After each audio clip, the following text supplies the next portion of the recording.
just asked if anyone had anything. We'll go off the record. I asked if anyone had anything to address before we go on the record. Very good. Thank you. Nothing. Thank you. Okay, thank you. Just asked if anyone had anything. I'm sorry? I'm sorry, someone said something. What was that? I think it was an echo. Oh, okay. All right. Why don't we go on the record? Thank you.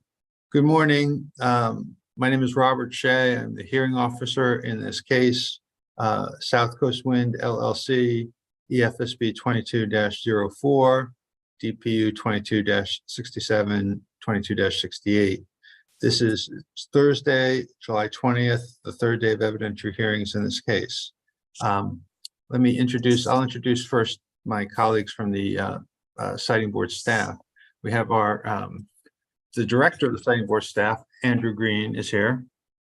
The assistant director, Wayne Wong, is here as well. I just spoke with our general counsel, Joan Foster Evans. I don't see her name here, but she's going to be participating during today. I'll ask counsel to introduce themselves now. Good morning. My name is Eric Runge, representing the company from Dave Pitney, 1 Federal Street, Boston, Massachusetts. Thank you, Mr. Runge. Ms. Zipio, why don't you go? My name is Margaret Sepiel from the law firm Dave Pitney on behalf of the company. Address is 555 11th Street Northwest in Washington, D.C. Thank you. Thank you. Mr. Pucci. And good morning. This is George Pucci from KP Law in Boston, and I am counsel for the intervener town of Somerset. Thank you, Mr. Pucci. Mr. Runge, would you please introduce all the witnesses that we have here today? Yes, I'd be happy to. We have 9 witnesses today, and 3 of them are new. So the returning witnesses are Kathleen Freeman, Jennifer Flood, Kelly Smith, Lawrence Mott, Timothy Ryer, Jamie Duran. And the 3 new witnesses that will need to be sworn are Victor Mastone, Daniel Mendelson, and Chris Long. Okay. Is anyone on the webinar who has not been introduced? All right, then I think the next thing to do would be to swear in the 3 witnesses who haven't been sworn yet. Good day, Mr. Mastone, Mendelson, and Long, if I wrote those down correctly. Daniel Mendelson is down at the bottom. I don't see the, Mr. Mendelson, could you put on your video so I can see when we swear? Oh, there you are, Mr. Mendelson. You're all right. Good morning. There we are. It's nice to see someone else who does their video conferences in a library. Very good, sir. So I'll ask the 3 new witnesses, Mr. Long, Mr. Mendelson, Mr. Mastone, to raise their right hand. I'm going to swear you. I'm going to administer the oath right now. Do you swear that the testimony that you will give in this proceeding will be the truth, the whole truth, and nothing but the truth? I do. I do.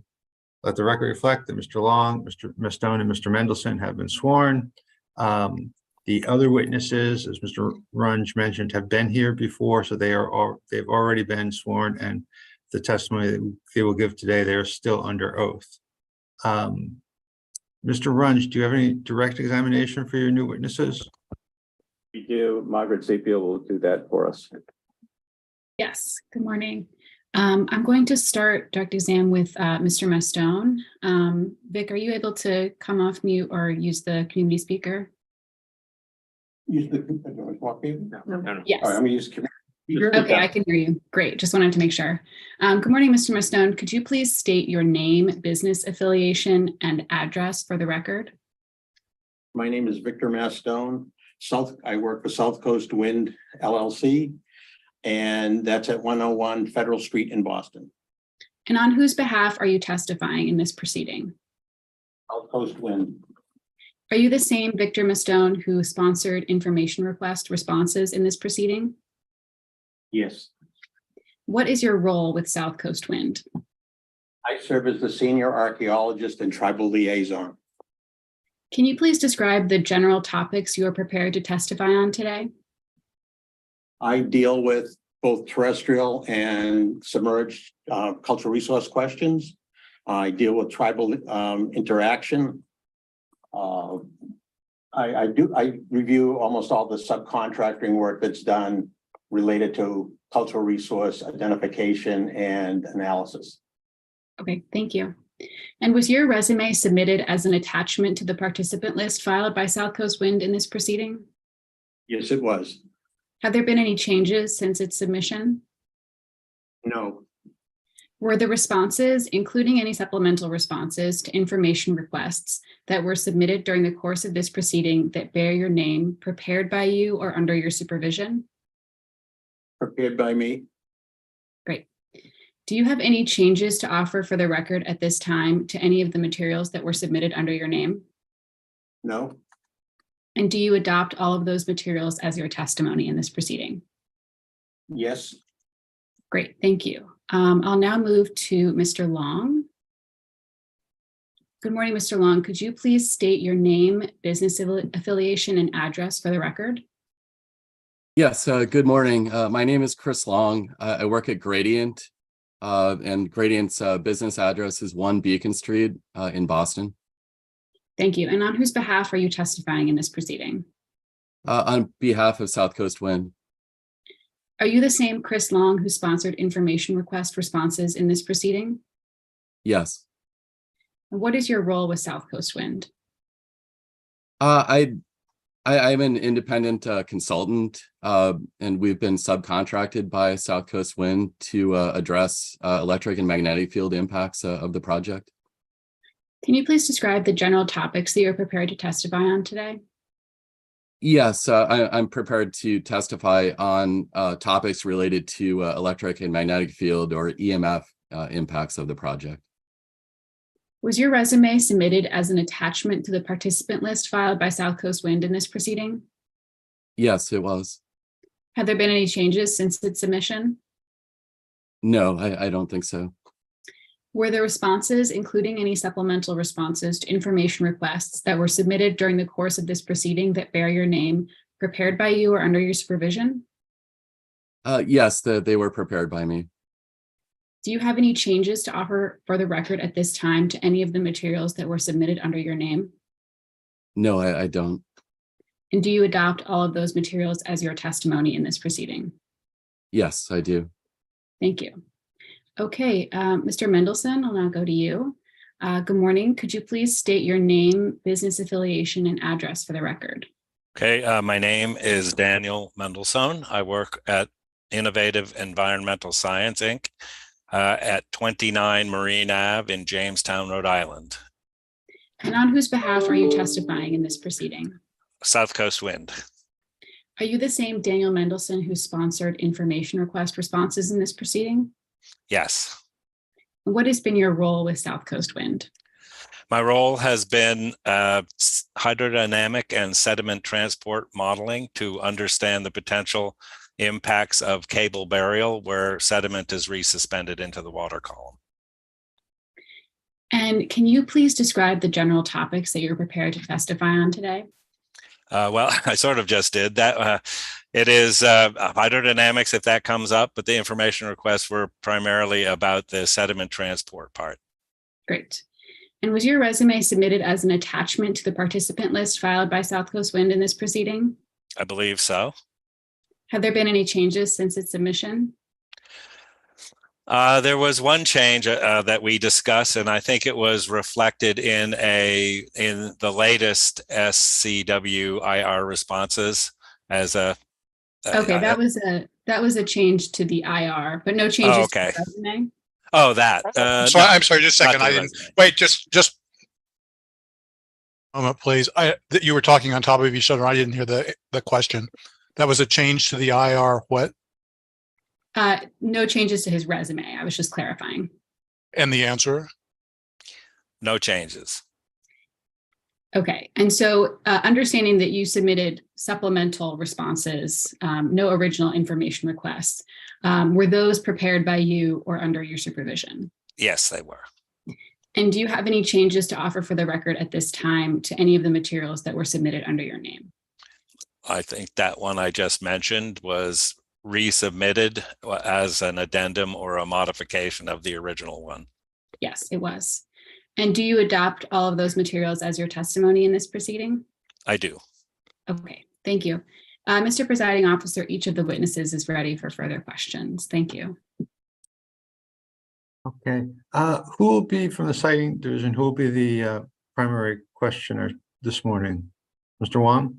Yes, that would be me. I'm going to start with route selection questions, and then Ms. Devakar is going to have environmental questions that I would then follow up with after, if that makes sense.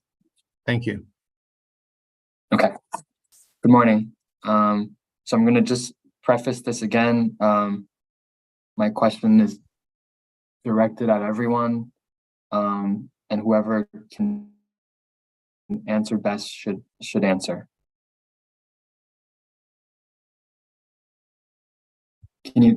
Did you hear me? We did. Thank you. Thank you. Sorry, just because I think that the Wi-Fi at work's a little spotty right now. Okay, so first question is pertaining to the analysis at 4-7 to 4-8. And as you get there, I'm going to describe basically what's there. So those 2 pages describe the down selected landfall site at Horseneck Beach and also at Westport Beach. Let me know when you're ready to answer. Who's taking the lead? Pardon We can see if it's a rain question about the.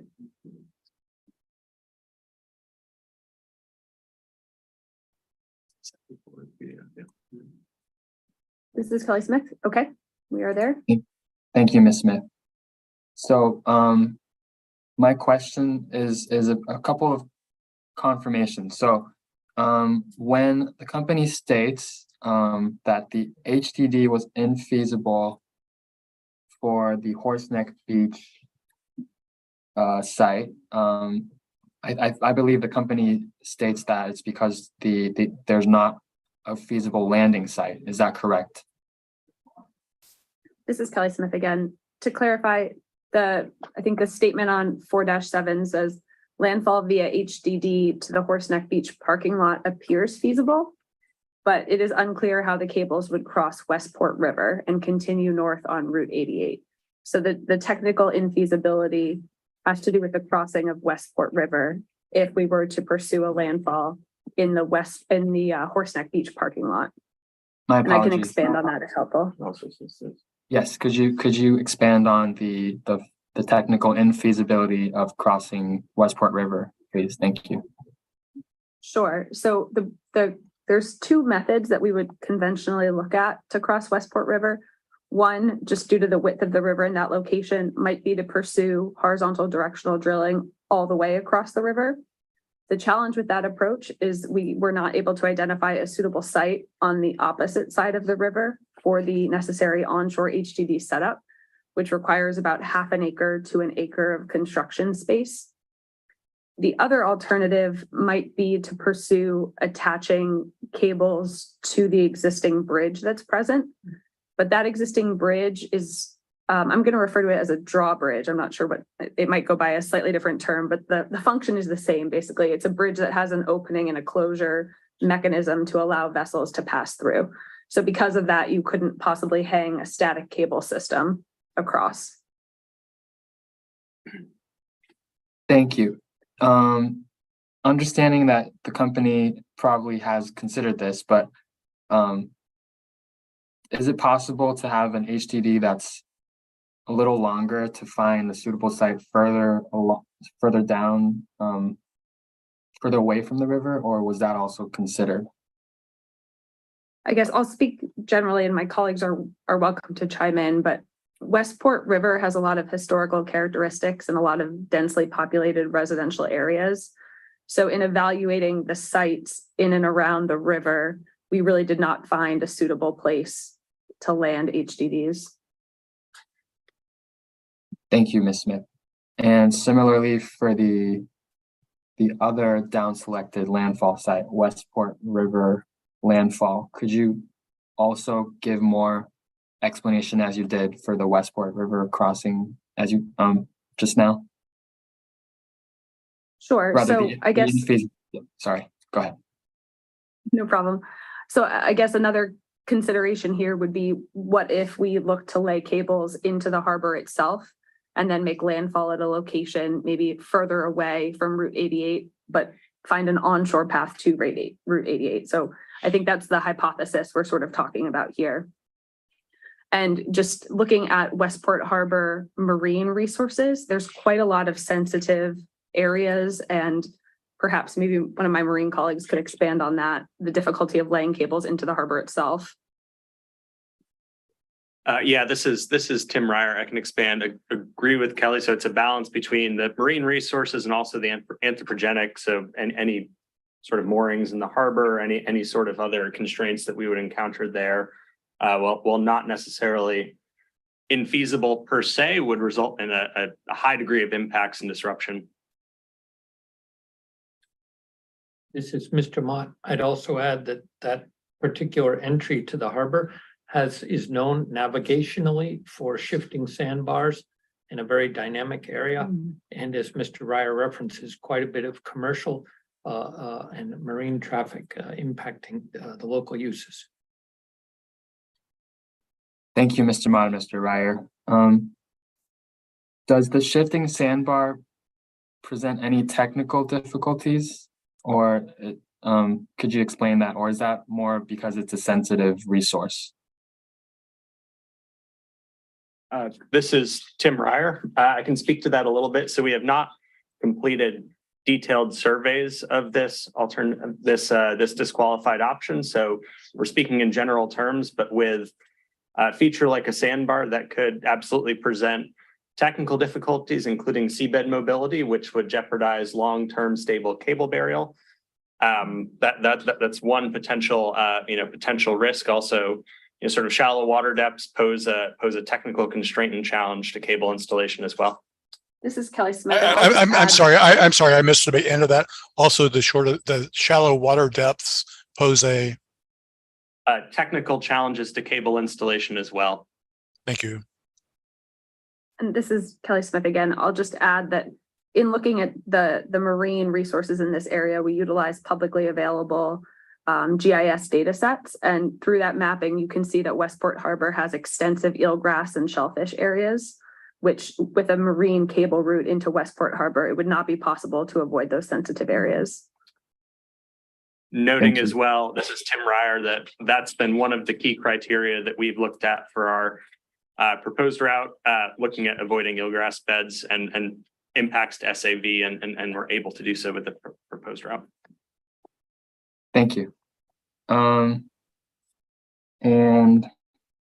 I guess beyond the landfall, most of the route that would follow after landfall would be along Route 88. Could you explain the permissions that might be involved with having to do that? This is Kelly Smith again. Route 88, I believe, is a state road, a state major thoroughfare in Massachusetts. So that would be Mass DOT engagement required. The majority of that direct route would be, I think, relatively straightforward. It's the additional complexities are at the Westport landfall site.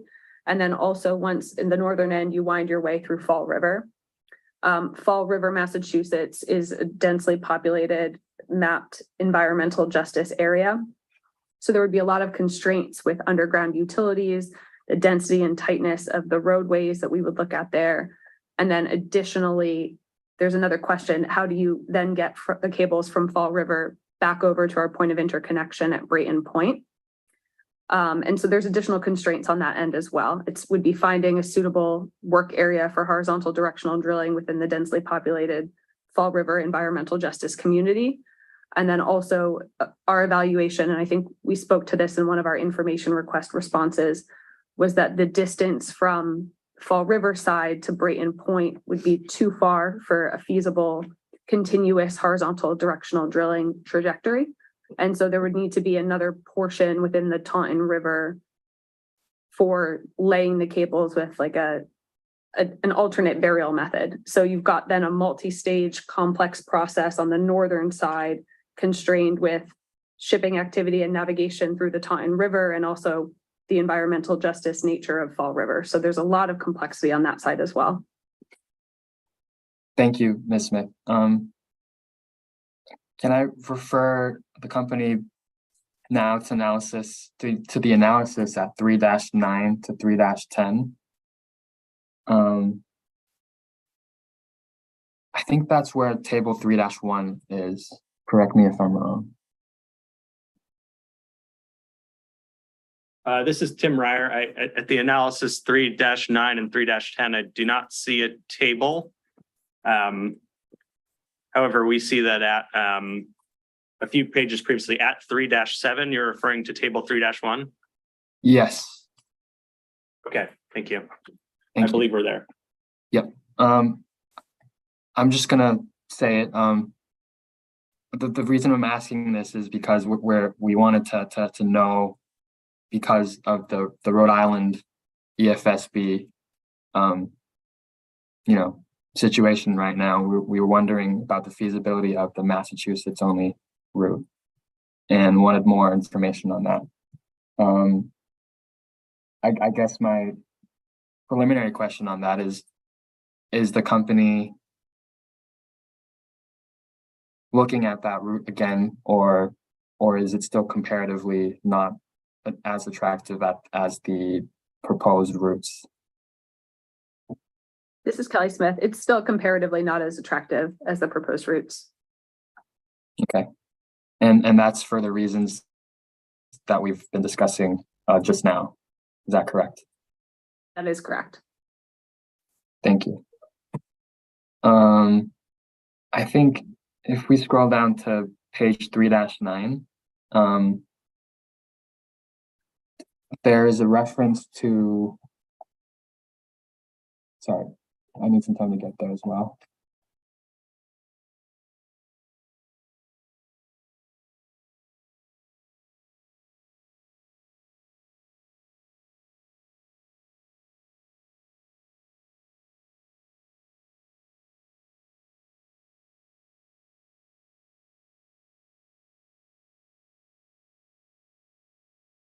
I think there should be somewhere, if I'm at the right page, that sort of states or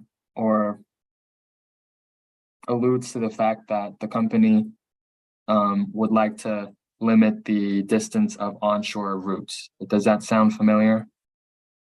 This is Kelly Smith. Yes, it does. Thank you. I think my colleagues found it. It's Third paragraph. It's the penultimate paragraph on that, the first sentence. Thank you. So there, the company states that the reason for limiting onshore routing is because it could be costly. Could you ballpark that and give me an idea of what that differential cost might be? This is Kelly Smith speaking. I believe we provided some information about that in the confidential cost attachment. Okay. Off the cuff, it I think would be fair to say it's probably about an order of magnitude in some areas of the analysis. And for our project, we are looking at underground cable installation for the HVDC cables.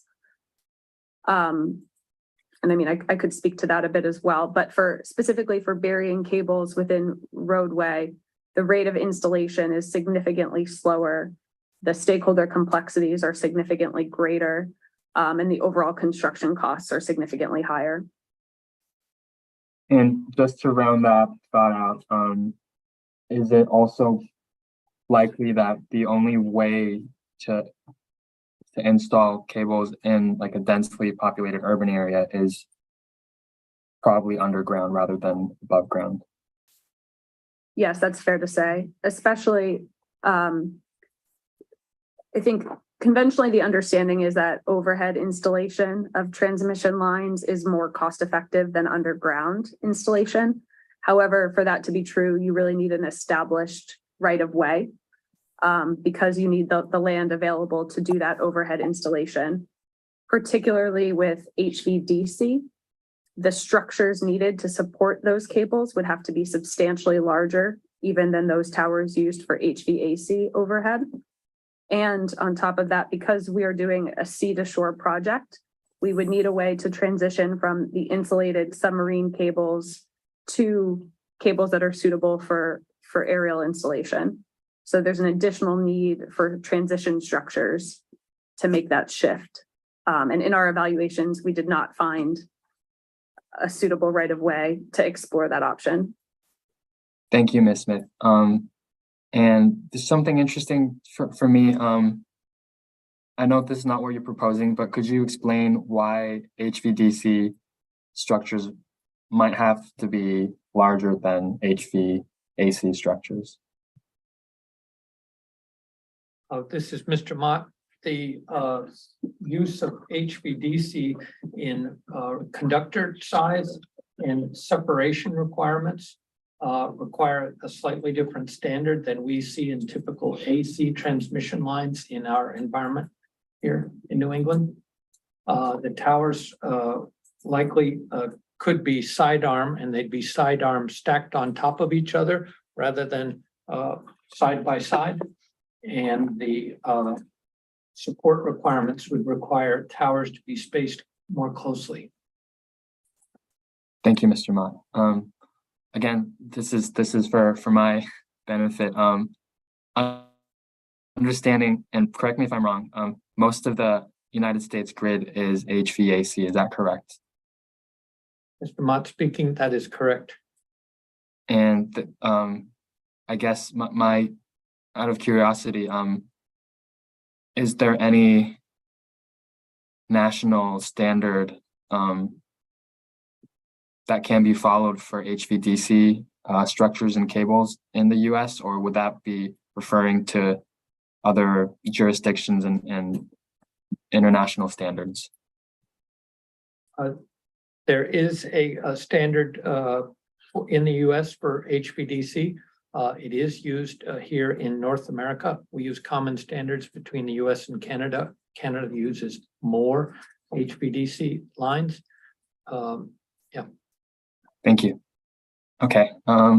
Moving off of that, I had a question again going to Rhode Island. I understand on Tuesday, we talked about how the routes being proposed to Rhode Island and being proposed to Massachusetts are separate, like that they can be approved separately and that they wouldn't cause any conflict with each other.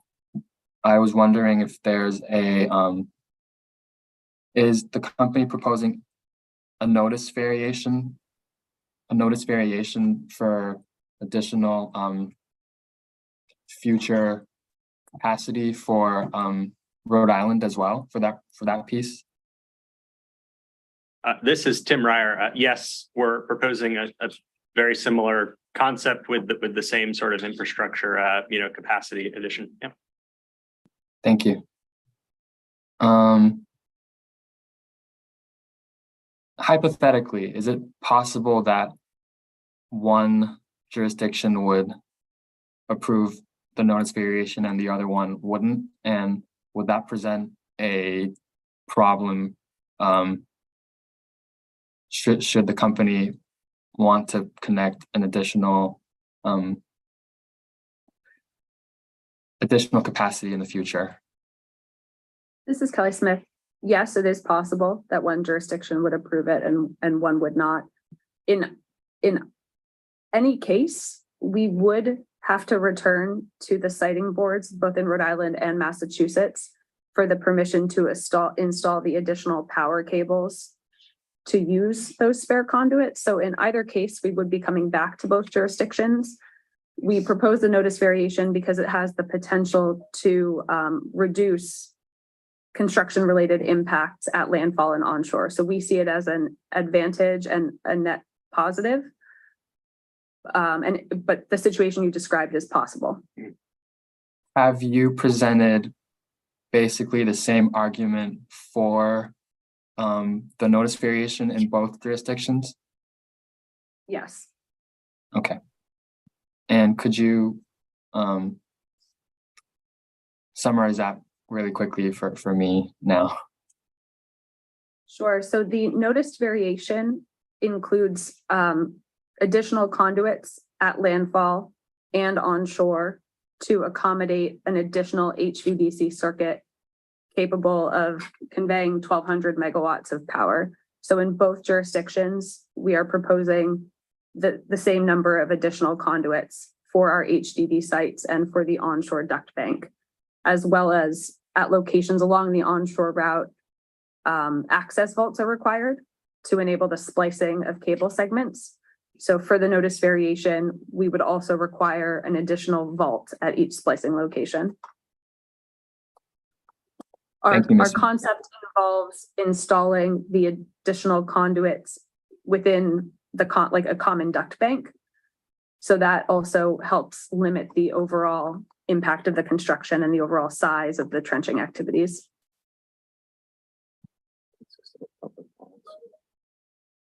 And I just will add that that is consistent with public policy efforts to plan ahead for transmission and minimize impacts. Thank you.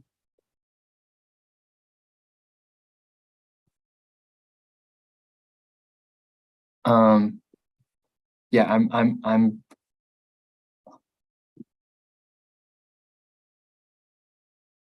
having not, drafted a decision yet. I'm just trying to think about how, what I would want to base my judgment on in making, this call. So,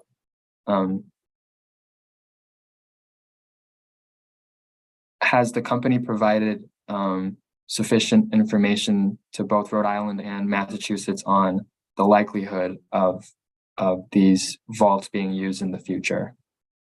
I think for Massachusetts, yes. And this is Kelly Smith. Yes, the same level of information was provided to both jurisdictions. Thank you. Okay. Mr. Wan, Eric Runge for the company, just if I might add this, and it's in our filings, but as Kelly has already mentioned, the notice variation is there because it helps move forward the public policies that are in effect in New England. It also minimizes impacts potentially to those residents that, will be potentially affected by construction activities in the future. And it anticipates the potential for a second project from this generator that is intended to be 2,400 megawatts. So it's prudent planning, and it's efficient, and it's minimizing impacts, all of those reasons. Thank you, Mr. Runge and Ms. Smith. I think, I'm clear on the minimization of impacts. I think right now I'm grappling with is this how much of this sort of how much analysis should go into the need, the main project has a need, and then this almost is also like a mini version of describing the need for something.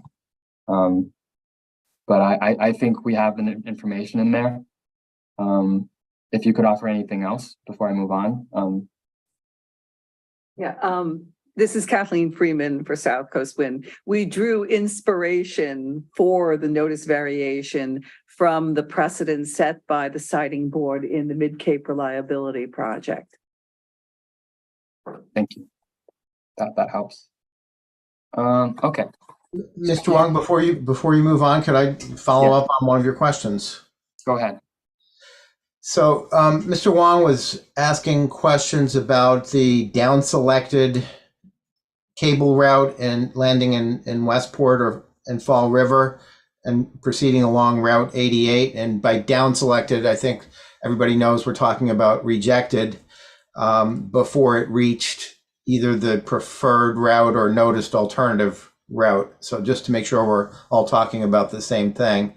And just to be absolutely clear and make sure the record reflects this, is it correct that that down selected route does not involve either Rhode Island waters or Rhode Island onshore areas? This is Kelly Smith. That is correct. So it basically goes from federal waters into Massachusetts waters and then on land, makes landfall in Massachusetts. Correct. So I think you provided some color in terms of why the company did not put that route forward for further evaluation. I'm wondering again about the potential scenario where there may be differences of opinion among the different jurisdictions, particularly Rhode Island and Massachusetts, about which routes are preferable to others. And I really want to hear the company out in terms of from a Rhode Island perspective, and again, a regulatory perspective, any sense of how Rhode Island is looking at the potential to avoid its waters and land with a route that only goes through federal waters and Massachusetts areas. This is Kelly Smith again. I guess what I would say is, yes, that topic has certainly come up. And it's part of why we present in as much detail as possible this Massachusetts only route alternative. But we do see significant flaws with this route. And so it was down selected for good reason. But yes, it has come up in Rhode Island.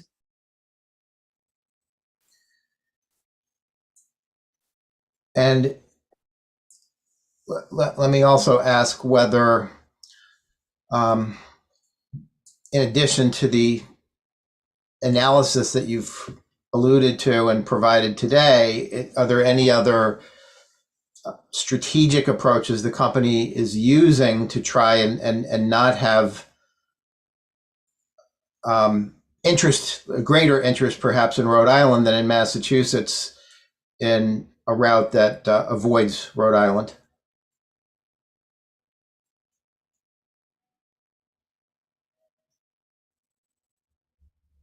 Mr. Green, could you restate that? Mr. Mott speaking. Sure. Again, I'm looking for insights in terms of the company's strategy and presenting the project in Rhode Island to achieve a similar viewpoint among Rhode Island regulators that Rhode Island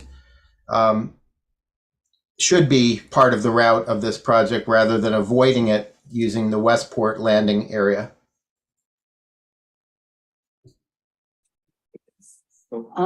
Kathleen Freeman, South Coast Wind has had many pre-filing consultations and post-filing consultations with the Rhode Island CRMC, the Coastal Resource Management Council. They're the primary permitting agency that issues the assent for laying cables in Rhode Island waters and seabed. And we have had many discussions with them about the alternatives analysis that we did, explaining the 14 alternatives that were evaluated and getting into the details of why the Rhode Island route is the right route. Is that what you're looking for, Mr. Green? Yeah, and again, with an understanding of the company's project development strategic thinking of how to persuade Rhode Island of its technical assessments. And this is Tim Ryer. I'll add from the technical assessment side and just the, what they're looking for. I think in general, we're, continuing to assess how we can improve and mitigate impacts on the marine route side, right? And that's included in the discussions that Kathleen mentioned about, engaging with the CRMC, engaging with the regulators to look at, what we're doing in terms of surveys, in terms of seabed data, in terms of micrositing of cables and other best practices to, be able to minimize the impacts of the marine route while continuing to assess it side by side with the alternatives presented and the down selected alternatives, but really emphasize that, you know, we're looking at mitigations and minimizations in Rhode Island waters as well to you know, improve that route. One other point, Kathleen Freeman, despite the continued stay with the Rhode Island EFSB, we continue our diligent efforts with the CRMC in pursuing our application, which was filed earlier this year with the CRMC. It's a little different from Massachusetts. CRMC has pretty much exclusive authority in issuing that assent approval. And Mr. Mott speaking, Mr. Green, to add, I think, back to your question on more texture or strategy, I think it's very important for the project to present as clear as possible impacts per the process. For example, the land routes, whether in Massachusetts or Rhode Island, go through various wetlands, stream crossings, have significant interruptions of commercial activities all along through those roadways. And for example, the Braga Bridge going across the Taunton River, we engaged with Mass DOT and they said that it is not allowed in their statute to carry cables, high voltage cables across that bridge. So very clear notion of the practical, technical, rational reasons of what is a best route is very important to present. And then I would also say that we have been clear within Rhode Island to offer the ability for compensation to the communities to look at ways to improve and meet the metrics of Rhode Island. I would note that the Rhode Island had their own offshore wind RFP, and that had a proposer that would be running a cable up the Saconnet River, and so in a similar route. Thank you. I do want to make sure that the record is complete on some of the comments and testimony being offered today. And I am familiar with the description in the petition that addresses the Westport landing site. I'm wondering if there's more depth or perhaps a focused study that may be in the record that draws some of the information that you're touching on in further detail, and really, you know, puts us in a complete package of why the Westport Route 88 is an inferior option. Do we have an extensive study or a sort of comprehensive analysis that looks at all these different factors in one document? We do have additional, so I had referenced an evaluation. This is Ms. Smith talking. I had referenced an evaluation of publicly available GIS information for the landfall area in Westport Harbor. We do have some additional visuals and I think could provide a standalone write-up that maybe expands on some of these topics a bit. I think that would be helpful in improving the record. So I think maybe the best way to approach this would be a record request for a complete and fully detailed evaluation of the relative pluses and minuses of the Westport Route 88 landing site compared to any of the other routes that have been proposed by the company. And again, that would be environmental considerations, economic considerations, feasibility, reliability, the whole array of factors that go into selecting a route. Okay, that would be record request RR-EFSB-12. Thank you, Mr. Shea. Mr. Wong, please continue. Thank you, Mr. Green. Could I refer the company to attachment E of the analysis, please? This is Ms. Smith, attachment E. Yes.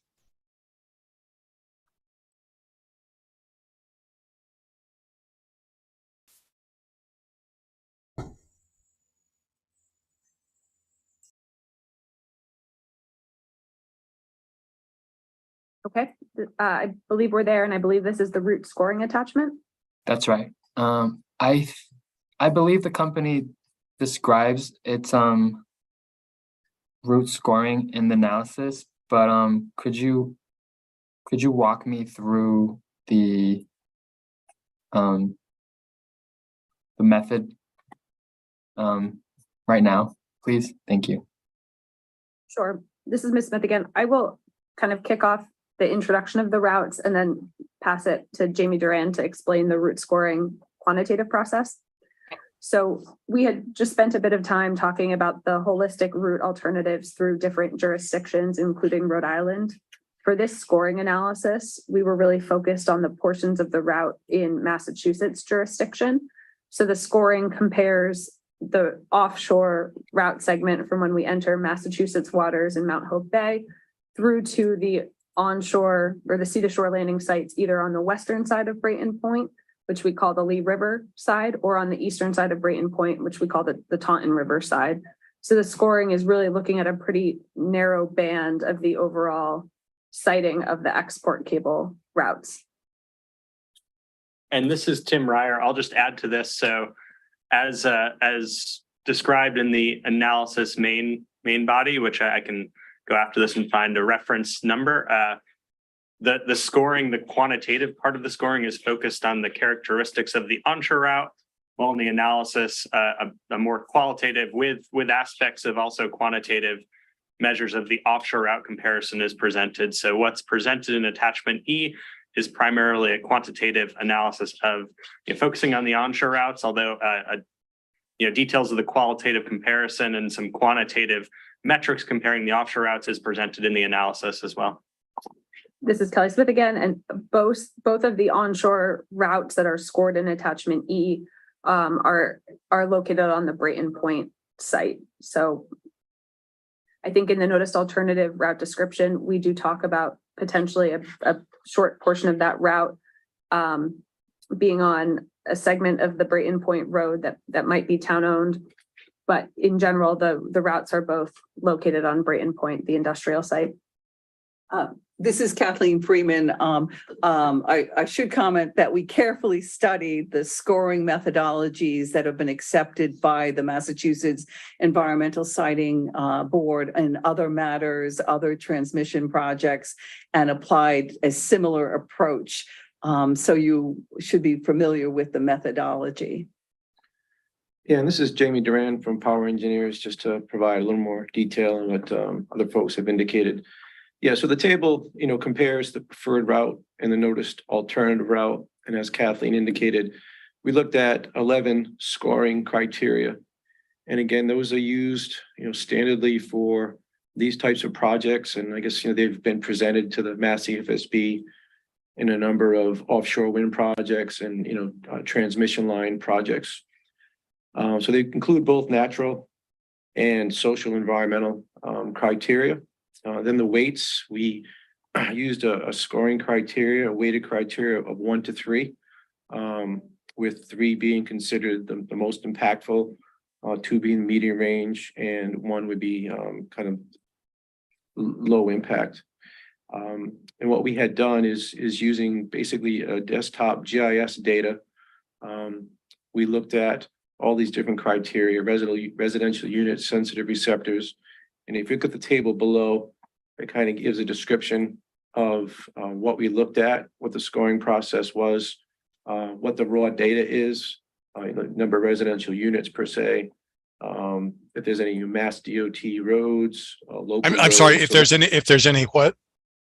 Mass DOT roads or local roadways. And so, for instance, if you look at, just to explain the math, if you look at like potential for traffic congestion, so we gave that a weight of 3. We figured that if there's a lot of traffic is a big impact on the communities, EJ communities, on everyday life for those communities. So we gave that a weight of 3, knowing that would be a big concern to folks. And for the raw data for the preferred route, we ended up getting a 1 because all of the roads to be used for the project are interior to Brayton Point, the Brayton Point facility.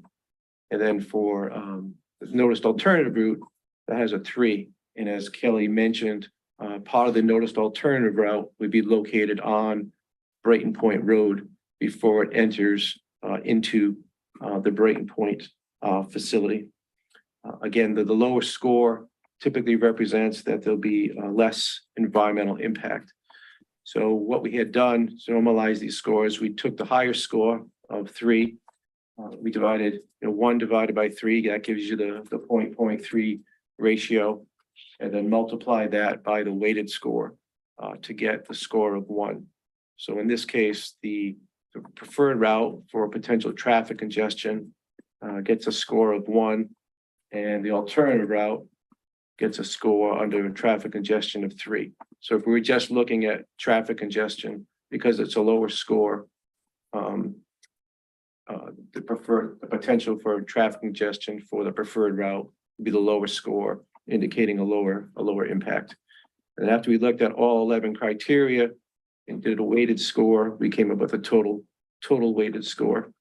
And the total weighted score for the preferred alternative was 4.37, and the total weighted score for the noticed alternative was 9.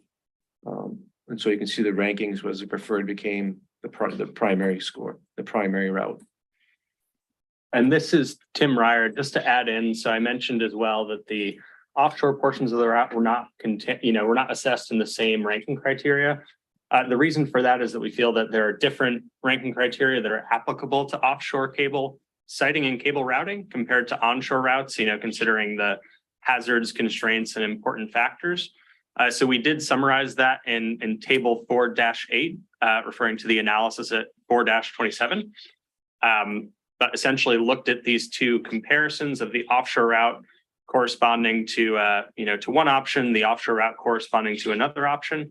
And as you'll note in that table and the preceding sections, the Western Lee River approach to the preferred option was also deemed to be preferable to the Eastern, Taunton River approach to the alternative options. So that's that sort of supplemented the analysis and put those two side by side there.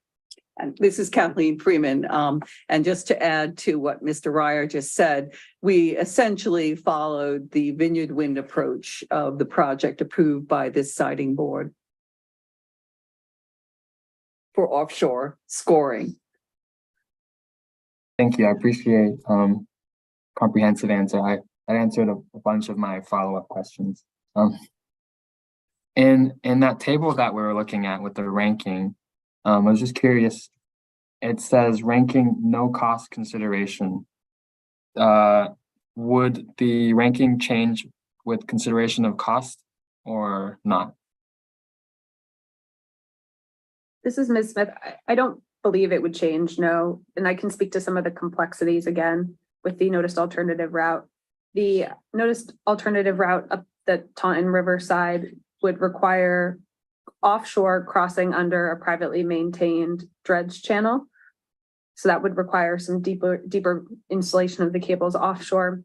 There's also additional stakeholders onshore at Brayton Point to consider the coordination with.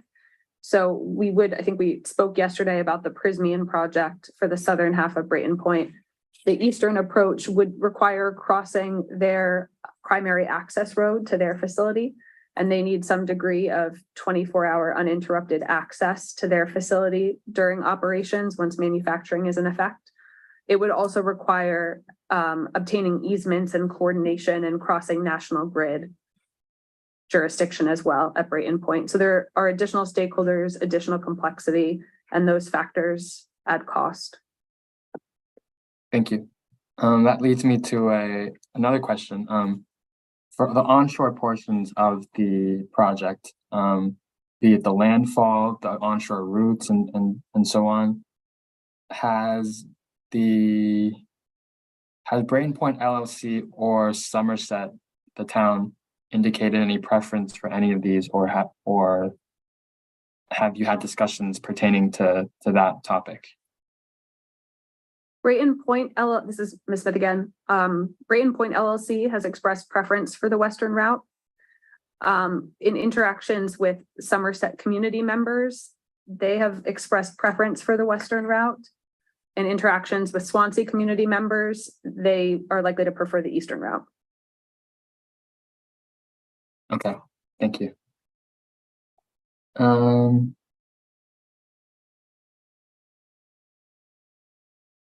I just point the company back to the analysis now?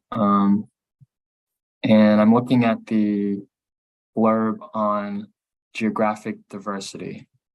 I believe that's at the end of the route selection description. This is Tim Ryer. Can you reference a page, please? Yes, give me 1 second. Thank you.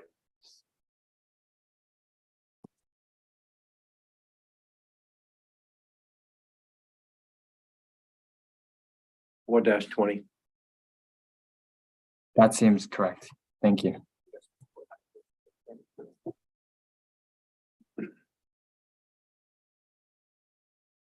Let me know when you're there. We're there. Yeah, thank you. Thank you. Well, so understanding that this is that the siting board does require some sort of description on geographic diversity. Could you explain more how your options are geographically distinct beyond just stating that they're geographically distinct? Just so I have more to work with. This is Kelly Smith. I can take first crack at that. I think our route alternatives assessment, it's a bit of a holistic exercise across jurisdictions. So I do want to acknowledge that. In the table that we were looking at together earlier, we have considered 13 very distinct route alternatives from the federal jurisdiction all the way to the point of interconnection at Brayton Point.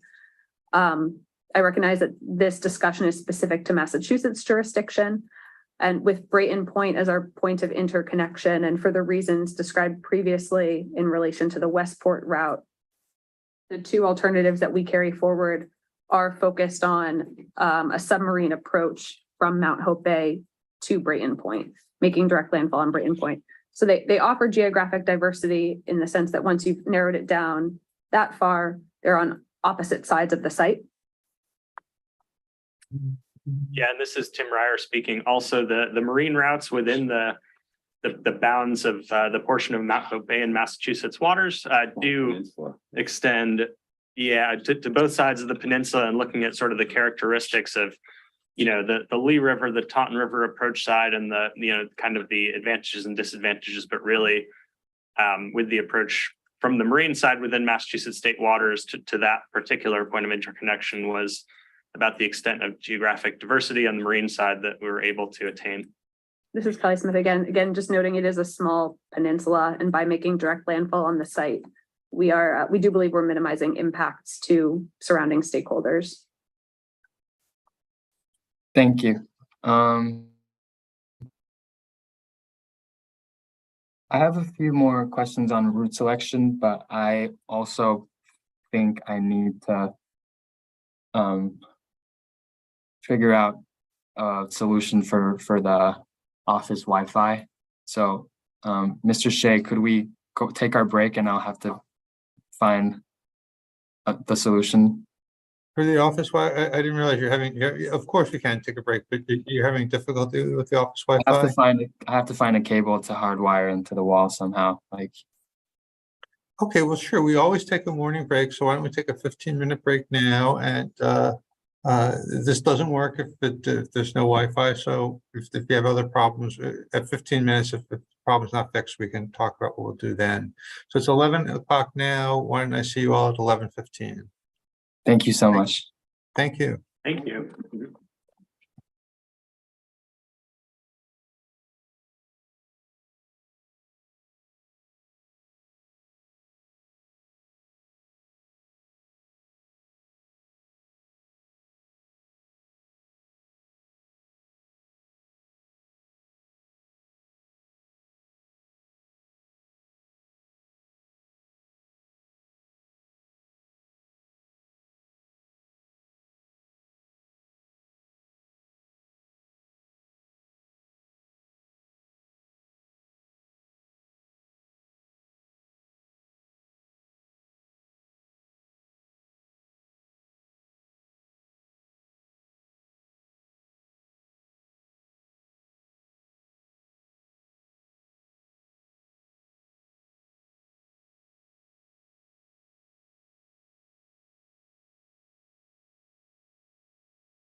We're off the record.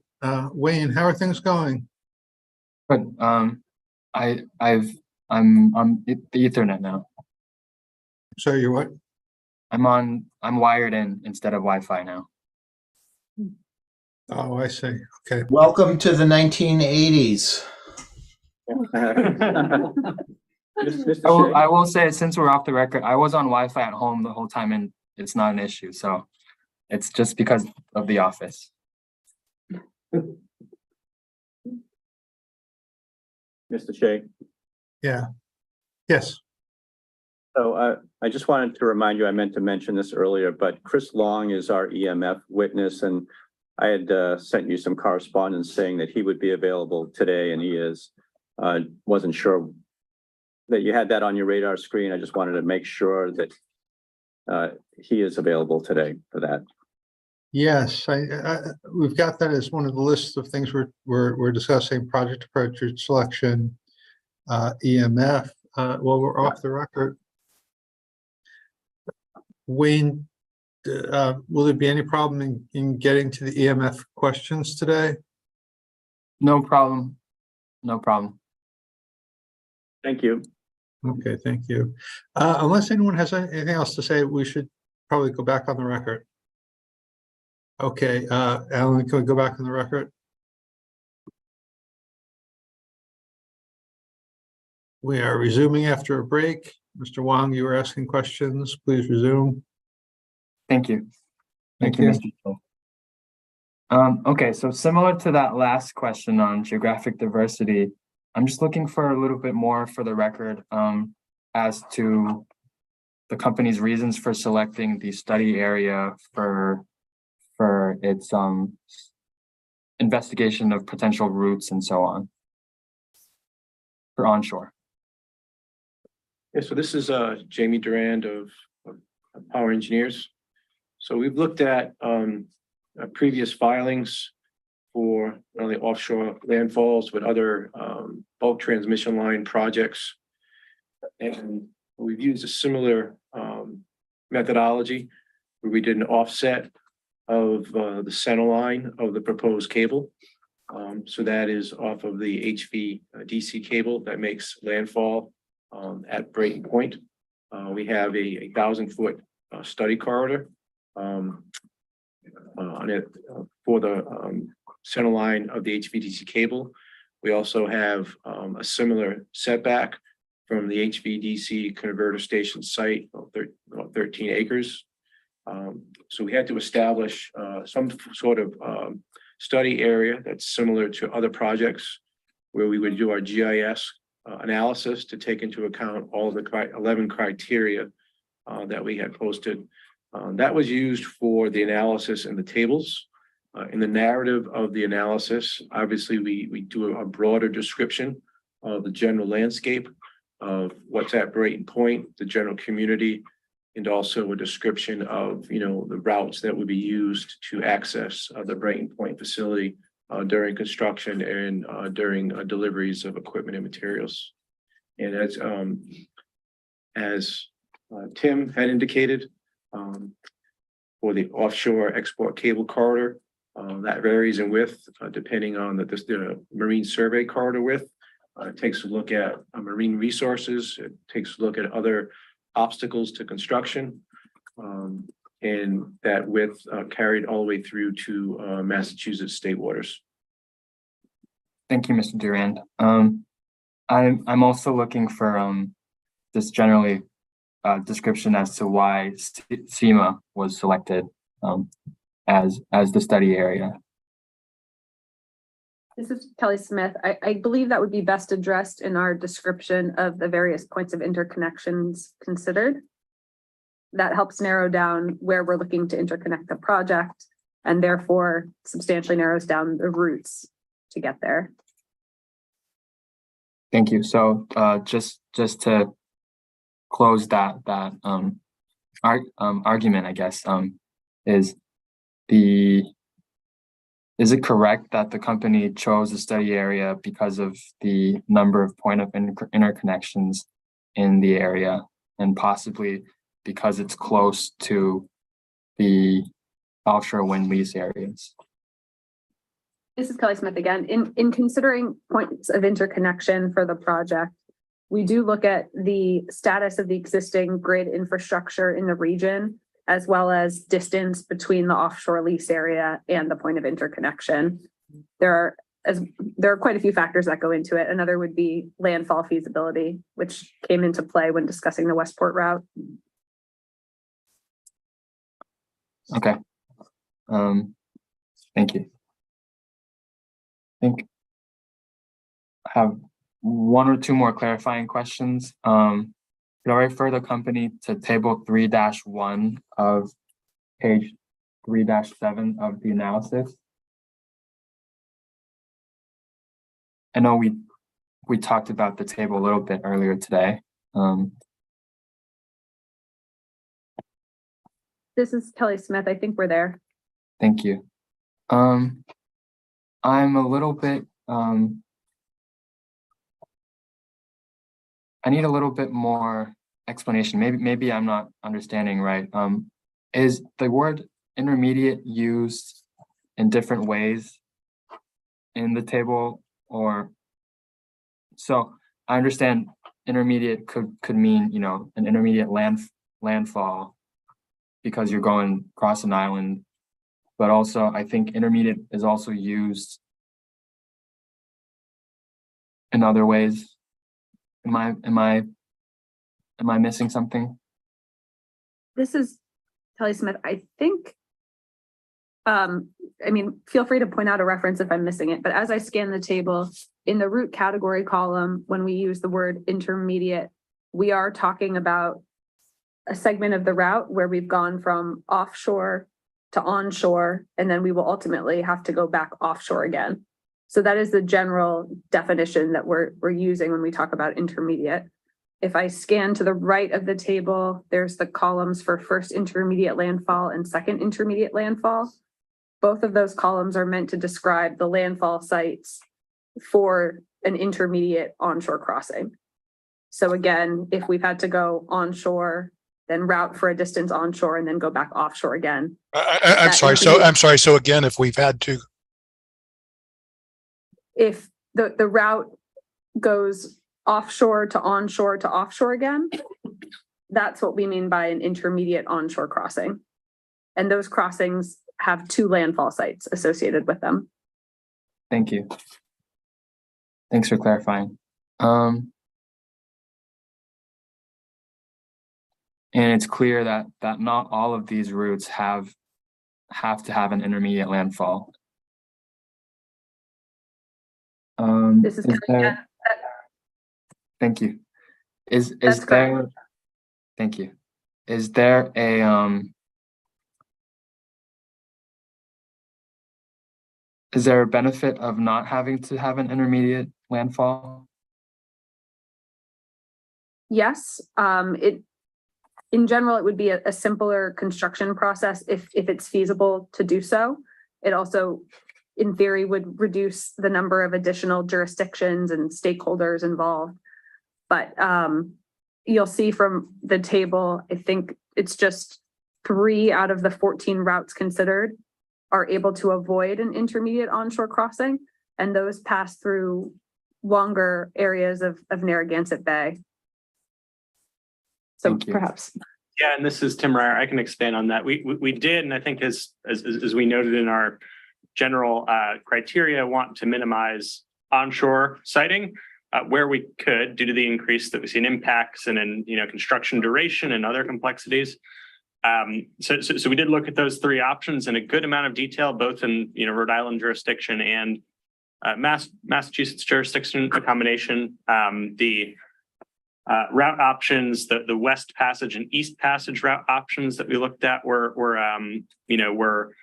deselected due to considerations offshore, constraints offshore in those particular routes. And the third option that was looked at would continue up to the north of the Sakonnet River, similar to the proposed route for the majority of the route, but bypass the onshore overland crossing in Portsmouth, Rhode Island, and just continue through a narrow constriction in the north of the Sakonnet River that passes between the Sakonnet River and Mount Hope Bay. But for several reasons, technical feasibility and also long-term operation maintenance, construction period disruption, we considered that route option to be not favorable and not carried forward for further assessment. Thank you. That's all I have for route selection for now. Do any of my colleagues have any follow-up or their own questions before we move to environmental topics? No. So give me 1 second as we transfer to my colleague.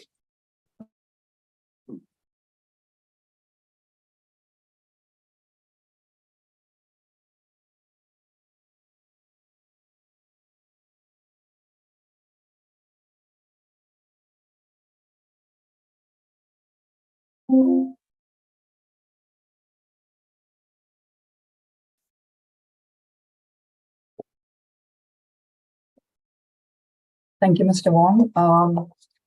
I have questions on the following sections, and I'm going to mention the order in which I'd like to ask these questions. We'll first have some questions on EMF, then we'll move on to construction methods, water resources and wetlands. And if time permits today, we'll also have some questions on fisheries and related. So beginning with the EMF questions,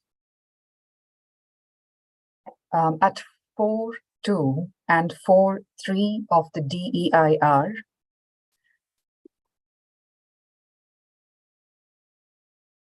that's 4.2 and 4.3 of the DEIR. The company explains magnetic field distribution with distance from transmission cables. We were wondering if the company can supplement this information with an isoplot map showing the magnetic field levels along the HVAC transmission routes.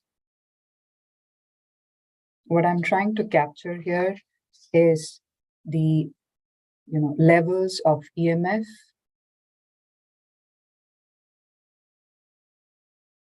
on residences along that route, most importantly.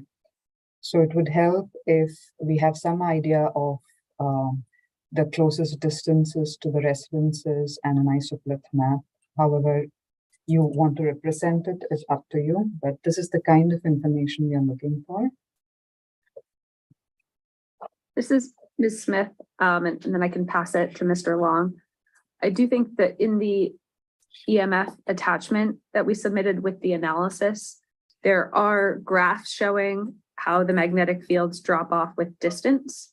And due to the rapid attenuation of magnetic fields from the cable center line, and due to the distance and the insular nature of our siting within an industrial site, those levels would have dramatically dropped off by the time you get to the property boundary.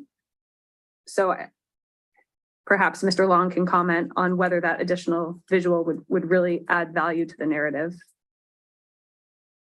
Right. I was going to emphasize the same thing, that there's both a table as well as figures in the attachment K, which has the full set of EMF modeling results. I think that your question was specific to the HVAC interconnection route. Is that correct? And with that in mind, I would point you specifically to, and actually, I believe there's a table also within the petition analysis, and I can point you to that first. That would be table 5-4, and the bottom row of that table has the HVAC magnetic field modeling results. And you can see from the table that the peak magnetic field value directly above the buried cables is 66.7 milligauss. And this table illustrates how the magnetic field levels decrease very rapidly as you move away from the cables. At 10 feet away, they've dropped from 66.7 to 13.9. At 25 feet, they've dropped to 1.5 milligauss. And at 50 feet, they've dropped to 0.2 milligauss. These are very low levels. These are negligible compared to other sources of 60 hertz AC magnetic fields within a residential neighborhood, which include overhead distribution lines, drop lines that go from the street to people's homes, household wiring. From my understanding, the nearest residence is going to be on the order of hundreds, if not thousands of feet. So there would be no impact from the project cables at that distance. There's also a figure within attachment K that shows the rapid drop off in the 60 hertz AC magnetic fields as you move away from the cables. That would be figure 13. If you could give me a minute.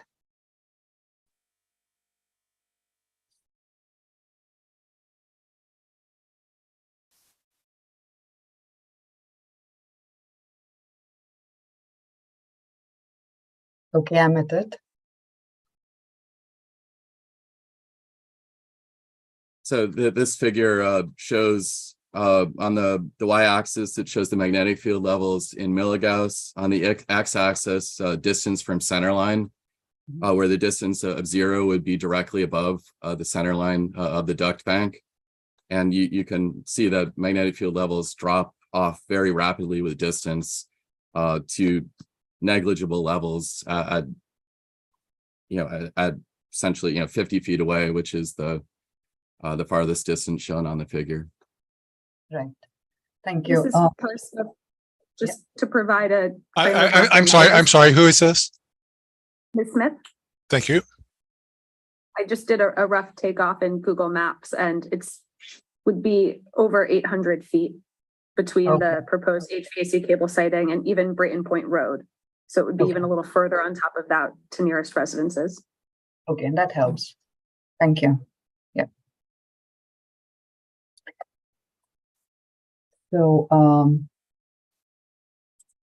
moving on, does the company plan to monitor EMF levels along the offshore cable route during project operations? This is Tim Ryer speaking. I can take the question. So we have not yet finalized an EMF monitoring plan. So we have no specific plans at this time to do so, but in consultation with agencies, if a plan were developed and requirements were put forth, we'd certainly discuss that and implement requirements that were instituted there. Right. Could I interject? Can you hear me? I'm sorry, who is this? This is Wayne. Sorry, I'm speaking. So I believe in the DEI certificate at 22-23. I'll give you 22. The page is 22 to 23 rather. If you could get there. I believe MIPA asked whether the company could do post-construction monitoring.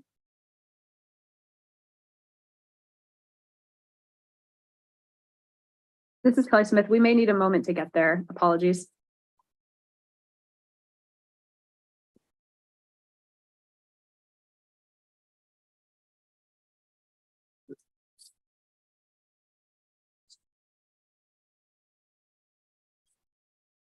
Excuse me, this is Tim Ryer. Can you restate the reference page that you mentioned, just so that we can find it? It's at the end of page 22 going into page 23. Wayne, I'm not sure why, but your mic is very much less than it was before. It's because I'm using Smith as mic now, and we're in the same room. Sorry about that. Let's say it. I was just looking at the original reference. I think I'll kind of restate our general position is that, we don't yet have a post-construction EMF monitoring plan. We do see, especially in Massachusetts state waters, effective mitigations being cable bundling and cable burial. And the offshore portion, as is evidenced in the modeling report, these are quite effective mitigations, and the magnetic field levels drop off quite rapidly with distance from the center line of the cables. But as I mentioned, should the regulatory agencies require post-construction EMF monitoring, we'd welcome a further discussion on that and look to implement appropriate methodologies to do so. Thank you, Mr. Ryer. I just chime in. This is Jamie Durand. Oh, hold on. This is Jamie Durand from Power Engineers. I guess just as an example, for the cable that is in Rhode Island waters related to the Block Island wind farm, there was some post-construction EMF modeling done on the marine side. And the reason that was done is you probably read in the news that there was some cable exposure. And so the cable was exposed near the public beach. So both the Rhode Island Coastal Resources Management Council and the town became concerned and required an EMF analysis based on the cable exposure. And ultimately what happened is they ended up reburying or putting in a new HDD to get those cables suitably buried. And to my knowledge, they are not currently doing any additional EMF monitoring. So I just thought I'd add that as an example. Yeah, just to add as well, this is Tim Ryer again. Contrasting with the Block Island wind farm, our initial proposal does include HDD as a method of sea to shore transition, which will reemphasize as a very effective mitigation against surfacing of the cable due to coastal processes going under and avoiding impacts to sensitive nearshore resources, and avoiding that risk of unburial close to shore, which would reduce the effectiveness of the mitigation. Using HDD effectively increases the effectiveness and the surety of the mitigation. I'm sorry, I just can't understand you. Using HDD what? Using HDD as a mitigation would effectively increase the effectiveness and surety of the mitigation that we're proposing. This is Kelly Smith. So essentially by using horizontal directional drilling to make our sea to shore transition, we don't face the same risk of cable exposure that Mr. Durant described. And therefore the cause for the EMF monitoring in that other project example doesn't apply to our proposal. Thank you. I appreciate the explanation. This is Wayne. This is Mr. Wang. Sorry.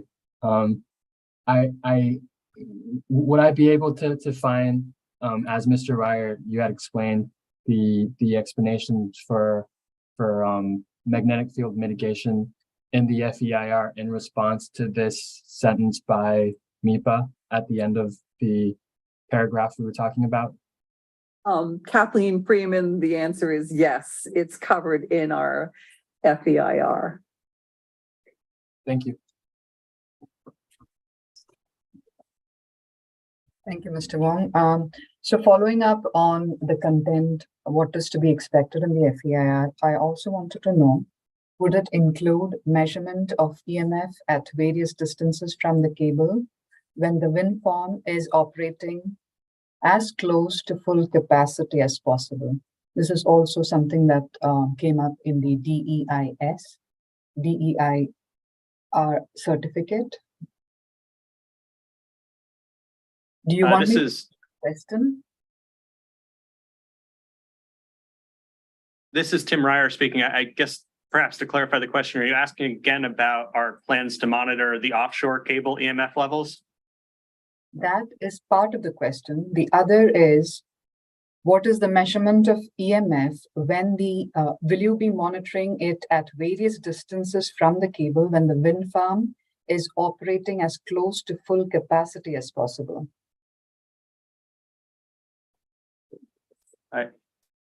This is Tim Ryer again. I think the response would remain the same, as that we've not yet proposed a post-construction EMF monitoring plan, and we do feel the mitigations that we have proposed, including cable burial, HDD, cable bundling, are effective. That said, should post-construction EMF monitoring be required by the permitting agencies, we'd welcome a further discussion on the parameters and regulations on that.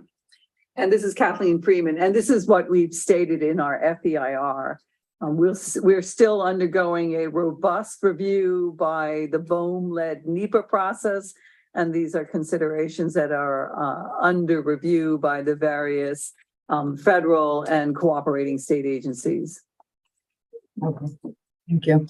So those are the questions I had on electromagnetic fields. If anyone among the EFSB staff have something to ask in this regard, please go ahead.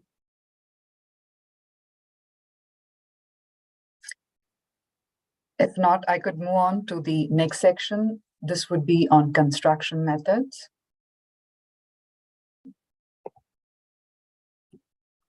I'm going to kind of refer to three statements that the company provided in various submissions to add context to the questions that I'm going to ask.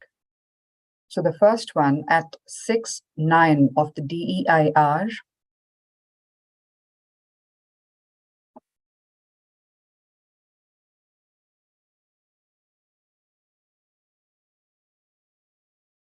the company proposes that the use of cable burial methods employing soil fluidization, such as the proposed jet sledding method, will minimize sediment disturbance.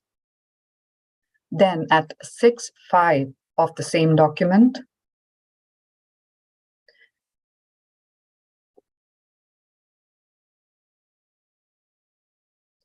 the company states that cable installation options other than the suggested jet sled method will be included in the event field conditions require them. And as part of the company's analysis at 550, it is mentioned that surveys are on way to determine the optimal installation method. The company has also provided a discussion of potential impacts associated with installations in section 4.6, as I understand. Now, given this background, my question for you, for the record, or just for my understanding, okay, could you explain this in another way? Is it the company's stance that it would use the jet sledding method for most of the ECC route unless sea floor conditions require? This is Tim Ryer. I'll address it in a general manner, and please let me know if any of the references that you mentioned have another point that you'd like me to address. So what we presented in terms of the range of burial tools and methods aligns with our philosophy of trying to achieve burial over the entire cable route for all seabed conditions, and doing so while minimizing seabed preparation that's required, as there's a trade-off where additional seabed preparation to make a given single tool work may result in additional seabed impacts. So trying to avoid that scenario, we have since in the course of our engineering and assessment of the surveys, progressed our understanding of the seabed conditions along the entire cable route, including the portion in Massachusetts state waters. And based on our current assessment, we do believe there's a very high likelihood that the soils along the entirety of the portion in Massachusetts state waters do, kind of fall in that category of jettability, successfully within the capability of this tool that's proposed. So the sort of jet sled, jet plow type tool that has soil fluidization and simultaneous cable lay and burial as the method of installation. So we do believe that there's a high probability that that method will be successful throughout the entire portion of the cable route in Massachusetts state waters, and will use the methods that we have available, including micrositing within the approximately 700 meter wide export cable corridor that we've surveyed, to ensure that as much success as possible is included. The reason that we include the other tools is really just to make sure that, we do have the flexibility to achieve target burial depth, and that is important, to Massachusetts agencies, to other agencies as well, and to public stakeholders to make sure that we achieve that. So really, I'd equate it to having a toolbox available, but we do, based on our assessment, really do feel that there's a very high likelihood that the jet sled jet plow tool will be the single tool that we use in Massachusetts state waters for cable burial. If you could mention the assessments that you're referring to, which helped you make such a decision? Sure. So there have been several assessments of the soil parameters and the soil characteristics that we've done through through surveying, through assessment of the survey data. So surveys primarily completed in 2021, and then working to assess the geophysical, geotechnical, and benthic survey data, compiling that in multiple formats, both looking at it from a technical side and environmental side. We've taken that data and done both general and specific assessments of the burial tool suitability, considering the strength of the soil, what's expected in the area, other hazards that may impact achievement of cable burial, including avoidances, including slopes, soil characteristics. So those would be the assessments that I'd be referring to. Okay, thank you, Mr. Ed. By when does the company plan to finalize its decisions regarding the installation methods for the offshore cables? Yeah, so this is Tim Ryer again. I can take that. That would be finalized as we select our construction contractor offshore, akin to the discussions in previous days of selecting onshore construction contractors. There's a combination of specific tooling. So certain aspects of the engineering and details are specific to the tooling that is selected. So a specific model of jet plow or jet sled, for example, that might be used. But that would be finalized as we are closer to construction. We've selected the engineering and construction contractor that will be performing the work. Okay, just to get an idea of the timelines better, can you walk us through the process that the company will follow from here on to get to the decision and tentative timelines associated with the various stages of this process? Yeah, absolutely. So we're in the middle of internal engineering. So working on our engineering with internal resources and our consultants that we are working with. And as going back to the timeline for construction that we had previously discussed as well, we anticipate offshore export cable installation, which includes the lay and burial activities, to commence as early as Q4 of 2026. So with enough time prior to that, in the 2025 and continuing into 2026, we would continue with the selection of the contractors. So using the internal engineering to develop specifications and develop the requirements for those contractors at this stage, and then refining the detailed engineering based on the particular capabilities and the particular tooling available to those contractors, to make sure that what the final construction plans and the final engineering and the final sort of approved for construction plans meet what the requirements and specifications are, and meet all of the intent requirements that we have here. Is it fair to assume that the construction contractor for the offshore cable route would be different from the contractors for the onshore cable routes? This is Tim Ryer. I would say that there's a strong possibility that there'll be different contractors. There is a potential that the contractors may be the same. The capability for marine construction, offshore cable marine construction, and sort of onshore civil construction tends to sit in different expertise centers for the different companies. But there are some companies who do both, so I won't say that it necessarily won't be, but it tends to sit in different expertise centers, I would say. Okay. Thank you. Are there any permits or consultations that would be involved in deciding these methods? Moving on. There will be several consultations, and I may defer to my colleague, Ms. Freeman, for a detailed overview of some of the further marine marine permitting activities, but we would include consultations through the Chapter 91 and 401 water quality certification application process. Can you speak a bit more to that? Yeah, this is Kathleen Freeman.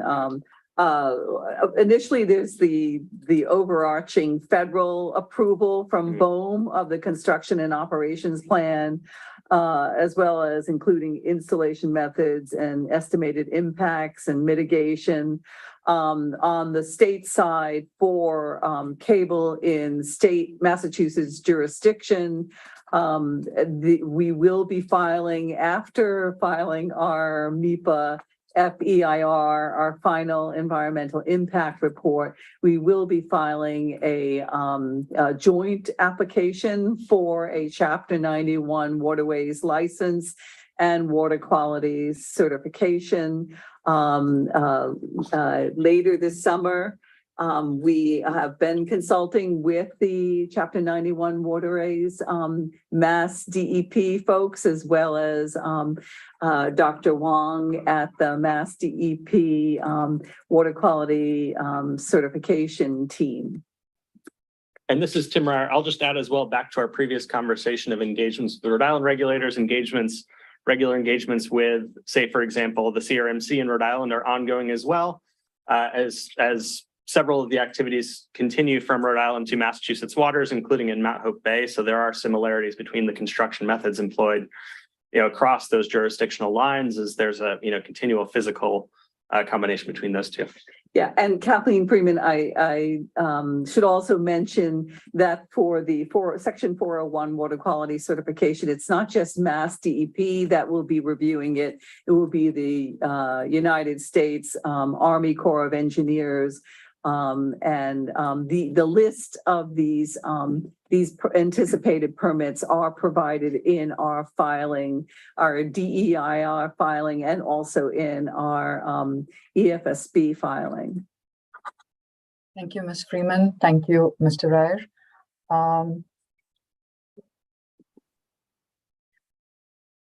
So would the company be installing the cables in the ECC in segments?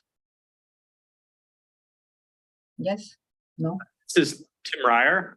We would expect that the portion of the export cable corridor and the corresponding export cable route in Massachusetts waters is a short enough distance that the cable would be installed in a single continuous route. For the entire cable route, there may be, joints and other kind of splices that may be used offshore, but in Massachusetts waters, we expect the route is short enough that there would be no planned joints or other sort of splices that separate the route into sections, except at the transition between the land cables and the submarine cables, which occurs in the transition joint bay onshore.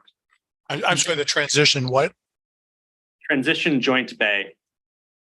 Thank you. Would it be fair to assume that, especially since the distance within the Mass jurisdiction is very less, that there would be, the same cable installation method that would apply for the segment? Tim Ryer. So I would say the segment in Mount Hope Bay between, that sort of marine segment between the final landfall and the intermediate landfall. Yes, I would generally expect that the installation method that's employed there would be approximately the same, the primary installation method, though noting that we're looking at the specific seabed characteristics, and the south end of Mount Hope Bay does have slightly different characteristics than the north end of Mount Hope Bay. So we're tailoring the installation methods and making sure that the route preparation is specific to every specific segment of seabed, though generally we'd expect the same burial tool, for instance, to be applicable for that entire segment in Mount Hope Bay. Thank you. Now, referring to table 513 of the analysis.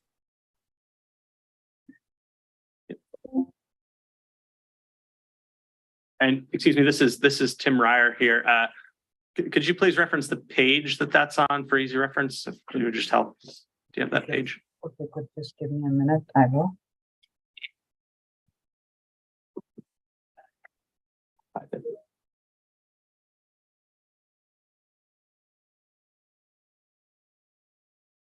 Okay, I'm there now. Thank you. So my question is, now there are the different methods that are listed there, right? The different cable installation methods. So the question is, how do these methods compare in terms of impacts on water turbidity, seabed sediment alterations, and the anticipated time for restoration of seabed conditions to pre-disturbance or installation state, pre-installation state? Now, you could choose to discuss all of them, or you could choose to discuss a few of them that would mostly apply to the kind of seabed conditions you have and exist in that segment. But I would like an explanation on this. Sure. This is Tim Rare. I'll take a general stab, and if any of my colleagues would like to weigh in with more specifics on sort of the sediment portions, I'd be happy for others to weigh in. So what we see as one of the advantages of the jetting sled plow method is that it does employ the soil fluidization, which involves a large portion of the soil to be instantaneously backfilled into the trench.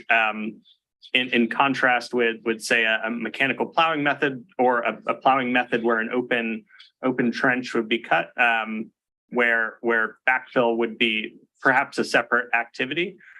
Looking specifically at a tooling method such as a vertical injector operates by a similar mechanism, but we see the jetting sled as a more controlled and suitable tool for this environment and the burial depths that we require. The use of a pre-cut plow would be very on the higher end of impactful, but we don't see that as being an applicable tool. The jetting remotely operated vehicle likely would not be a primary tool that would be used here, and would be more suitable for deeper waters. So, given again the sort of toolbox approach we were fairly comprehensive in listing burial tools that would be considered here.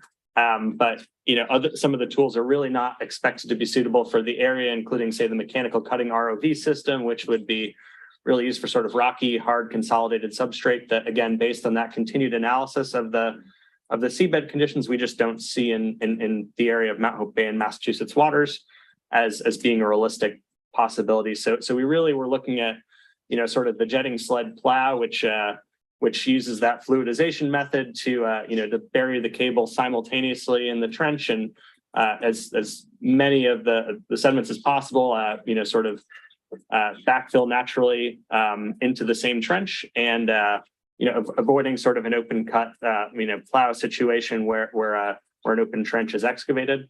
But in terms of the sediment redisposition, I don't know if another one of the SouthCoast team would comment a bit more on experience of the difference in sort of sediment redisposition between the two. I can't say I'm an expert specifically on that. Yeah, Danny, if you have any comments on there, please add in. Yeah, I can comment briefly on that.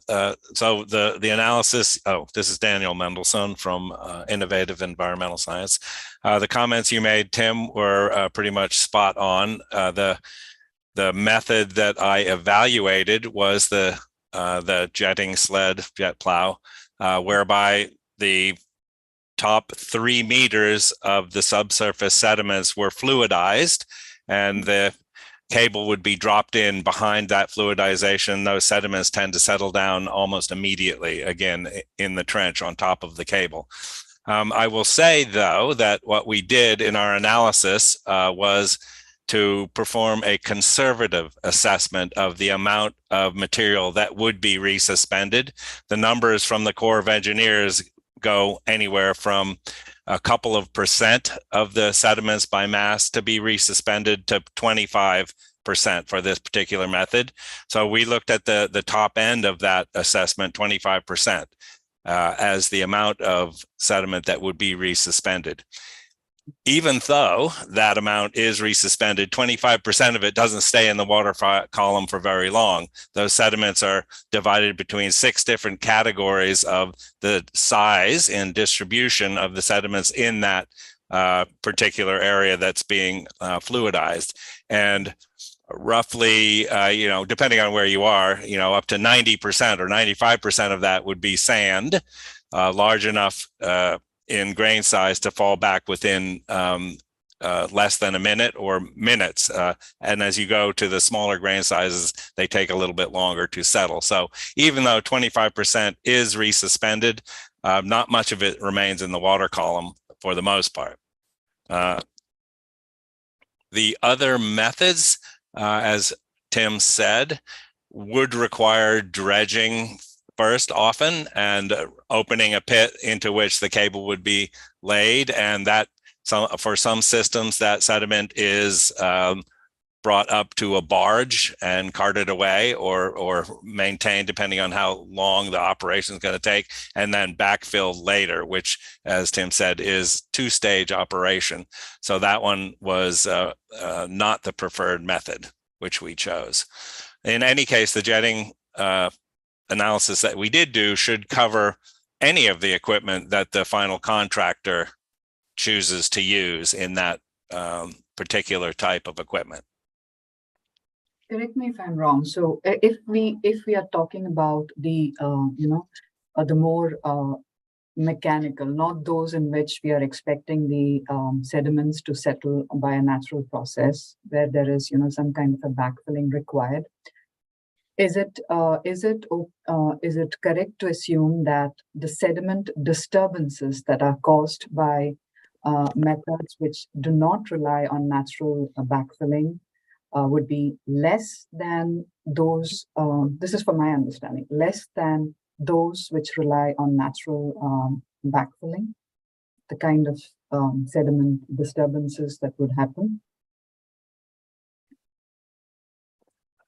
I'm not quite sure what you meant by the question, but if you mean natural backfilling, would that be after the cable burial process has completed, or did you mean during the process itself? So this is for my understanding. So if we are talking of methods, let me just pull out the table so I can name a few rather than, yeah.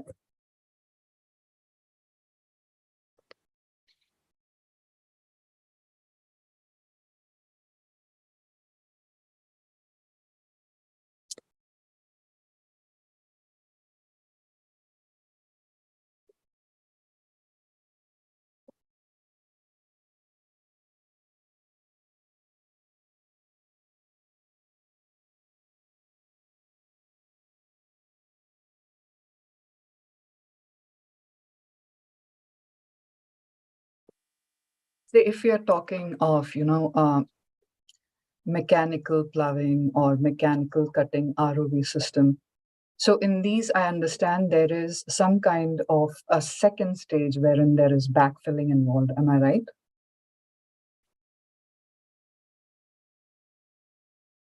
This is Tim Ryer. Depending on the requirements, there may be a second backfilling activity, correct?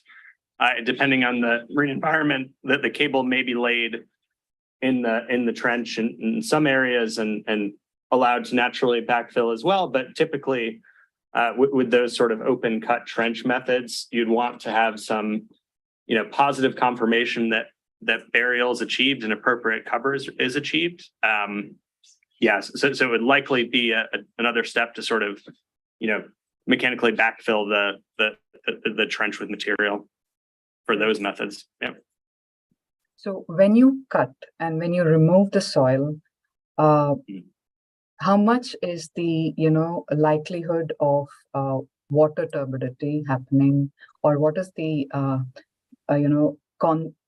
concentration of suspended water, sand, or whatever the material is in the waters compared to a method like jetting, sled, or plow?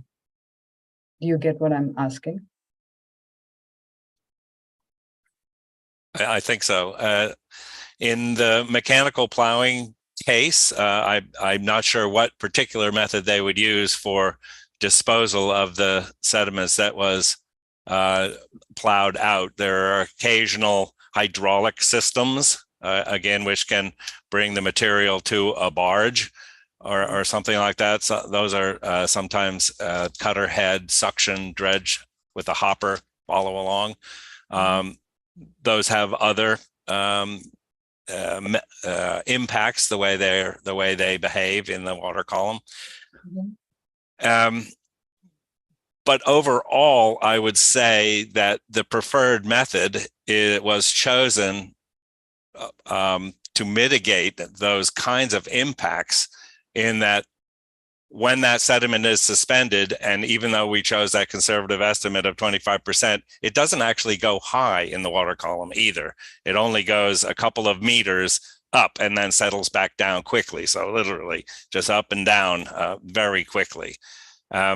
Whereas the other systems where anything like a hopper dredge is included and backfill would also require that sediment in the backfill to be dropped from the surface. So it goes all the way through the water column as well. So that method would be not preferred to employ. Other things like the controlled flow excavators move the sediments off to the side, and they can be backfilled that way later. But they tend to also eject more sediment into the water column than the preferred method. Yeah, and this is Tim Ryer. I'll add in, oh, go ahead. This is Tim Ryer. I'll just add in that for some of the disadvantages Mr. Mendelson mentioned, those are the reasons why those are not our preferred methods, and we don't propose that sort of significant scope of dredging that would be accompanied by those methods, and that's one of the reasons and justification for not proposing that in our application. And also, just kind of reemphasizing, with the simultaneous lay and burial that the jet plow enables, the jet sled enables, that sort of natural reconstitution of the trench really is an advantage. And, we do expect the seabed to recover to, its initial or close to its initial, condition. Yeah, got it. Thank you very much. That was very useful. Now, are there other state-of-the-art methods or processes that the company may consider for cable burial to minimize benthic habitat disruption in the proposed ECC? This is Tim Ryer.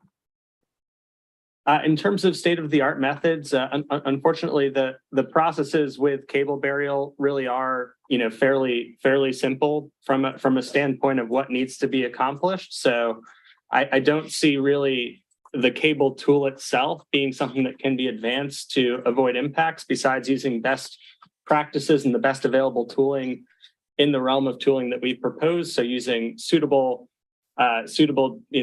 jetting tools that accomplish those characteristics which we've just mentioned as advantages. I would say our biggest lever, our biggest mitigation to avoid impacts to benthic habitat are looking through the entire corridor and that we've surveyed. So an extensive corridor that we've surveyed, 700 meters wide, for really reemphasizing that the width of disturbance, temporary disturbance in the corridor, and the width of the cable itself is very narrow, within that. So we'd see the surface impacts, temporary surface disturbance from a jet sled tool, really just being around 6 meters wide. And that's really just surface impacts. The actual cable itself, about 13 inches wide, the cable bundle that we'd be installing. So given the small width of the cable and the small width of the impacts and the broad width of the study area, we have a lot of flexibility to micro route and avoid those sensitive areas. And that's, I would say, our most effective primary mitigation, rather than really any novelty in the tooling itself, as it's a fairly simple and established and I'd say mature technology and process. And to what Tim, this is Kathleen Freeman, and to what Tim just said, we're about seafloor disturbance. We're looking to avoid and or reduce the installation of secondary cable protection due to the regulatory agency concerns about impacts to seafloor. Absolutely. And our benthic surveys have indicated where we plan to place our cables is conducive to not having to do the cable installation. Do you want to, Tim, speak to how we've just offered that up conservatively, but we don't think we'll need it? Yeah, absolutely. So the estimates of secondary cable protection, so say use of rock and mattresses in Massachusetts waters, we would need to use, in general terms, secondary cable protection for a few reasons. One of them being if there was a cable or pipeline utility crossing that would be required. There are none of those in Massachusetts waters for either route option. And we also need to use them in areas where burial by one of the tools that we've described is not achievable. But again, given that we continue to study the seabed characteristics, what we see in the portion of Mount Hope Bay in Massachusetts waters does seem very favorable to use of a jetting tool, generally softer sediments that are favorable for this type of tooling that would allow us to reach target burial depth and avoid use of secondary cable protection that would only be required if the target burial is not achieved sufficiently. So we really see that, the surveys, the use of the tooling, micro routing, as a first measure to stably bury the cable beneath the areas where we can avoid those benthic habitats to the extent possible. I get it. So let me refer to, I think it is 5/52, and the section would be 55110 of the. I'm sorry, 55-110. I don't know what this. Well, I'll repeat it. So it's 5/52. That's the page number of the analysis. Correct. And the section would be 55110. I'm sorry, is that 5510 or something else? 5.5.1.10. Yeah. Did you get that, Mr. Brock? Yeah. I got what I heard. So, so here the company estimates that up to 15% of the ECC would require secondary cable protection. Now, is this within the Massachusetts state jurisdiction area? Yeah, and this is Tim Ryer speaking. I can contextualize that estimate. So that was a preliminary estimate that was presented conservatively to estimate impacts. We currently believe as we mature our understanding of the route that number will be closer to zero, to be honest. And we've looked at that just to take a conservative initial approach. And as we progress our permits, we'll provide more nuance on that number and more refinement on it. But the source of the 15% would be for that, allowance for incidental areas where we're not able to achieve suitable target cable burial. But as we continue to progress our cable burial risk assessments that tell us and confirm how deep that we need to bury the cable for long-term stable protection of the cables, as well as the burial assessment, considering the tooling, as that does progress, we're more confident that number will be closer to 0%, but we've presented this initial conservative estimate in order to ensure that what we're presenting is conservative and that we don't underestimate impacts. But we do believe at that time that estimate to be quite conservative. Okay. This is Jamie Duran, just to expand on that. This allowance for secondary cable protection, we are carrying that, as a quote unquote contingency in our permit applications with the Mass DEP and the Rhode Island agencies, just as a contingency in the event that we need cable protection. So this is also going to be explained in the permit applications submitted with the state agencies. Okay, thank you for the clarification. Now, I just, in that case, I just want to know when these cable burial risk assessment studies would be done by. I note that you mentioned another study too that will determine the need for secondary cable protection. But by what time are you looking for these studies to be completed? Yeah, absolutely. Tim Ryer again. the cable burial risk assessment based upon our surveys is completed, and we intend to submit that as part of our Chapter 91 401 water quality certification application and provide that to for review. So it'll also be included in the FEIR as a confidential attachment. So that will be made available to Massachusetts regulators, and we've shared that with other regulators as well as we take a view of the entire cable route in that assessment, including the portion in Massachusetts waters. So ongoing assessment of need for secondary cable protection will continue as the engineering matures, and we'll also consider the specifics of the burial tooling that the selected contractor intends to utilize, as we're really going to, until the very end of installation planning, look to minimize that number and ensure the burial plans are specific and they're as credible as possible. So correct me if I'm wrong. So right now you did mention that this risk assessment study has been completed. It has been submitted along with the FEIR as a confidential document because it is in review, and after which it will be made available to the public. Am I correct? This is Tim Ryer. I don't know if I can comment now if it will be available to the public, as there's certain proprietary information that's available in there that can be provided about the tooling proposed and the assumptions of methodology, but we'll have to follow up to see about eventually making it public. I think that is a possibility, but I don't have an answer immediately. We'd have to consult with our those who prepared the study and the folks who provided the inputs as well, which relate to some proprietary aspects of tooling.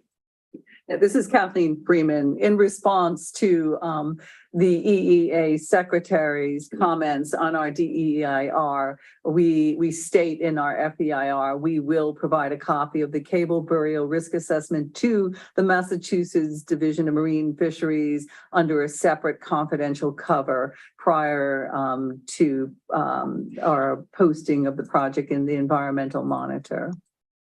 And this is Tim Ryer. I'll just add, in terms of the ultimate impact to the marine users and stakeholders, we do intend to, communicate strongly. If there is any secondary cable protection required, which we don't anticipate there will be, the details that are relevant for our cable installation activities would be communicated via local notices to mariners and I'm sorry, they'll be communicated what? Communicated via local notices to mariners and other communication channels that we'll establish during construction. So the relevant details we're certainly very happy to share, especially as they relate to the as installed condition and the construction activities that will be taking place. Communicate via our fisheries liaison folks as well in our project. Thank you, Mr. Rare. So this may be, okay, let me phrase it this way. Now, would the company decide that it needed to return to certain points and install secondary cable protection after the cable has been installed, after one run of cable installation has happened? Do you foresee? I'm sorry, after one what? I don't remember, but do you foresee such a scenario wherein you would have to go back and install secondary cable protection on a run, on a length that you have run cable through already? Tim Ryer speaking again. Yes, that would generally be the process that would be performed. So pre-installation surveys would be completed to immediately prior to construction to confirm the condition of the route. Some pre-installation route preparation, such as a pre-lay grapple run, would be completed along the route to clear the route of debris. The cable installation would commence, so the simultaneous lay and burial of the cable. After that's complete, a post-lay survey would be completed in combination with there are features of the tooling itself that can confirm burial depth of the cables as the cable is being installed. So the combination of both the tooling, instrumentation and equipment and post-installation surveys would confirm that suitable burial depth is achieved or not achieved. And if the suitable burial depth is not achieved, then options for remediation in order to confirm that there is suitable burial depth would be assessed. One of those post-installation methods to remediate and ensure that the cable is suitably protected is the secondary cable protection that we refer to. So this is the normal process that you first lay a cable, and then just in case there is some, difficulty in achieving the burial depth, then you go back and, mitigate, or rather put in whatever is needed for what do you call the secondary cable protection. Do I get it right? That is correct. Okay.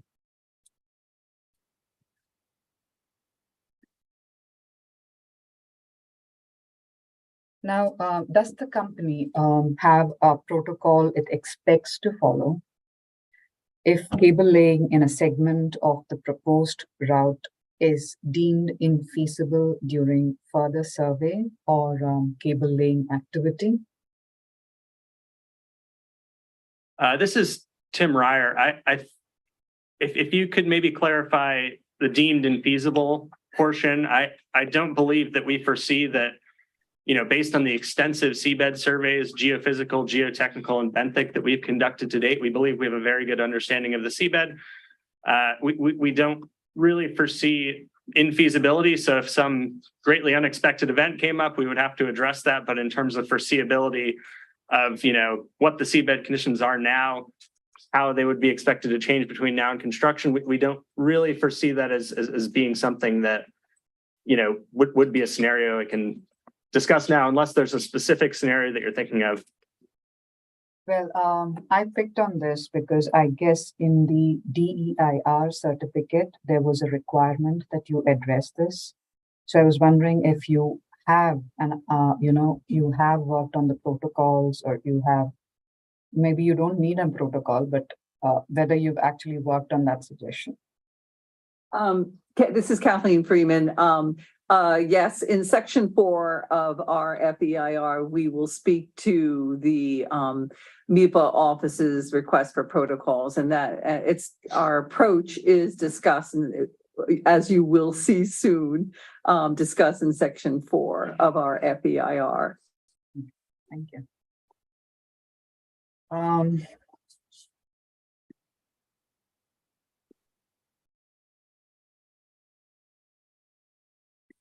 So I think I will move on to the section on water resources and wetlands at this point.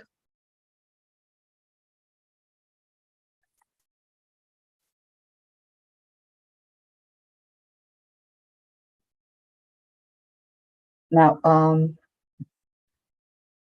let me begin by following up on a discussion we had on the first day of hearings, wherein the company mentioned that, while discussing table 6.1, which talks about the various permits required, that the NOI to the Somerset Conservation Commission would be submitted close to construction. I just wanted to know if there is any process happening at present, any consultation or talks happening with the Conservation Commission at present. This is Kelly speaking. Not at present. No, we are looking to conduct additional consultations with the Conservation Commission and with the Planning and Zoning boards. But at present, that communication is being funneled through the town administrator. Okay, thank you.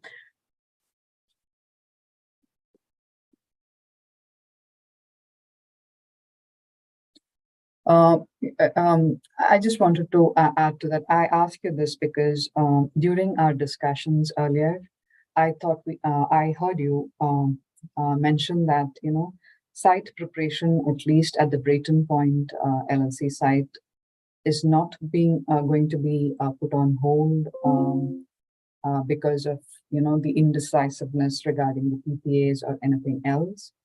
So I was wondering. So it's my understanding that you need, at least we need the information on the NOIs. So I'm sorry, I couldn't hear you. It's my understanding that what? It's my understanding that this information regarding, the order by the, Conservation Commission, the Somerset Conservation Commission, is required for any kind of site preparation, or is it that the kind of site preparation you're talking of does not require these approvals?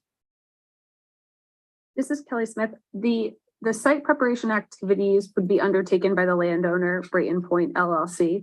So they're undergoing their own consultation process on what permits they'll require to do various activities. Their site preparation plans, as currently in the works, are broader than just the South Coast Wind parcel. So there may be additional permit consultations triggered just as a result of that. So it's difficult for me to speculate on exactly what their permitting process will look like. Okay. Got it. Now at 6-2 of the DEIR. And sorry, go ahead. At 6-2 of the DEIR.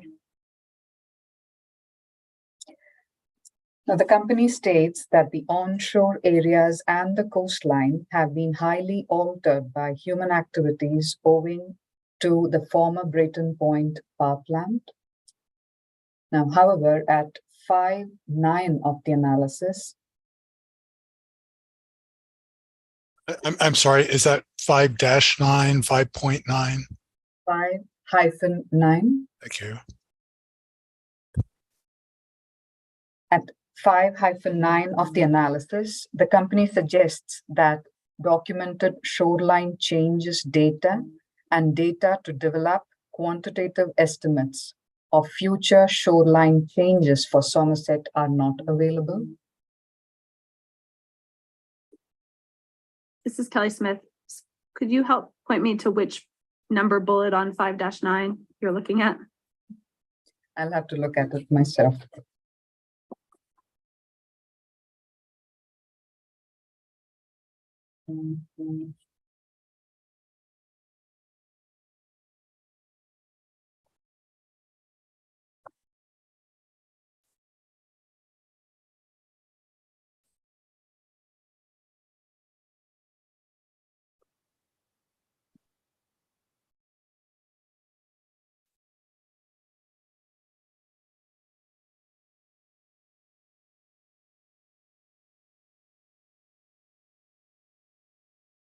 So there is the section 5-5-5. I'm sorry.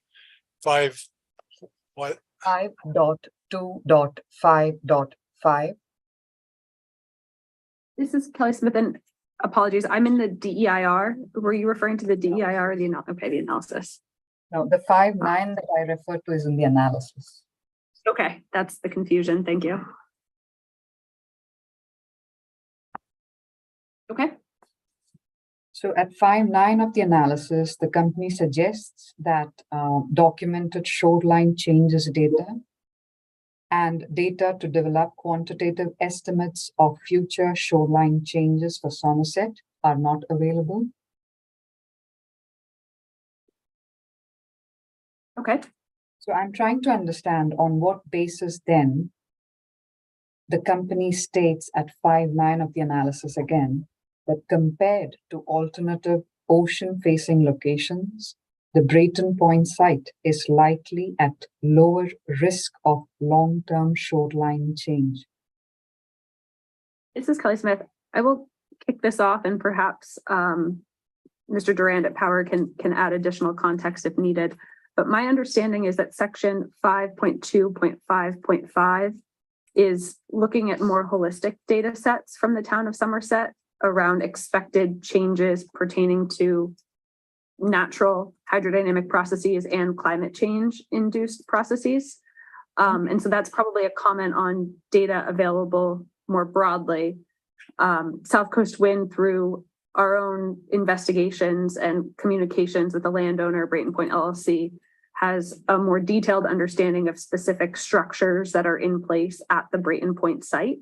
And so that's where that that other referenced material came from. So we are aware more specifically at Brayton Point that there have been coastal reinforcements and alterations done. And this is Jamie Duran, just to follow up what Kelly Smith indicated. Yeah, the shoreline changes. It's also program administered by the Mass CZM. And that's one of the indications that there's not data for this section of the shoreline in these communities. But in regards to the statement about past impacts and filling and such, part of it is a review of historic aerial photography, also looking at previous Chapter 91 licenses, what changes, what's been approved for changes at the site. And also, I would say even the TARA, the Archaeological and Cultural Resources review of the site included, a number of old figures and schematics of what the site has looked like over the decades. So that's where some of those conclusions are coming from. Okay. And this is Kathleen Freeman. In the company's response to EFSB S5 footnote 1, reference to the GEI licensed site professional of record for the landowner, the 2021 report.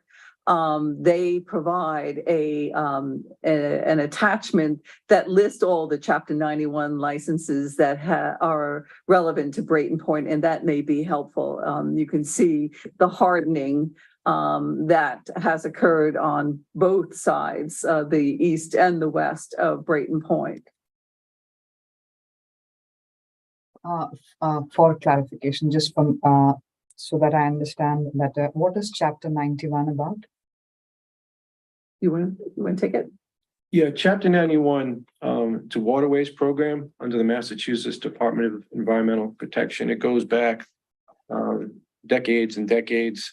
It's basically a program to protect the waterfront of the Commonwealth, to protect public access to the waterfront, uses of the water, port facilities and such.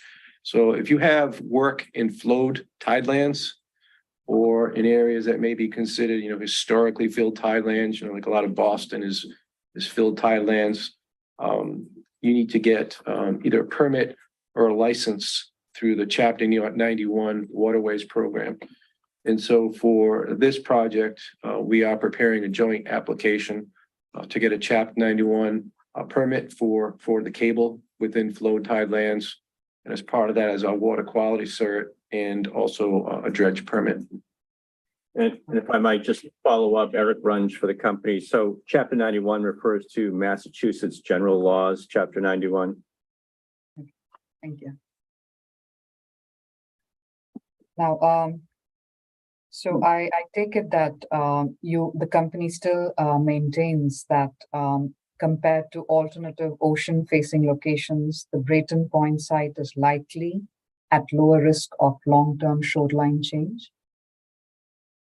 This is Kelly Smith. Yes. Thank you. And if I could, I did want to go back to a point we had hit earlier and clarify my statement. Regarding the Conservation Commission engagements, we're not in active discussions at this exact point in time corresponding to stormwater system design, but in our information request responses to SOM-2 and Z-1, we do list touch points that we've had with the town to date. And we have had preliminary meetings to review high-level engineering plans and site layouts, which the building inspector and the conservation agent for the town of Somerset participated in. Okay, thank you. Now to figure 5.2, attachment A. I'm sorry, figure 5, what? 5.2.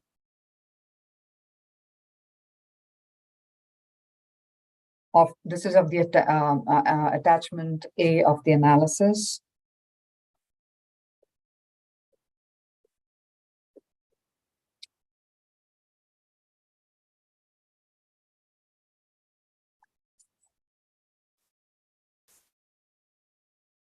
Basically, it is seen that parts of the project site fall within the FEMA flood zone.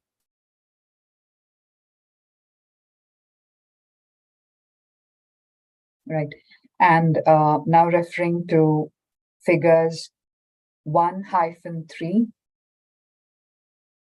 and 5-4 of the same attachment.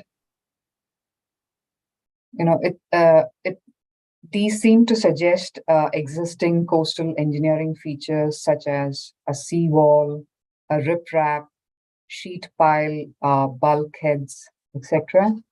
So my question is, please describe the function of these existing features, and if we could have the company's assessment of their current condition.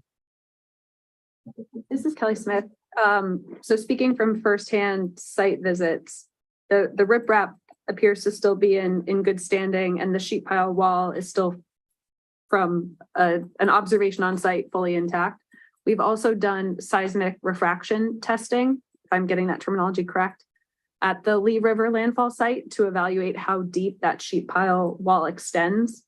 And I also believe that that's covered in one of our information request responses, but I don't have the number handy. I may come back to it. And our findings from that analysis were that the sheet pile wall appears to extend all the way to bedrock. So about 50 feet, approximately 50 feet below sea level. Based on those findings, it's unlikely that our HDD trajectory would be able to pass underneath from the setup point that's currently shown in the preliminary engineering plans. And so that ties back to some of the discussion yesterday, where we're doing an ongoing engineering effort to evaluate minor shifts to that setup to avoid the wall. I'm sorry, to avoid the what? The wall.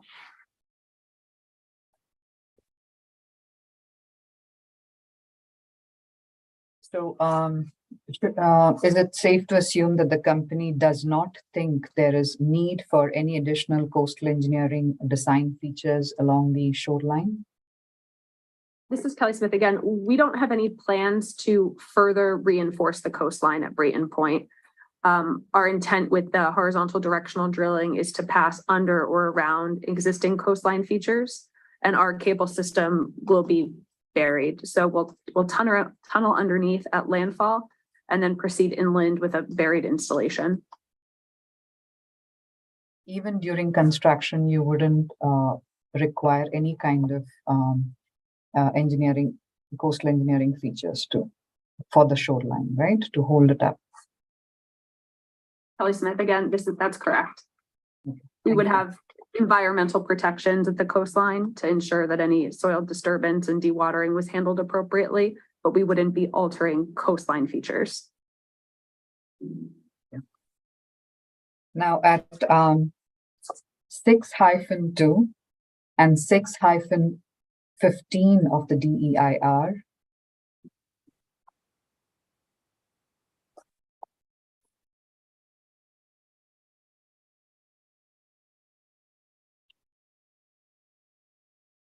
I'm at 6-2. So the company explains why the project qualifies as a limited project in accordance with 310 CMR 10.24. There's more reference there, but I'm not quoting all of that. You know what I'm referring to. So EFSB W6 mentions, do you want time to get to it? EFSB W6. Yes, please.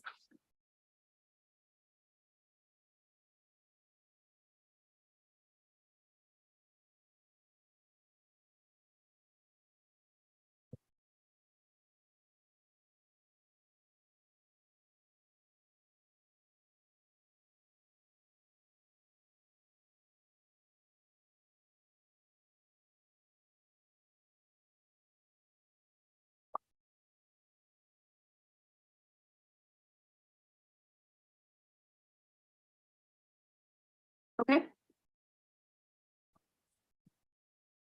It mentions the temporary disturbances allowed under the limited project and states that the project would be reviewed under section 401 water quality certification requirements? Now, the question is, please clarify the permitting process the company will follow for such a limited project. So this is Jamie Duran from Power Engineers. So this project being ultimately a public utility transmission line and also a renewable energy project. I'm sorry. I need to make a note. I got kicked off again by internet. Just a moment.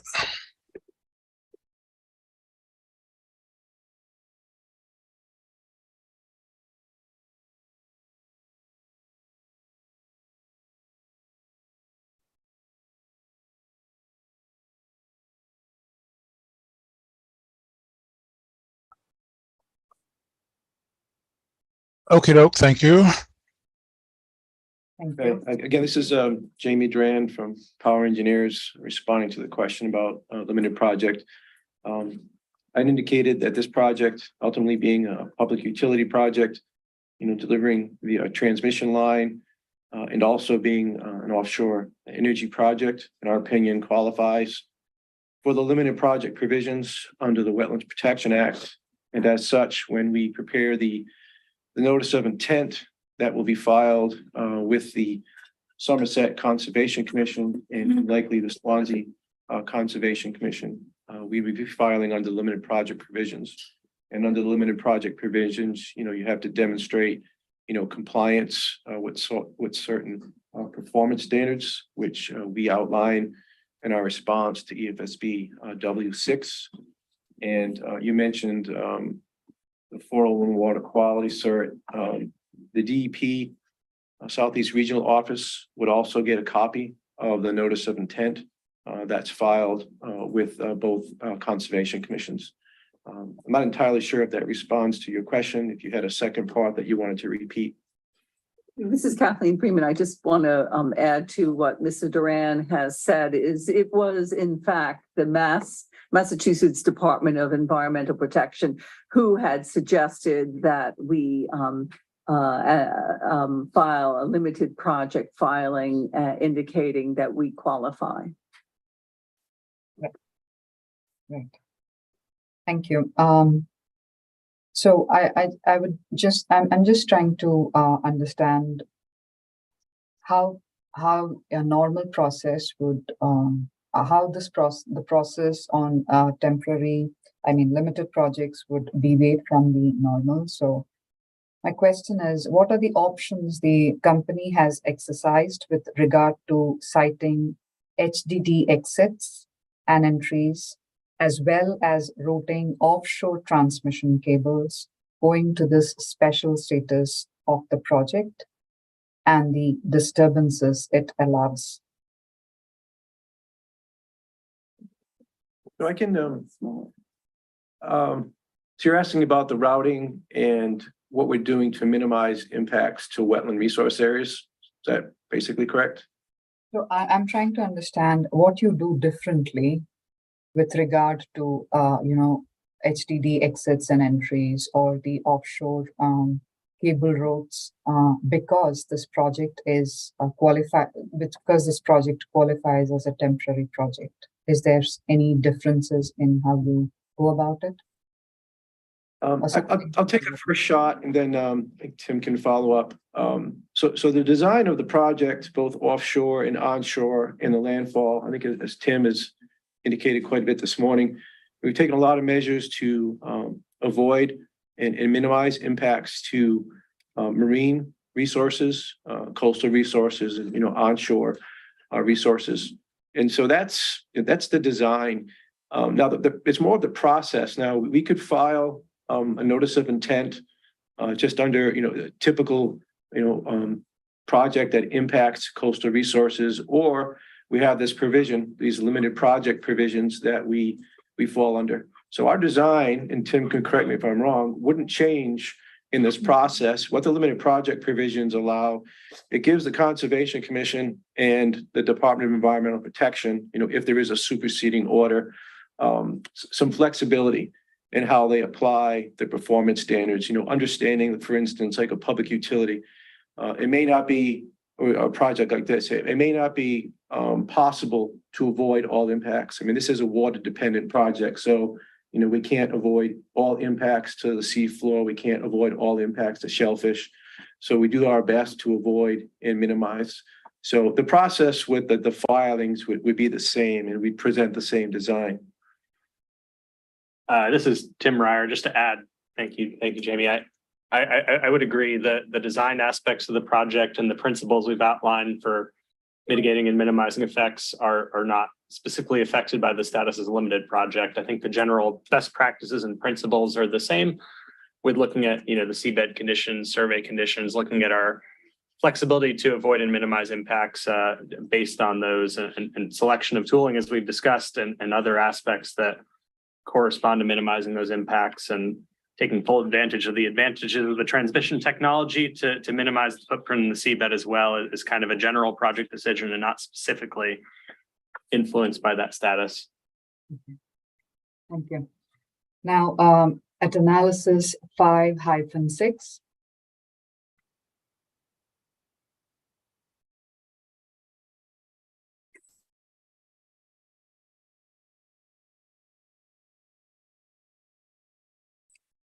the company states that it evaluated mapped mass DEP zone 1 and 2 and wellhead protection areas. Can you let us know how far from the project site are the nearest groundwater wellhead protection areas, the mass DEP designated zones 1 and 2? And this is Jamie. Sorry, go ahead. I apologize. No problem. So, and if there are any potential public water supply areas identified?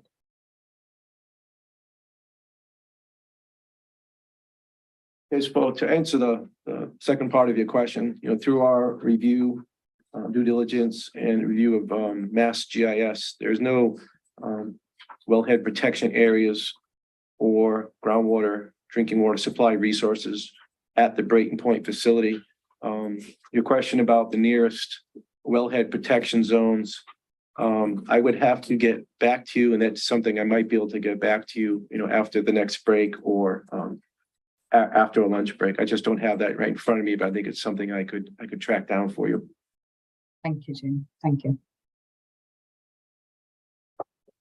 Speaking of the next lunch break, it's about 12:50. So Ms. Divakar, just let me know when it's a natural breaking point for you in the next few minutes, 10, 15 minutes. I could, there are a few questions in this section, so we wouldn't finish the section, I suppose, but I could maybe do a couple of questions and then break. Is that okay? That sounds like a good idea.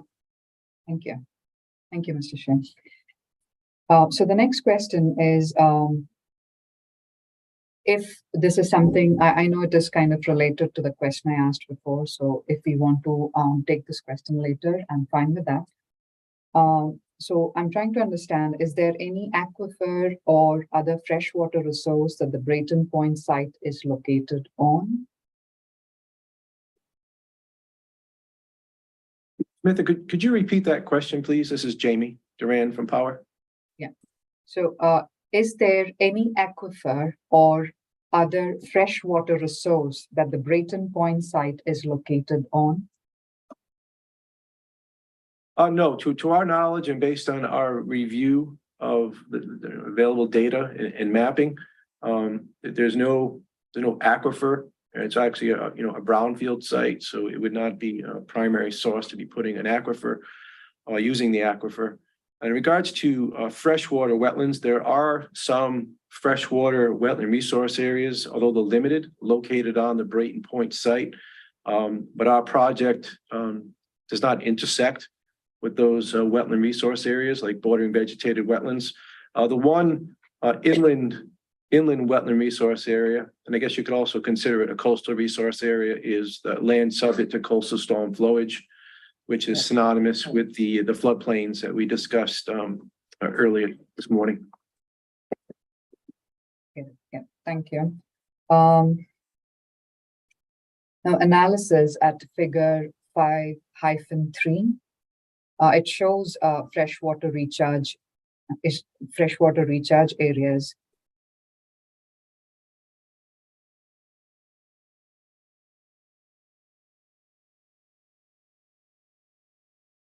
In the analysis, or I'm sorry, are you looking at a figure?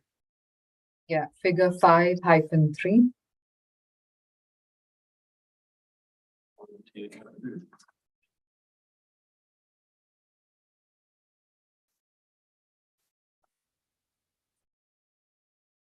I'm just wondering if there is a map provided by the company that shows boundaries of the aquifer recharge areas. The closest aquifer that gets fed from areas around Brayton Point site. This is Kelly Smith. Maybe Jamie can look at the figures or Mr. Duran can look at the figures and provide more context. But speaking from my background as a water resources engineer, and based on what we discussed yesterday, the general groundwater flow in this direction is going to be from the north to the south. And it is a coastal resource area. So the surrounding water is going to be brackish in nature. So I wouldn't expect any work to be done on the site to drain towards a freshwater aquifer. Okay. So that would be against the drainage, basically the slope is what you're saying, right?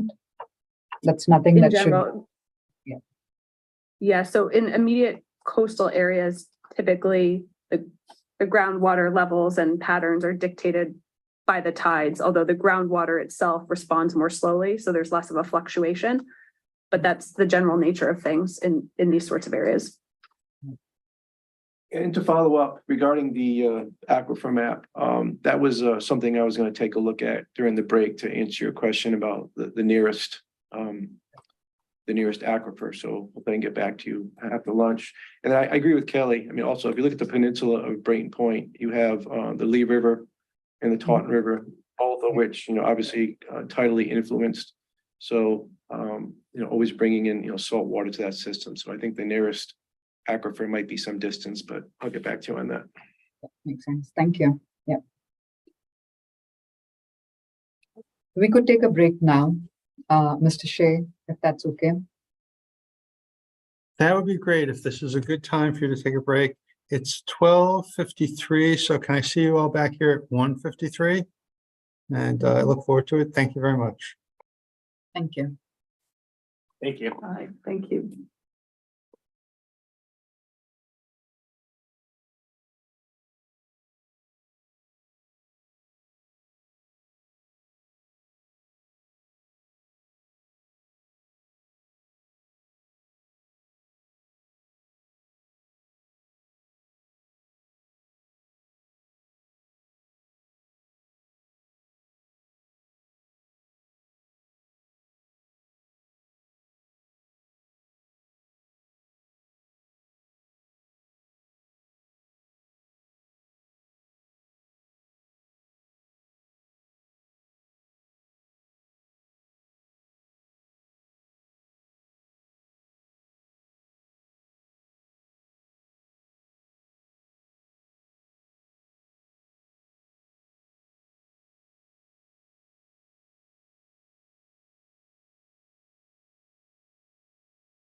Mr. Shea, Yes, before we go back on the record, do you think you'll need the EMF witness, Mr. Long, anymore today? I would defer to my colleagues. Smitha and Wayne, what do you think? Do you have EMF questions? We wouldn't need Mr. Long for the session. Thank you. Thank you for asking. Wayne, do you have any EMF questions? No. Okay, so I guess we don't need Mr. Long. Thanks for asking. Thank you.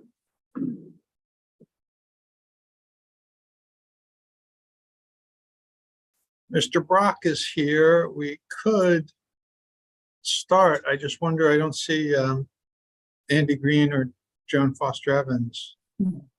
Bob, hold on. Yeah, I don't know if they want to be here. I mean, they don't obviously don't have to be here. They can.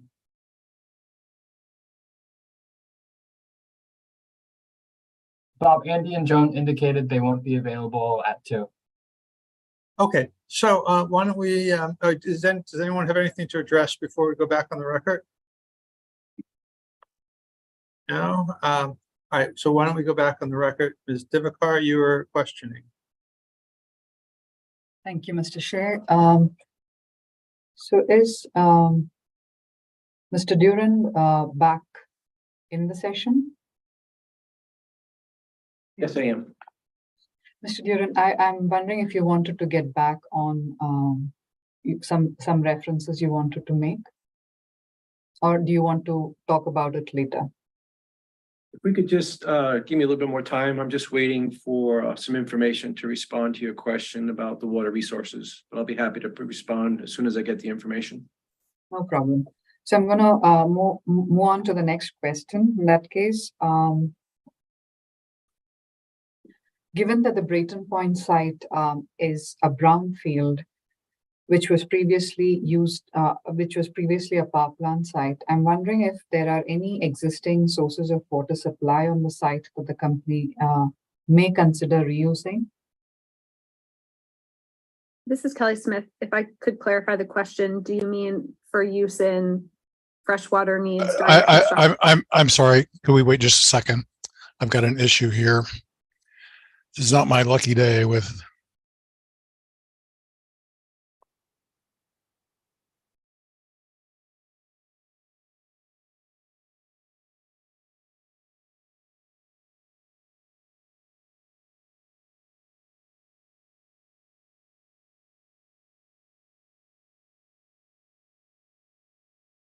I'm sorry, could you begin the answer again, please? Thank you. Yes, this is Kelly Smith again. Was the question about water supply in relation to the project's water needs during construction or operation? Yes. Would you be using any existing sources on the site for these purposes? There is an existing water line from the municipal system that I believe goes down Brayton Point Road. We will, during operation, look to tie in to the municipal water supply for some of our, in general, the converter station is going to be unmanned, and I believe we spoke to this in one of our information request responses, but there will be a need for some water connection for emergency services. And so, yes, we would look to establish that connection to the municipal supply. And this connection is actually the same that would serve Prismian, the project. Are you aware of it? I'm aware of a water line down Brayton Point Road. There would likely be some sort of split off point and separate metering that's a finer point of detailed design that has yet to be determined. Thank you.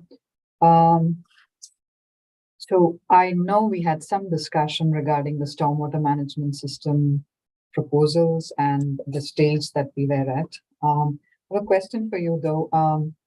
Now, we did talk about the site being regulated by an NPDES construction permit, general permit, right?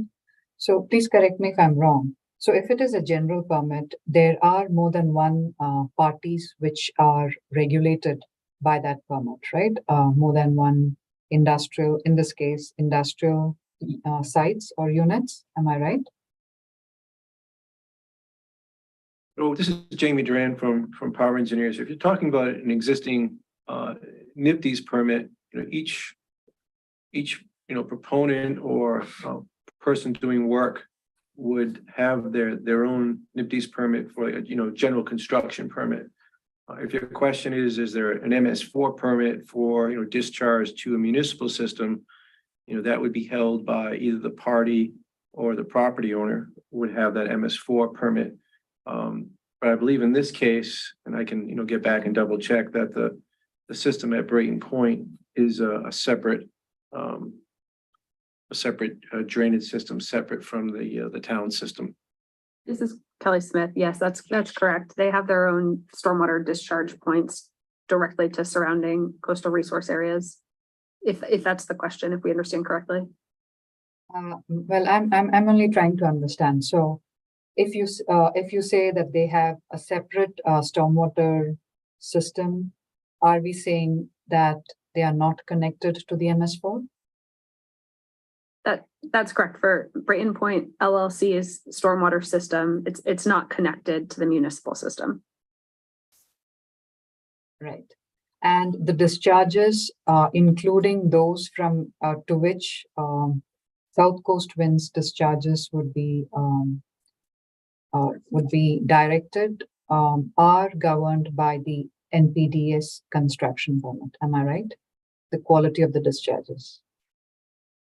I believe that's what Mr. Duran was seeking to clarify. It's as the permit holder, the construction general permit would apply to SouthCoast Wind and our facilities. Brayton Point LLC will pursue their own permits. Okay. Yeah.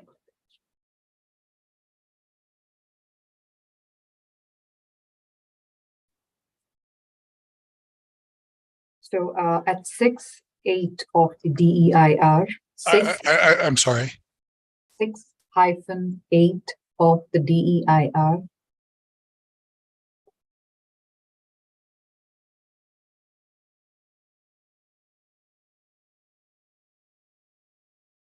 I would also like you to reference EFSB CM33.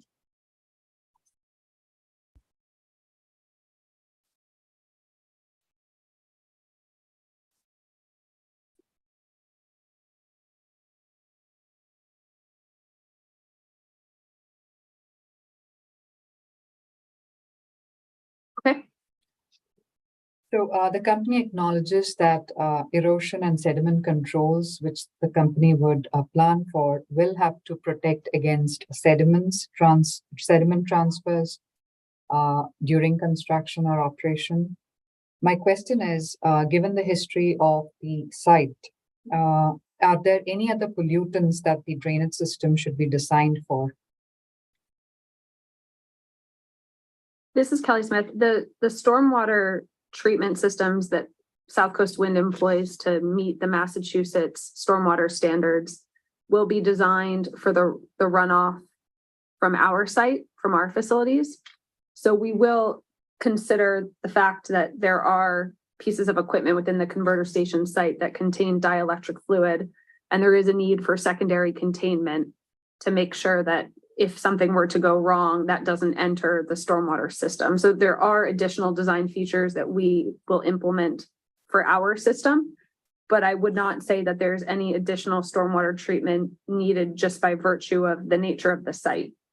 We will consult with Mass DEP and do our own environmental due diligence around whether any additional stormwater best management practices that we employ need to be lined to prevent additional infiltration. But that we can accommodate the design either way. Okay, I understand that usually there are, requirements of phosphorus, metals, nutrients, etc. sometimes, which go along with permit requirements. So I'm just, I wanted to know if there are other, nutrients, metals, etc. that need to be filtered, designed for, reduced in the discharges. This is Kelly Smith again. We will design for total suspended sediment requirements. So there's modeling that you do in the design of a stormwater system that includes consideration for typical pretreatment measures and also the main portion of the stormwater basin. And there are curves and ways to evaluate to make sure that any BMPs that are designed meet standards for total suspended solids. I don't have an immediate answer on phosphorus and nitrogen. Typically, low impact development and standard BMPs do provide that benefit, whether or not it's required by the nature of the watershed. But I'm not sure of any particular, let's say, total maximum daily loads or water body impairment requirements of the Lee River or Mount Hope Bay that would drive us to have those additional requirements. Okay. Just to expand upon, you had mentioned, this is Jamie Duran from Power, about the NIPD's permit. And regarding, other pollutants, during construction, the NIPD's permit would cover our construction activities. And as we indicated in our filings, if we did encounter some form of soil or groundwater contamination, we would work under a URAM, which at that point, we would have some other type of, filtration, frac tanks, settlement, some type of carbon filtration if need be, to address any potential contaminants in groundwater. And so that would be separate from, the stormwater system, which is basically created for, rainwater and stormwater runoff for the long-term operation of the facility. Okay, got it. My next question would be, in the DEIR certificate at 31,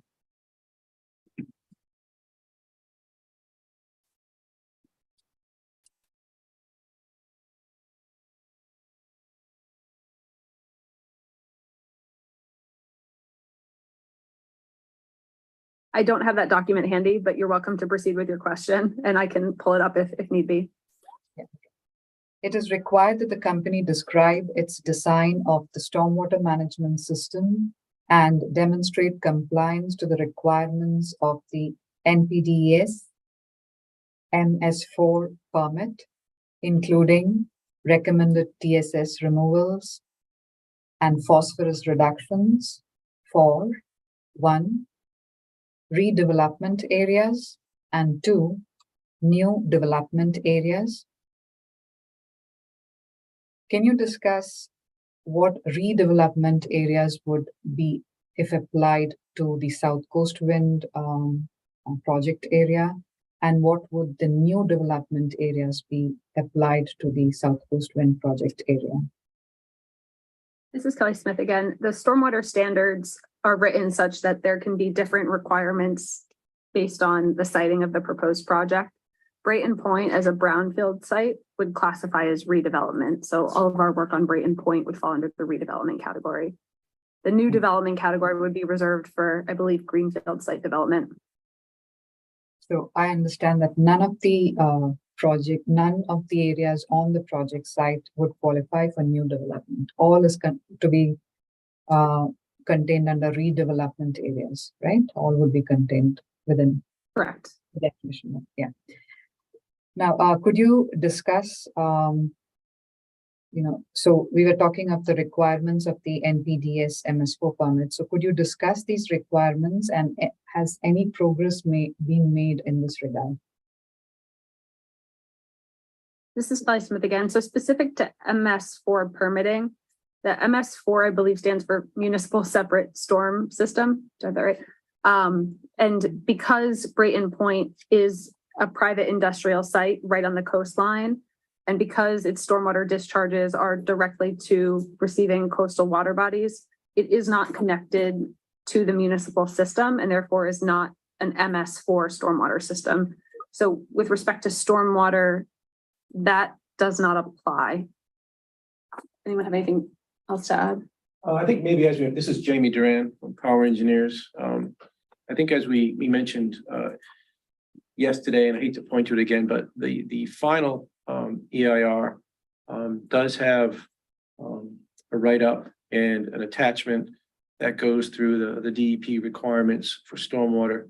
and the stormwater checklist. And so we do address those based on our preliminary engineering design. And so you will be seeing that shortly as well. So maybe I understand this wrong. So this is something that I took off the DEIR certificate, which says that the company needs to demonstrate compliance to the requirements of the NPDES MS4 permit. So I understand what is meant by the NPDES MS4 permit is the NPDES construction general permit.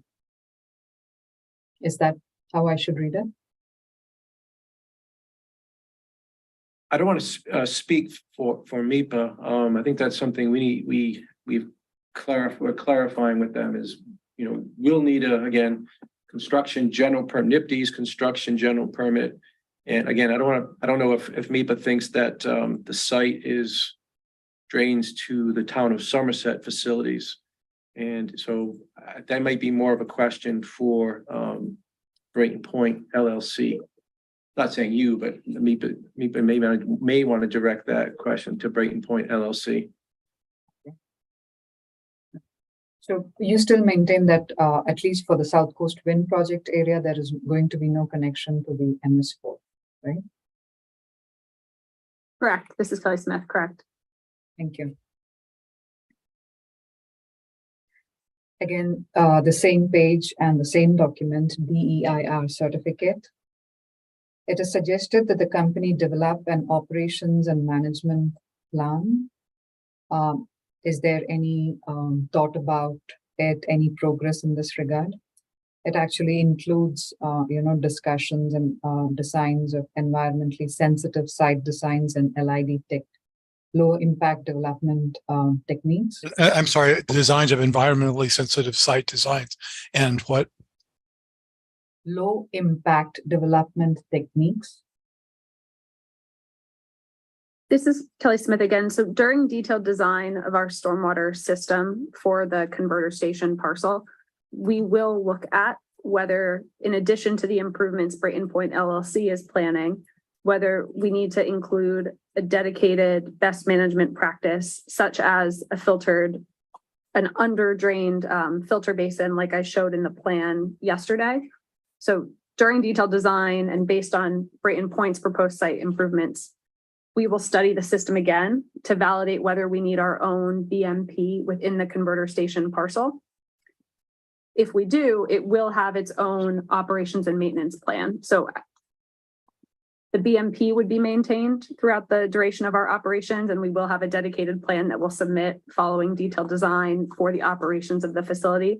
And we will also need to operate and maintain likely smaller under-drained stormwater systems within the converter station itself. So typically within a substation yard, you'll have under-drained, so perforated pipes beneath the crushed stone, and those collect stormwater and convey it. So we will need an operation and maintenance plan for all of that stormwater infrastructure, yes. Okay. Thank you. Next question is at 6-8 of the DEIR.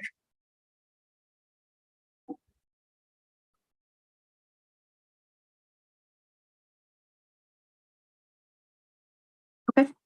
The company proposes that contractors will be responsible for implementing oil spill prevention and response procedures for all equipment. Just to clarify, does this statement imply both offshore and onshore equipment? This is Tim Ryer, yes. Yes. Now, please elaborate on the company's arrangements to monitor regulatory compliance for spill prevention and control for likely offshore and onshore sources. This is Kathleen. I'm sorry. Please continue. Yeah. Kathleen Freeman. I can speak for offshore. The offshore spill prevention plan is covered by the BOEM-led NEPA process and our COP filing, the construction and operations plan, and will go through a robust review by the federal agencies and the cooperating state agencies. So that is in our COP. And for the the Massachusetts jurisdictional areas onshore, we will have a spill prevention plan. We, I believe, with our DER, we included an emergency response plan template. Jamie, do you want to elaborate on that? This is Jamie Duran from Power. As Kathleen indicated, there is an oil spill response plan for vessels offshore, and we have an emergency response plan for onshore. So that talks about containment, storage, responding to spills, and also reporting of spills to the DEP. Elaborate a little bit more. It talks about where refueling is to be done, not to be done, where fuels and other hydraulics are supposed to be stored. If you have immobile equipment, such as the drill rig, using secondary containment under any hydraulic lines, and using secondary containment during refueling. And know that South Coast Wind is also going to have a representative on site as a quote unquote environmental compliance inspector, compliance monitor that would monitor compliance, the contractor's compliance with the spill procedures. Okay, so that is the arrangement for monitoring it, right? Basically, Correct. monitor the contract who would, oh, yeah, okay. Yeah.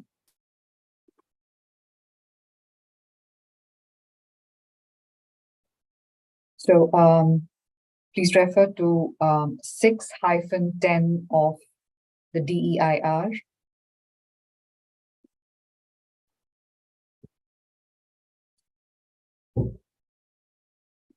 Now, during the company's discussion of the sediment dispersion modeling results for the ECC segments, there is repeated reference to a desirable TSS concentration limit below 100 milligrams per liter. Please explain the company's choice of this TSS concentration value. Is it based on some standard? Just to understand what does this 100 milligrams per liter signify? Do you want me to start with that? Yes, Okay. please. This is Daniel Mendelsohn with IES. The 100 milligrams is really, from what I understand from the biologists, the lower limit of any potential impact in the water column to biological systems. The 100 milligram per liter value, on the other hand, still needs to be considered in coordination with or conjunction with the duration of that concentration level when you get to the impacts part.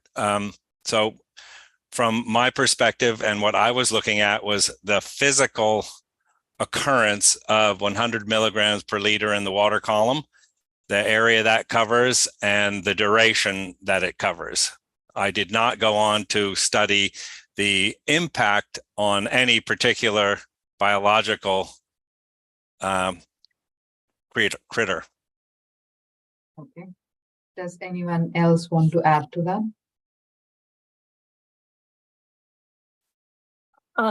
Kathleen Freeman, we will have to get back to you on that. And pull the answer, I suspect, lies in our federal filings.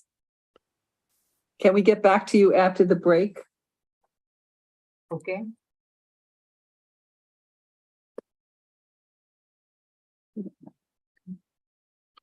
Do we have another break?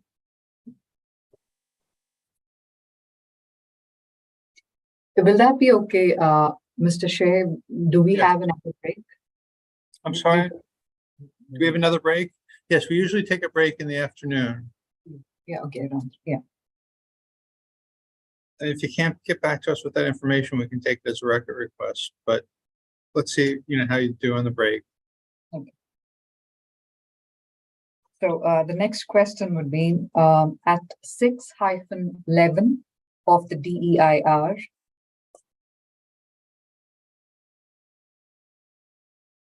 The company observes that increased sediment suspension and deposition could result in mortality of benthic organisms through irritation to respiratory structures, reduction in the feeding success, and so on.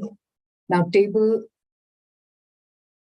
I would like you to reference table 6-2 at 610 of the DEIR. I'm sorry, at 6-10 of the DEIR.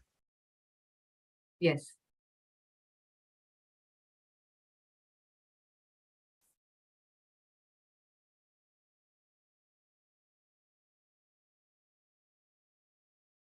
That table mentions that about 5.6 acres of land containing shellfish will be impacted by cable installation activities. Further,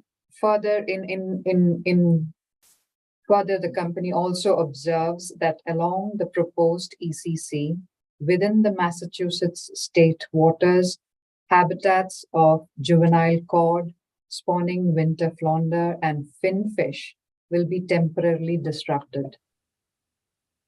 Now the question is, please comment on the chances for recuperation of benthic species habitat, including fish habitat, following the proposed disturbances for cable installation.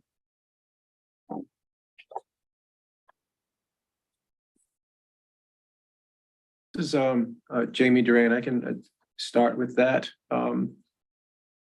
Again, with the the final environmental impact report, we do have we're attaching a document, the fisheries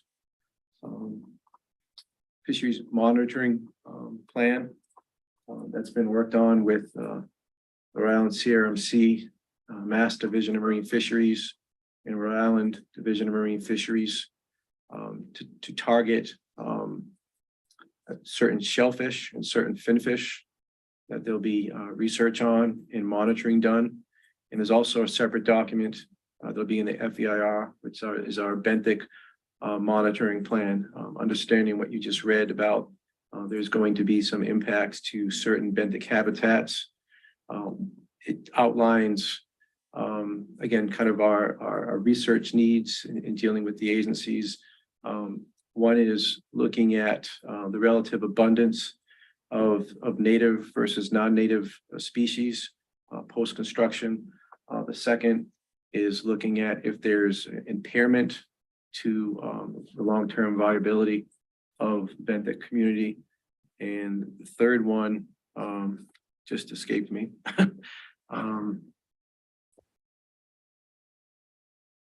I'll get back to the third one. It just escaped me for a moment. And those monitoring plans will be part of our FEIR. I don't know if anyone else has a comment. Mr. Shea. Yes. I just noticed that we have Sam Ashe as an additional witness here in the room with us. I wanted to make that known to you, and he does need to be sworn, I guess, and probably need to do a direct for him as well. He is our fisheries liaison, so manager. Fisheries manager. Fisheries manager, thank you. I apologize for not noting that earlier. Yeah, very good. I remember we met Mr. Ashe, which is like Pesci, like Joe Pesci, except without the P. I remember. It's great to see you remembered. Yes, I try to remember people's names. But why don't we swear you in, and there can be a brief direct, and that way you can chime in with answers to questions, and they'll be part of the record. So, Mr. Ashe, if you would please raise your right hand.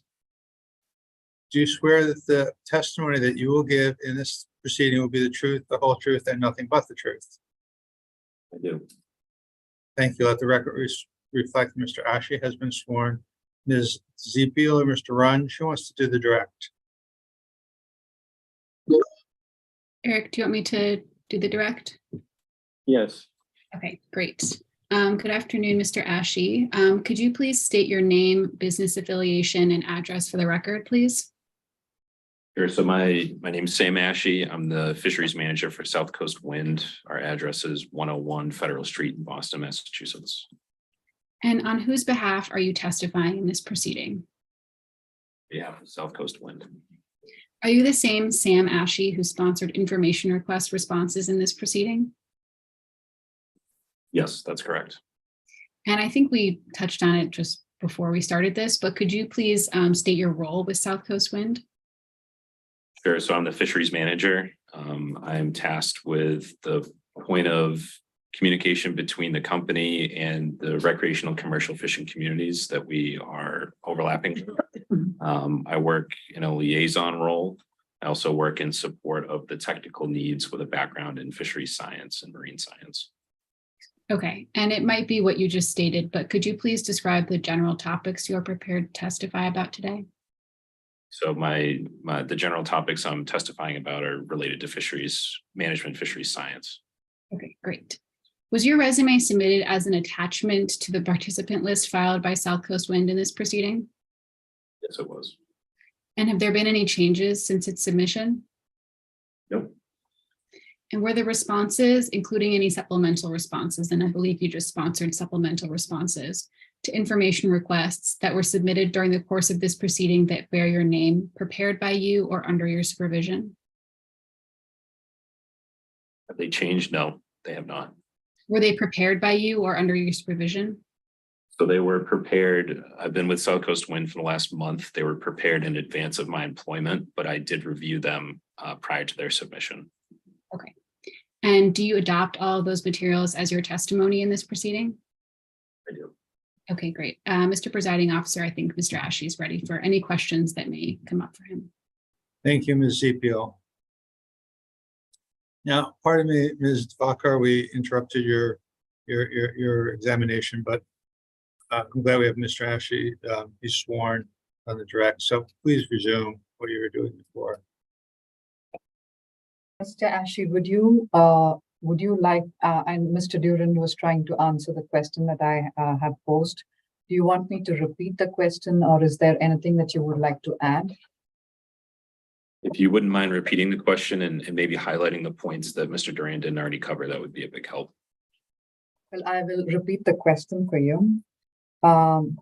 The question is, please comment on the chances for recuperation of benthic species habitat, including fish habitat, following the proposed disturbances for cable installation.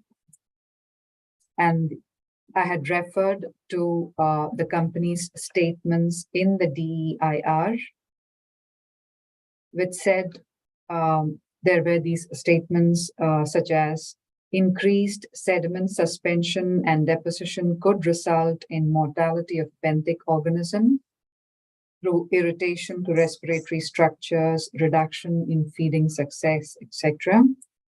And also in one of the tables in the DEIR, there was a mention of 5.6 acres of land containing shellfish would be impacted by cable installation activities. There was also a mention of, habitats within the ECC in the Massachusetts state waters, which would affect juvenile cod populations, spawning winter flounder and finfish populations. So it is in that context that I asked this question. This is Kathleen Freeman. Before Mr. Ashe begins, I just want to stress that South Coast Wind intends to respond to all of the DEIR comments raised by the MIPA office and the other commenters. And we do have a section that will be addressing fisheries, including the recent June 2023 pre-FEIR meeting that Mr. Ashe had with the Massachusetts Division of Marine Fisheries. Thank you Thanks, for Ms. your input, Ms. Freeman. At this point, since we do not have the FEIR filing, I would still want these questions asked and things recorded. That is okay? Absolutely. So this is Sam Ashe. So I'll start, I think, some of the questions closer to the end there. You referenced juvenile cod. So juvenile cod what is referred to as habitat area of particular concern. This is an aspect of essential fish habitat that's highlighted by through the Magnuson-Stevens Act. It's a very broad definition, and it basically covers all inshore waters in New England in depths less than 20 meters, I believe is the threshold. Typically, you're not seeing cod throughout that range. Cod tend to inhabit areas with rocky boulderous substrate. We have extensive benthic imaging work that's been conducted up to this point that's identified areas along the ECC as well as within the lease area. But in the context of these hearings within the ECC, there are areas with boulders habitat that juvenile cod could inhabit. We have, and I think through some of the efforts that Tim and Kelly have spoken to, there's interest in micro routing around those areas to reduce impacts to things like Atlantic cod. In situations where we can't, we're relocating boulders. We don't expect that to have a substantial impact to Atlantic juvenile cod. And of course, that's a part of the decision for where our cable route is sited. When it comes to winter flounder, we have, as Ms. Freeman mentioned earlier, we have been in consultation with Massachusetts Division of Marine Fisheries. More recently regarding the inshore fishery monitoring plan that I think is included with the materials for this set of hearings. One of the points of concern that came up was around spawning winter flounder that you spoke to earlier. So we are, along with other time of year restrictions, we are taking that into consideration as we plan or get closer to the planning phase for actual construction and cable laying. Thank you, Mr. Ashley. Does anyone have anything to add?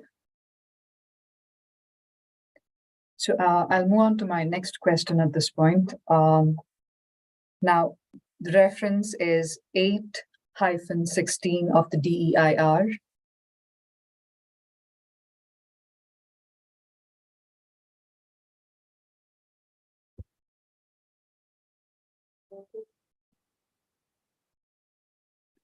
So in the references, the company provides at 8-16 of the DEIR to support the company's observation that, I quote, recolonization in some areas would begin soon after the construction ends, end quote. There seems to be an ambiguity, or at least I didn't follow, regarding the biological recovery time periods, although physical recovery period for sandy conditions have been suggested.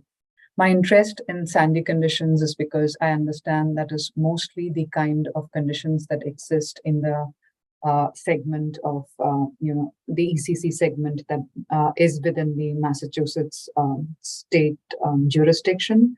Can you comment on this?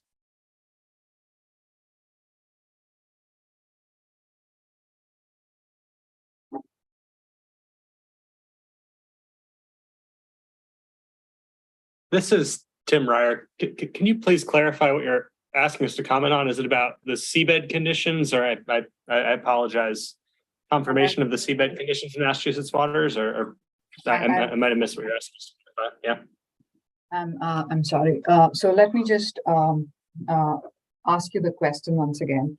So there are references in the DEIR to support the company's observations that recolonization in some areas would begin soon after construction ends. However, I noted that there is some ambiguity regarding the biological recovery periods. Although physical recovery periods for sandy conditions have been suggested, I'd like the company to explain how these findings support the company's observations.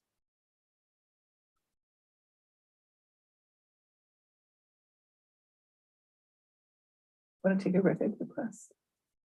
That may be best for us to take a record request on that and get back to you. Apologize. Okay. I see the last record request.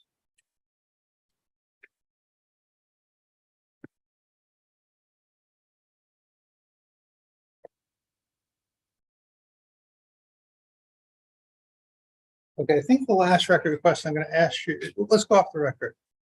Alan, I want to ask you to confirm this. The last one was RR EFSB 12. Yes. Yes. Okay, so we'll go back on the record. The next record request will be RR-EFSB 13. And Ms. Devakar, would you like to state exactly what you're looking for? So the reference is the DEIR at 8-16. The company provides an observation there that recolonization in some areas would begin soon after the construction ends. There is some ambiguity regarding the biological recovery time periods, although physical recovery periods for sandy conditions have been suggested. I would like the company to explain how the findings support the company's observations. Okay, does someone from the company feel that they could answer that question? Do you understand what has been asked? You don't tell them. Yeah, this is Tim Ryer. I think what Ms. Freeman and I were suggesting was that that should be a records request, as we're not prepared to immediately answer. But do you I understand know, the but request? I understand that you're not, So, yeah. but I understand that you're not prepared to immediately answer, and that's fine. I just want to make sure there's no ambiguity about the question itself. You understand what's being requested of you. Kathleen? Kathleen Freeman, yes, we do. Thank you. Okay, good. That's what I want to prevent, because then sometimes you get an answer you get a response that's not what you were looking for, and so this would be good. Thank you very much. I appreciate it. So Ms. Devakar, you can resume questioning. Thank you, Mr. Chair. So the next question would be, given the nature of fish populations affected, would the company consider what times of the year cable installation or seabed preparation works should happen in these impacted habitat areas? This is Tim Ryer. Yes, I can take that. So referring to EFSB-MC-7 IR response, we are discussing with the Mass DMF and Rhode Island DMF, as well as National Marine Fisheries Service. So looking at both state and federal agencies about time of year restrictions that would be applicable to our project. The one that was stated, which we feel currently appears to be the most relevant to the portion of Mount Hope Bay in Massachusetts waters, is a restriction relating to winter flounder, which we've been in discussion with Mass DMF on and are continuing to be in discussions on. But that was a proposed start and end date that was provided by Mass DMF, and that we're continuing to discuss details of. But primarily, short answer is yes, we are absolutely looking at what the appropriate time of year restrictions are and consulting with the agencies who would be necessary for that. And this would apply to all the populations that we discussed, right? Just not the winter flounder, right? I'm sorry, no, I didn't hear the end of that. Not just the winter flounder?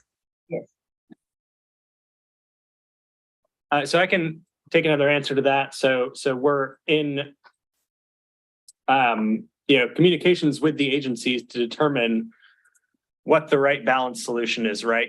Because they'll have to balance competing, we'll have to balance competing, mitigations. And I think, we, we'll look holistically at a solution, not saying necessarily that it's, focused on one or another species. That maybe, Sam, if you have any more to add to that, but I think, I can't comment definitively now on what the focus is of the restriction that we end up with. Yeah, this is Sam Ash. Yet the only thing I'll add is that in our consultation so far with Massachusetts DMF, the only species that's been flagged for time of year concerns, to my knowledge, has been winter flounder. That seemed like the priority for DMF. I think we would take that as the priority at this point. Of course, as Mr. Ryer mentioned, there's always overlap between important times of year when it comes to things like spawning. It depends on the species. I don't know that they exactly line up for things like Atlantic cod and winter flounder. those are the only two that I had heard mentioned unless I missed something else. But we would certainly, I think we would work with DMF to prioritize time of year restrictions if they were interested in implementing those for more than just winter flounder. Thank you, Mr. Ashe. So the next question is, there is the record version of figure 8-1 in the DEIR. The version that we have currently is illegible. So I would request the company to provide us a clearer version of that figure, if that is okay. Would that would be a record request also? Yes. So record request RR-EFSB-14, and you want a clearer version, and tell me again what the figure 8-1 of the DEIR, if we could get a clearer version of that figure. And this Okay. is, excuse me. This is Wayne speaking. So we went and looked at the figure in the MEPA environmental monitor, and it's clear there. It's just not clear in the versions that's been provided in our record. So we just want that a better version for our record. In our file room, it's unclear, and in what's been emailed to us, it's not clear either. Okay. This is Tim Ryer asking a question. So we're viewing this on our end. Can you clarify if there's a particular layer or aspect of the figure that's unclear, as a lot of the text on our end in the resolution does seem to be fairly good. So I just want to make sure that we're adding resolution or updating the correct part that addresses the need. Would it help if I share my screen? Sure. This is Yeah, Wayne. that'd be great. Thank you. It could have just been like combined into a larger document. Mm.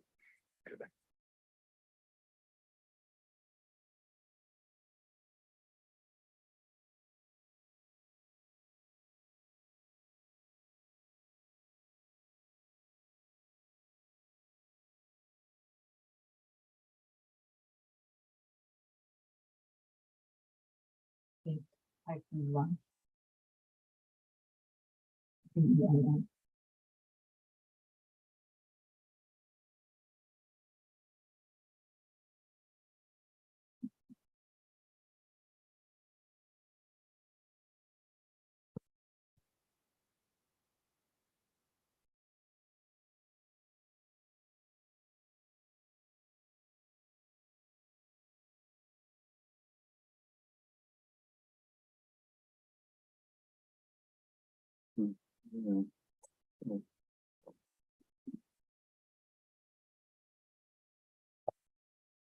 Okay, yeah, this is Tim Ryer again. What I think we're seeing with the issues, we'll resend a larger version of that. Apologies for that. Likely a compression issue. Thank you. Thank you for clarifying. Thank you, Mr. Wong. Now, the next question is,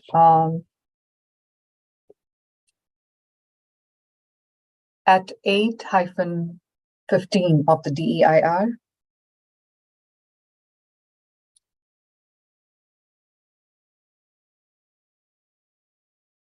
the company states that the preferred alternative landfall at Brayton Point is located entirely in habitats crosswalked to the soft bottom category. On similar lines, how would you describe the nature of the seabed for the rest of the ECC? Is there a categorization that would apply?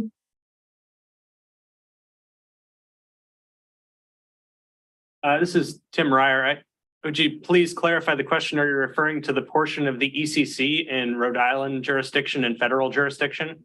No, Massachusetts.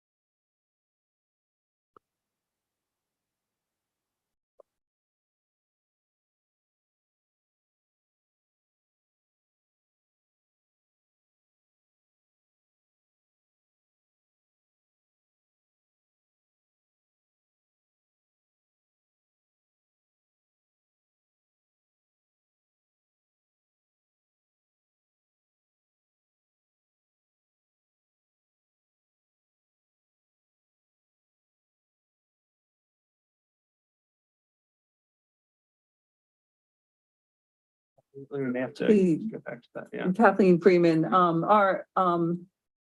if I understand the question correctly, our FEIR speaks to that the preferred landfall at Brayton Point is located entirely in habitats crosswalked to the soft bottom category. And this was taken from our benthic habitat mapping, which underscores what Mr. Ryer has said earlier, is that we don't anticipate needing cable protection in these areas, given the soft bottom sediment from our comprehensive benthic habitat mapping. Does that answer your question?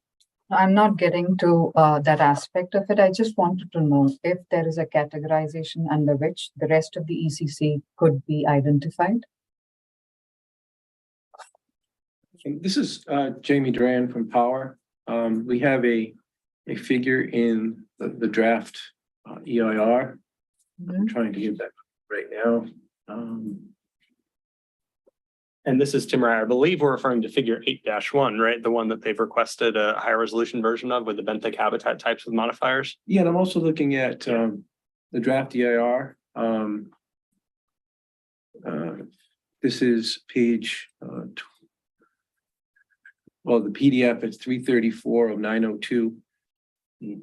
And it's a map. I don't know if I can't share. It shows the export cable corridor. And it gives a general description of the bottom types.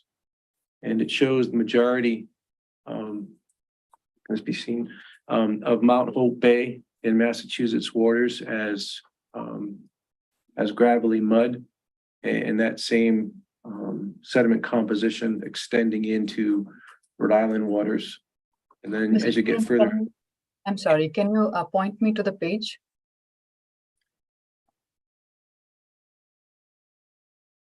So I'm looking at the full DEIR. Sorry. The PDF version, and it's page 334 of 902. So this is Tim Ryer. This is an attachment A1 project figures. Okay. And the figure number is not directly labeled. Apologies for that, but it's directly beneath figure 2-2, Universe of Roots Considered. The page following that is a figure that on the bottom right-hand corner has a Fugro label. So right, has a what label? A label that says Fugro, and I'm seeing the figure number now. Actually, I found it is figure 5-1, seafloor sediment trends within the surveyed Brayton Point ECC. Can you show a screenshot of that? I'll try. We're gonna try, Kathleen, we're gonna try to do a screenshot so you can see the exact figure. I can see the figure, but for the benefit of the rest, please, let's share the screen.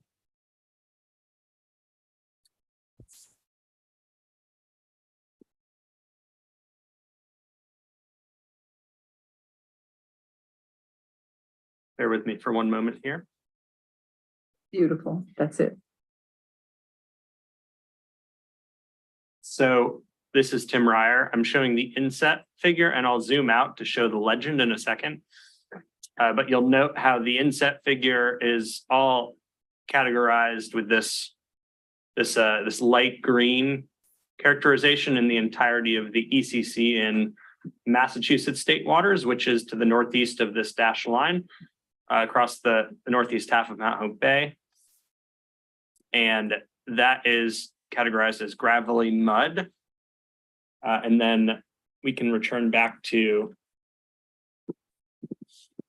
the figure that was requested as well. The benthic habitat classification with modifiers, which is figure 8-1 in the main body of the DEIR. Which again, we will provide an updated version of this figure with higher resolution as a follow-up. But you can see this is mirrored as well here, where we have in this kind of light green area, the predominant substrate group, subgroup of mud in the these two locations that are shown with sampling in Mount Hope Bay. So I'm not sure if that directly answers the question, but I think the point in the text that required clarification was intended to refer to the entirety of the export cable corridor in Massachusetts state waters that was in approach to that landfall rather than just the direct area around the landfall itself, if that makes sense. Okay, Mr. Ryer, in explaining, let's stay on this figure. So what I understand are the sample points are the circles, right? And correct, that's my understanding. Those are benthic sampling points. Benthic sampling points, and those give us an idea of what is the predominant substrate group. Yeah. Correct. So basically what we are seeing here is mostly substrate being, it could be sandy or it could be mud, right? So what we're seeing with the dark green is mud, and the we'll call it a teal color is I believe that's apologies for the ambiguity, we can clarify that, a muddy sand to gravelly mud. Yeah. So that predominantly that categorization in the substrate sampling. Right. So it's basically that the substrate could be sandy or it could be muddy in nature, right? Is that This is Daniel Mendelssohn at IES.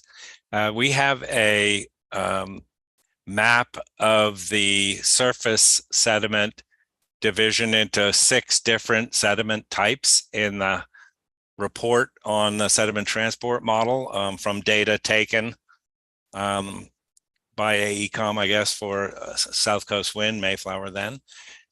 If you're interested, that has a number of points through Mount Hope Bay that show a very clear division of exactly what sediments exist along the export cable corridor.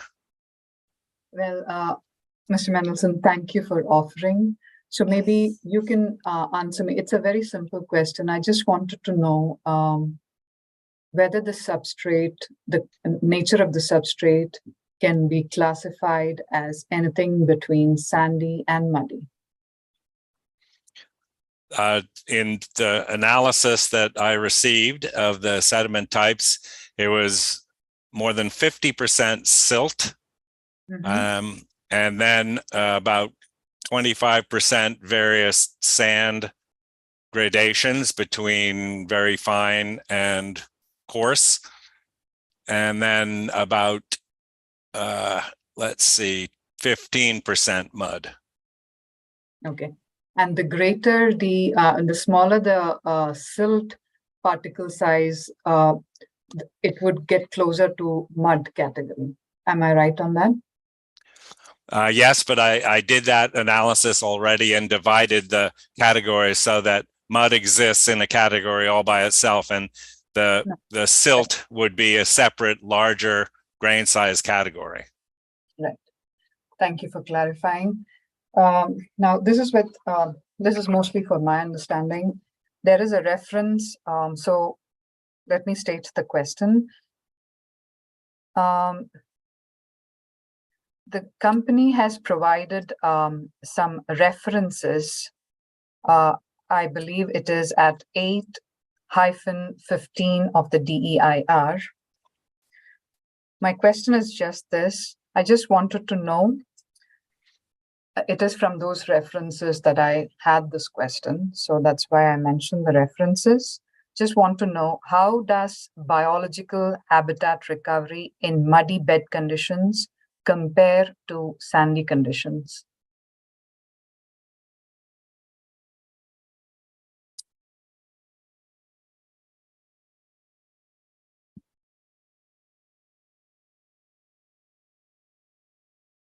Yeah, this is Sam. Actually, I can try and take a stab at that. So generally, the rule of thumb is that the softer the bottom, the lower complexity the habitat is.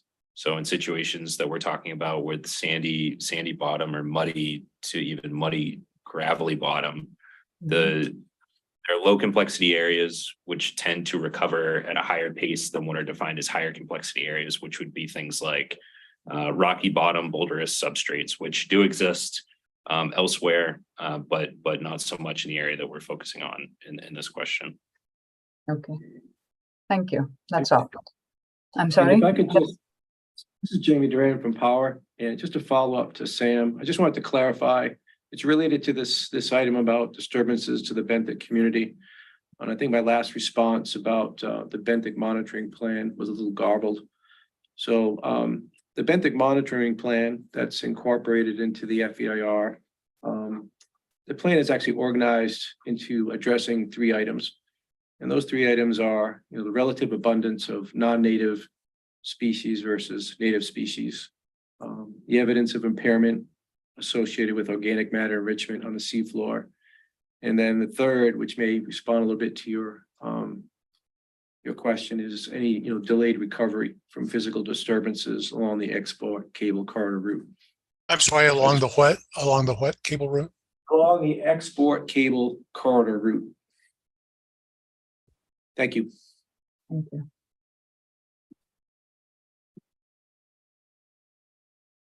So those are the questions I had on the fisheries and related. So if anyone among my colleagues has questions for the company.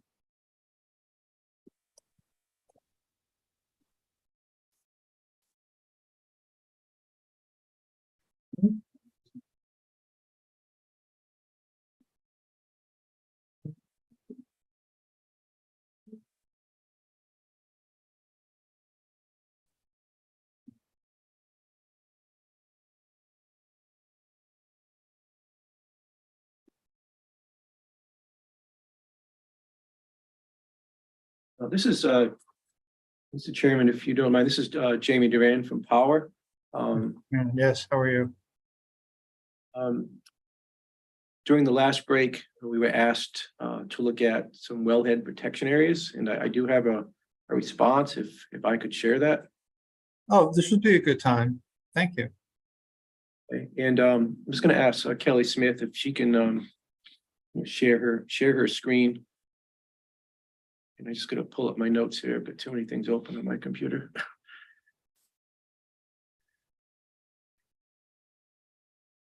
Okay, so this is one figure that we wanted to share. The left-hand side, kind of central left-hand, you can see the Brayton Point area. And just the different colorations. On the left-hand side is the Lee River export cable corridor. On the right, in the green, is the Taunton River export cable corridor. And those are obviously different colors than what's further to the right.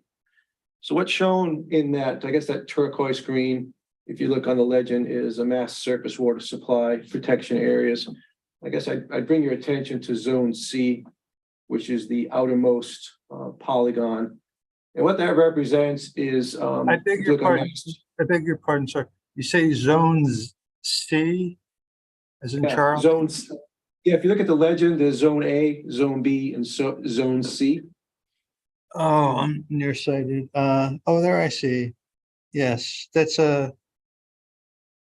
is Zone C the same color as the approach to the as the approach to Brayton Point? Yeah, it's not, but it maybe looking from your side, it may look very similar. Okay, so Zone C, where could I find that? Zone C, if you look up to the right of the figure, it's in Fall River. It's in the densely populated areas of Fall River. It's a large polygon. I'm sorry, it's what? Turquoise.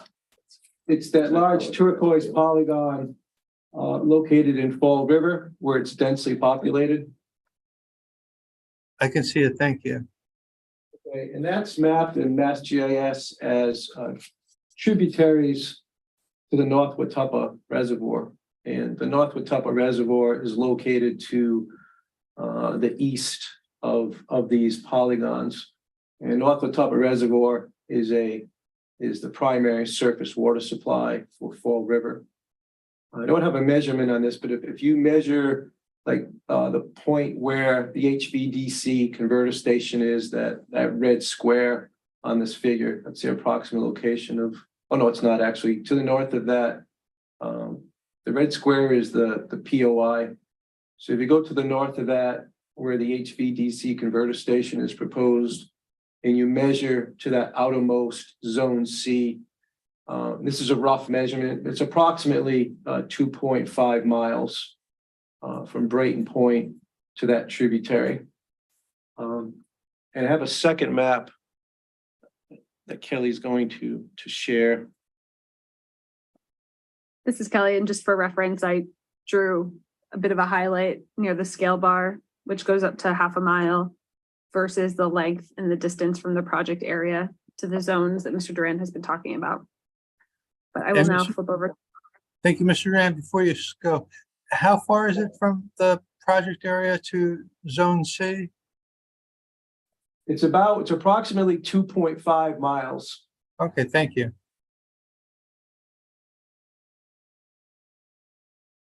And then this second map here shows different aquifers and wellhead protection zones.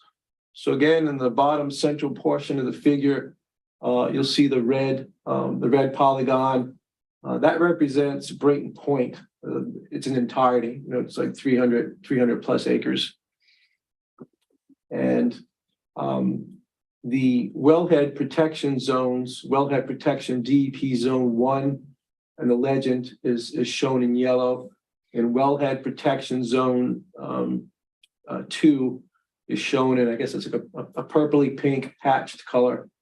And to those wellhead protection zones in Swansea, it's approximately 3 miles to between the distance of Brayton Point and the edge of that wellhead protection zone 2 located in Swansea.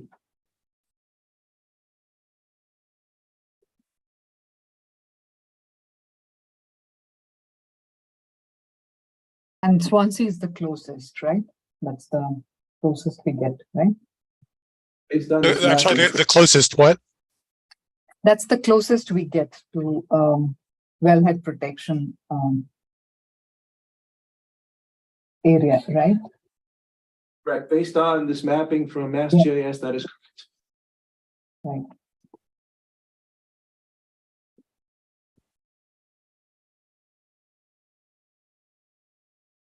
So I just have a question. Maybe I don't know if the company can answer this. So do you know? So the water supply source for now, we did discuss this. There is a connection, a pipe that runs along the road abutting the Brayton Point site. I'm just wondering, do you know what the source of water supply is for the town right now? I'm sorry, your sound has just become really bad all of a sudden. Do you know what the source of water supply is for what? For the town is currently? This is Kelly Smith. I do not have that answer handy. Okay. The answer to what the question being where Somerset gets its freshwater supply for its town system. Yeah. Okay. No. Yeah. Thanks for attempting. Should we take that as a record request? No, I'm fine. No, we do not have to place a record request. Thank you. Yeah. Hi.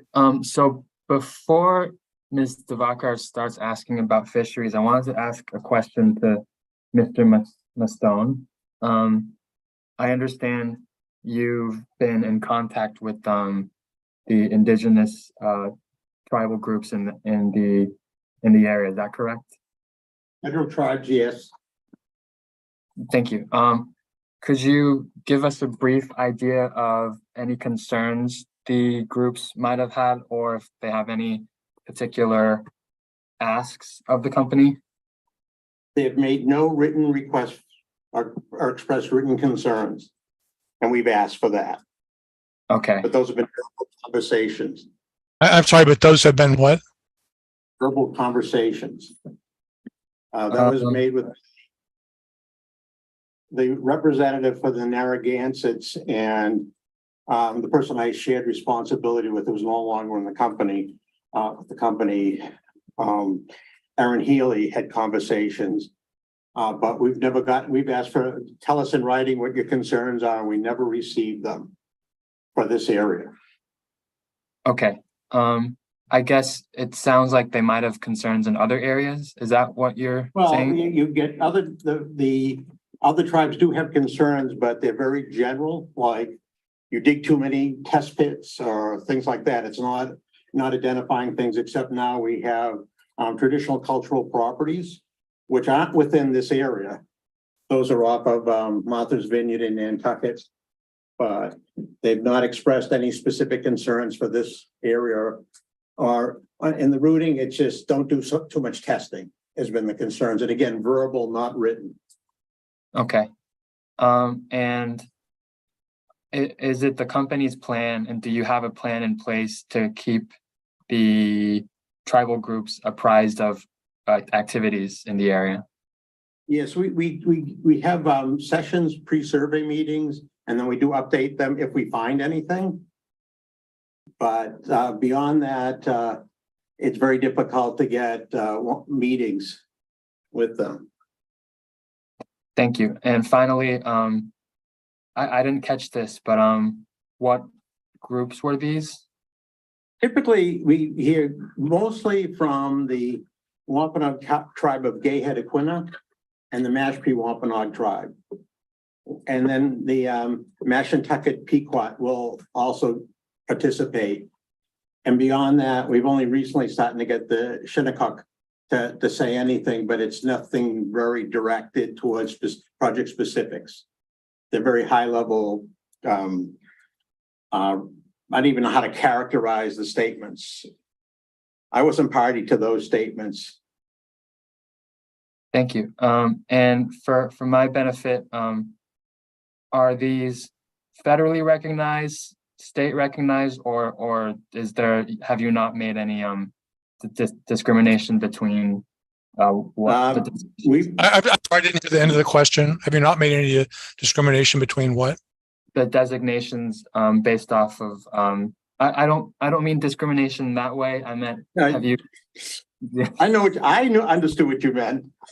Yes, there's no we have been instructed by BOEB to deal with the federally recognized tribes, and we do so. We have dealt with the Chappaquiddick Wampanoag tribe, a tribal nation, because they have reached out. The others have not reached out to us, and it becomes a very ticklish situation between state, federalized, and unorganized tribes as to who wants to be spokesperson and who has a lead. So we typically will do it. If BOEM tells us to talk to someone, we will. If someone contacts us, we'll talk to them, but we have not made this a significant effort to reach out to the state recognized and unaffiliated tribes, tribal groups. I don't know how better to say it. It's just, if BOEM tells us, we will do it. The federal recognized tribes have always been someone that you reach out to, but it depending on the jurisdiction, like in this case, BOEM defined the 6. If you were going to Army Corps, we would have gotten 4. Okay. If you went to, so it changes with each sort of regulatory agency. Final question. Has MIPA or EEA been helpful? I think that they have a list of, tribal group contacts. Has that been helpful for your purposes of contact, or maybe because of, the timing with this filing, maybe you don't have that contact? This is Kathleen Freeman, Mr. Wang. That's an excellent question. As you'll see in our FEIR soon, we have a distribution list, and as part of our EJ environmental justice responsibilities, we work with MIPA on their community-based organizations. You'll see in the list contacts with the tribes. And also, we in our FEIR, we have updated our log of consultations and communications, which Mr. Mastone has seen. And you'll see that there's been quite a bit of outreach to the tribes. Again, very important to environmental justice engagement. Thank you, Ms. Freeman, and thank you, Mr. Mastone. I think that's all I have for right now. I know we often take a break around 3:15. It's only 3:11 now, but is this a natural breaking point, Mr. Wong? Yes, Mr. Shea, when we come back from break, I might have some discussion just on scheduling if that's okay, or maybe I'll call you. Yeah, I'll call you in the break as well, if that's okay. That either one would be fine. So it's 3:12 and we can break and get back here, reassemble at 3:27. Thank you. Thank you. Thank you. Thank you.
Are we ready to resume? We are here, the company. Okay, in that case, let's go on the record. Who would like to begin questioning? I'd go now, and I would have a few questions on fisheries and related. Okay, go ahead, please. So the question is, I'd like you to refer to 6-6 of the company's DEIR.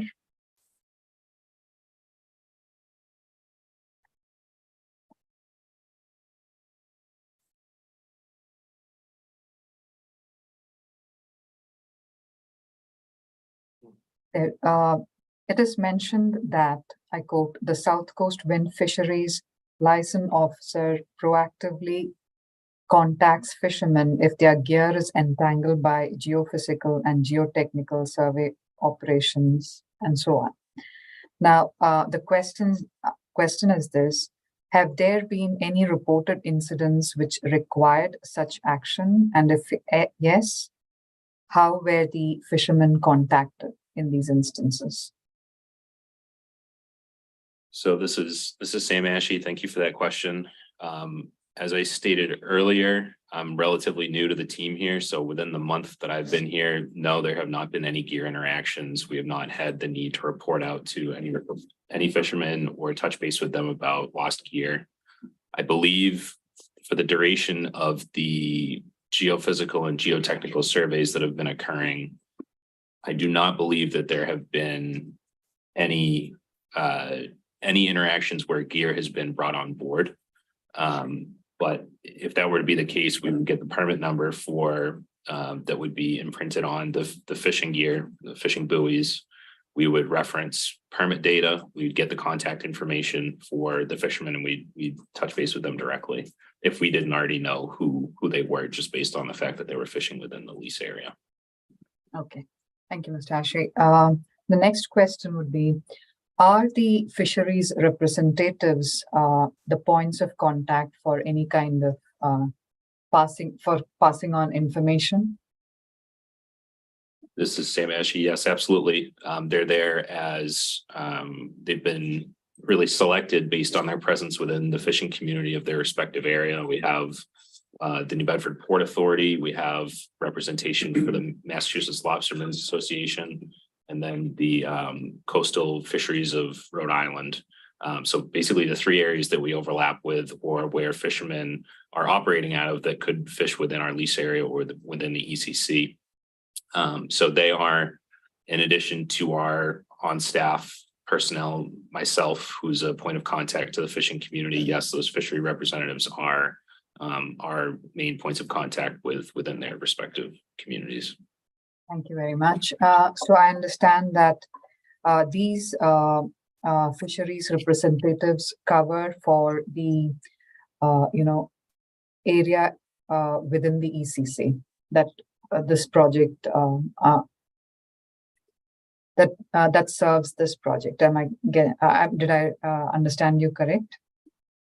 Yeah, this is Sam Ashe. So we haven't contracted with them in that way. I would say, I think their jurisdiction is whoever walks into their office, or whoever they know that's either fishing out of their port or whatever, that walks in and has questions. It doesn't really matter if they fish just within the ECC or within the lease area or both. That distinction doesn't really matter to us or the fishery representatives. Okay. So you mentioned 3 associations: one, the Massachusetts Lobstermen's Association, New Bedford Port Authority, and Commercial Fisheries Center of Rhode Island. Just curious, what are their at what locations are they based? So the New Bedford Port Authority has a presence across the waterfront in New Bedford and Fairhaven. Their office is on I can't remember the name of the street, but it's in close proximity to a lot of the commercial fishing docks that commercial fishermen operate out of in New Bedford. They also have on the water support, so they have vessels that are in the harbor, either on patrol or responding to needs of the Port Authority or the city. So it's kind of their presence is everywhere. When it comes to the Massachusetts Lobstermen's Association, they have their main offices in Situate, which is on the South Shore, but they cover their membership includes lobstermen up and down the coast from the North Shore of Massachusetts all the way down to the South Coast and out to Cape Cod. So their coverage is basically exists throughout the state. So, and then I would say a similar situation in Rhode Island. Their membership is quite broad, but of course it covers the main ports of like Point Judith is the big one that jumps to mind. So, thank you. Now, what is the advance notice time that the company plans to provide the fishermen to inform them the location, extent, and duration of construction activities offshore? Sure. So when we get to that stage, we've been clear in committing to frequent, regular updates. We would want to ideally be notifying fishermen and other interested marine stakeholders. I'm sorry, so you dropped out just a little bit. We would want what? We would ideally want to notify fishermen and marine stakeholders with any updates on whereabouts we would be undertaking construction activities and the nature of those construction activities as soon as we become aware of it or shortly thereafter. So we realize that it's a fast moving process once it's actually underway in some circumstances, and that we want to be notifying early and often, and something that we're working together with some other outreach teams to hone in on. Thank you. This is Jennifer Flood. Just to add on that, I'm not sure if this was covered earlier, but when we are in areas right now for our site characterization surveys, we do put out local notice to mariners via the U.S. Coast Guard, typically about 2 weeks in advance of when we'll be in an area. Thank you. In working with the fishermen, what are the conditions that determine if reimbursement on lost gear claims is warranted? This is Sam Ashley. I'm sorry, could you repeat that question? Yes. In working with the fishermen, what are the conditions that determine if reimbursement on lost gear claims is warranted? Sure. So this is Sam Ashley. Thank you for the question. So the big criteria are, excuse me, I'm just trying to pull up a reference here.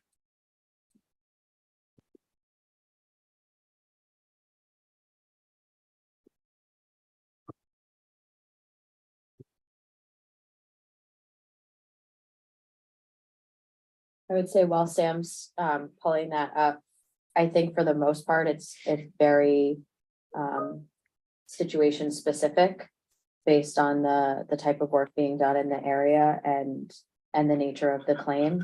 And we do have a lost gear claim form that we actually have worked on with the other Mass and Rhode Island developers.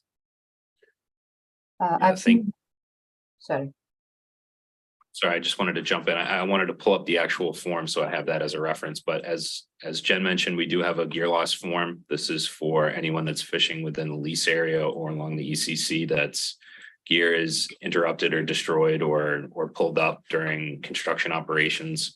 The criteria that need to be met in order for us to follow through with the gear loss form, which admittedly I have not done yet.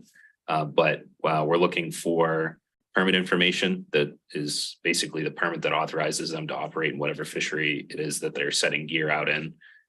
We're interested in their vessel information, their contact information, and really the most important piece of it is proof of that they were fishing within proximity to some kind of survey or construction operation. It's a big ocean out there, but we do know that fishermen are, whether or not it's required through regulation to track where they're fishing, they take very precise and detailed fishermen's logs. They're typically tracking where they're setting their gear on some form of electronics in the wheelhouse. So those are the kind of, I suppose it's proof of fishing in the area at the time that they said they were, where it's in close proximity to any kind of our operation that would interrupt that. Thank you.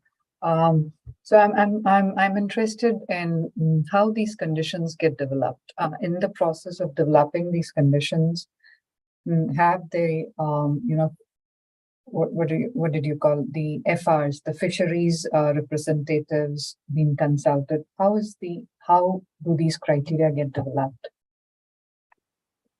Or is it a standard form out there by some agency? Yes. This is Sam Ash again. So it's not, to my knowledge, it's not a standard form that's required by NIMS or BOEM, but it's a common form that's used, I think, by multiple offshore wind development companies. There may be some variations to them, company to company, but large in part, the information that is required is standard. So it's a set template that you follow. Is that fine? Is that a good interpretation? Yes. Yes, I'm sorry. Yes, that's correct.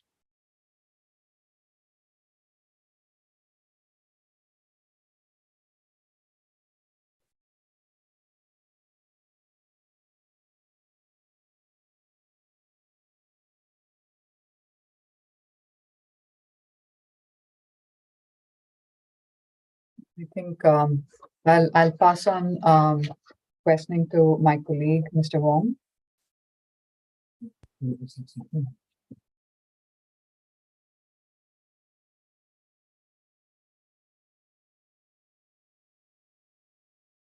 Right. I have two questions. So first question is, has the company discussed any type of innovation fund for fishery research or mitigation with any fishermen groups? Yeah, so this is Sam Ashy. I'll take a stab at that. So I know that we are always in communication with both scientific partners that we're working with, including the School for Marine Science and School for Marine Science and Technology. They, by mode of their preferred scientific sampling, which is working with industry, yeah, we are working with them and in support of moving forward technology within specifically the fixed gear fisheries that operate within our lease area. More recently, we did commit $35,000 to some gear research that is looking at the use of ropeless and on-demand gear, with the really specified goal of moving forward technology that is going to help reduce impacts to the endangered northern Atlantic right whale. Aside from that, we are at least through our previous 83C2 bid, we do have commitments made to support things like marine science and improving fishery science in the region. I don't know that I'd be able to speak to the specifics of that at this point, but those are commitments that we intend to carry through for the next bid. Ms. Flood, it looked like you had, you agreed? Yeah, I agree. I think what Sam mentioned about the donation for the research that SMAST is doing on ropeless gear is the most recent and probably specific example. We are also members of ROSA, the Responsible Offshore Science Alliance, and RWSC, which is Regional Wildlife Science Collaboration, I believe.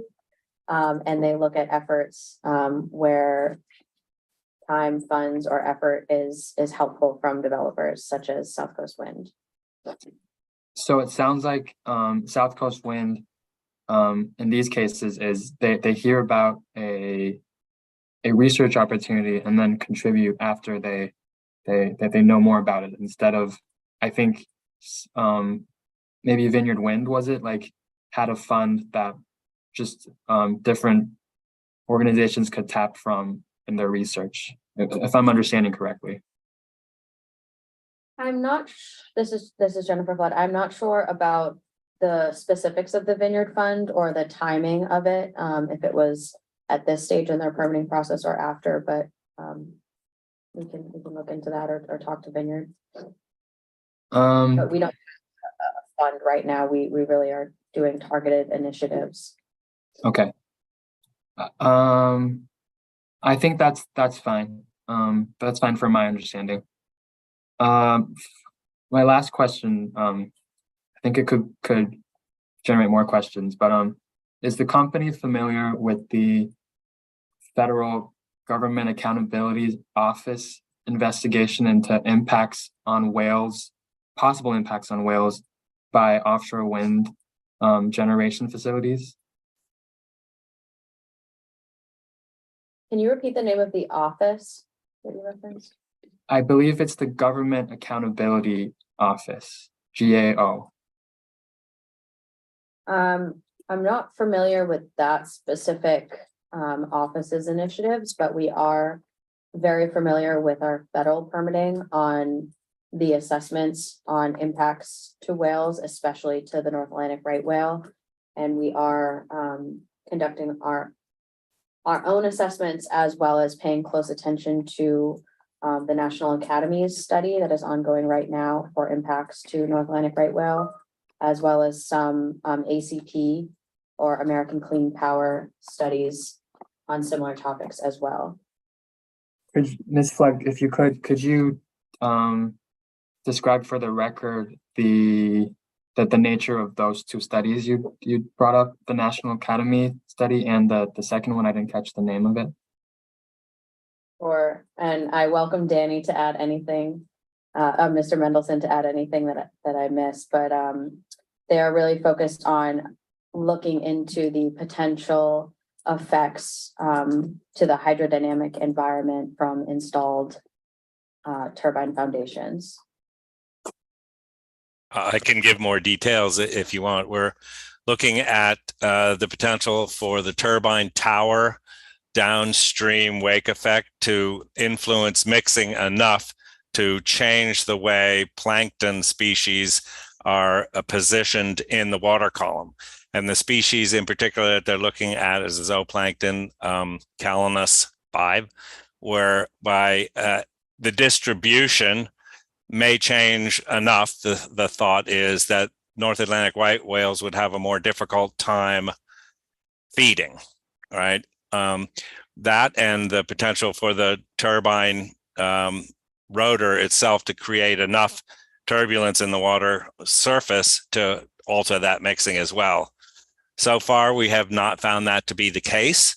And with the turbine towers more than one or at 1 nautical mile spacing, there's clear indication that the whales could make their way through that area without any trouble. So those are the concerns that we're looking at and beginning to address. Mr. Mendelson and Ms. Flood, do you happen to know when those two studies were initiated?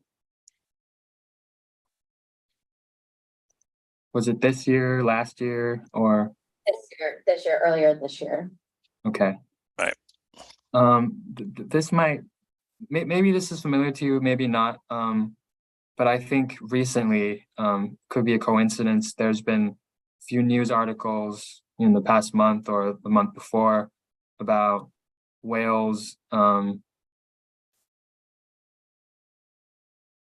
beaching in the Northeast, and I think that sort of precipitated some discussion about possible impacts of construction. I guess the impacts of offshore wind on whales. I recognize, that there's not too many offshore wind turbines in the water yet, but I think maybe it's a coincidence because this is when Vineyard Wind's really starting to mobilize and everything, and therefore there's more discussion around this. Are you familiar with that discourse, or is that not as on your radar right now? It's definitely, this is Jennifer Flood. It's definitely on our radar and we've been paying close attention to it. I think that began late last year with what is called formally an unusual mortality event, specifically off the coast of New Jersey. So that happened before there were any projects in installation in the Northeast. Now there is the Vineyard Wind project and the South Fork Wind project. I'm sorry, now there's the what? There's two other projects that are in installation right now. But the unusual mortality event started before that. And so I do want to say that the topic that Mr. Mendelson and I were talking about before is separate. It's definitely separate because the hydrodynamic impacts and potential effects that Mr. Mendelson was referring to is from installed turbines in the water. But we are paying close attention to the unusual mortality event. And I understand that the National Marine Fisheries Service has said that there is no proof that those whale deaths are from specifically geophysical or geotechnical surveys for offshore wind, but we are paying close attention, as are the federal government agencies.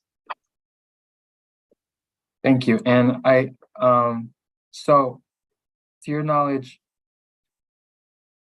are the federal agencies doing more research, or are they, or is this the extent that they've been, that they're just continuing to monitor instead of doing some more research on the unusual mortality possibility? I'm not sure exactly what they're doing specifically down in New Jersey. But I know that, so I'm not sure what they're doing on the current event right now. And Mr. Mendelson, I don't know if you have any idea, but I know they're definitely doing more research on the potential effects from the hydrodynamics. And that's what Mr. Mendelson was referring to earlier. Yeah, this is Daniel Mendelson. I don't know the details of whether they're looking at the cause of those mortalities off the coast of New Jersey, but I do know that they have responded that they didn't see a connection between that and the seismic testing activity that was going on there, that the frequencies of the noise that might somehow distract or hurt the whales was a mismatch, and therefore they didn't think that was going to be the issue. And we could tell from, oh, sorry. No, go ahead.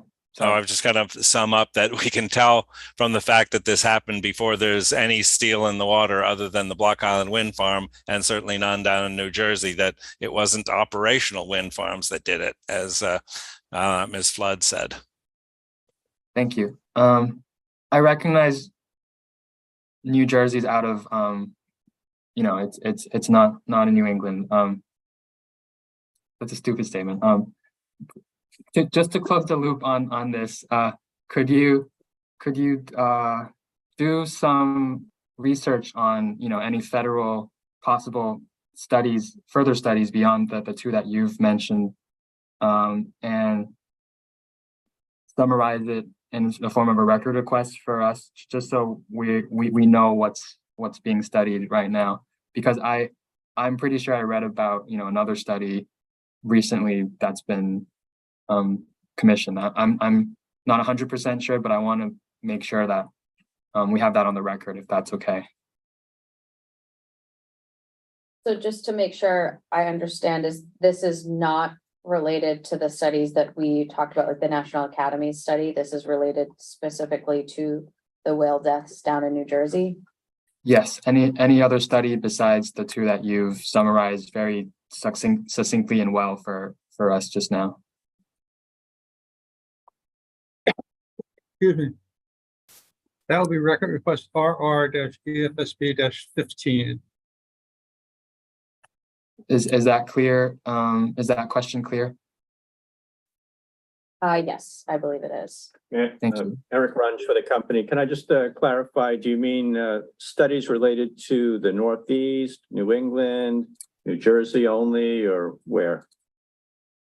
Let's say the Northeast. I think that's the most applicable macro area for our purposes right now. Thank you. Thank you. That's all I have for right now. Mr. Green, it looks like you are ready. Yep. Yeah, I wanted to follow up on the questions regarding the North Atlantic right whale that Mr. Wong was just discussing.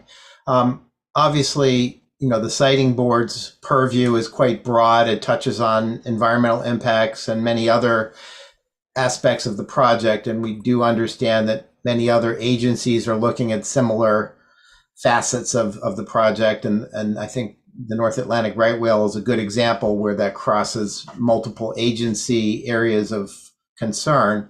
So I wanted to try to get sort of a rundown of the other permitting agencies that SouthCoast is dealing with right now, particularly around the North Atlantic right whale concerns about adverse impacts. And if you could describe each of the agency's general areas of focus and sort of what the review has been like to date with regard to concerns about the North Atlantic right whale. Sure, this is Jennifer Flood.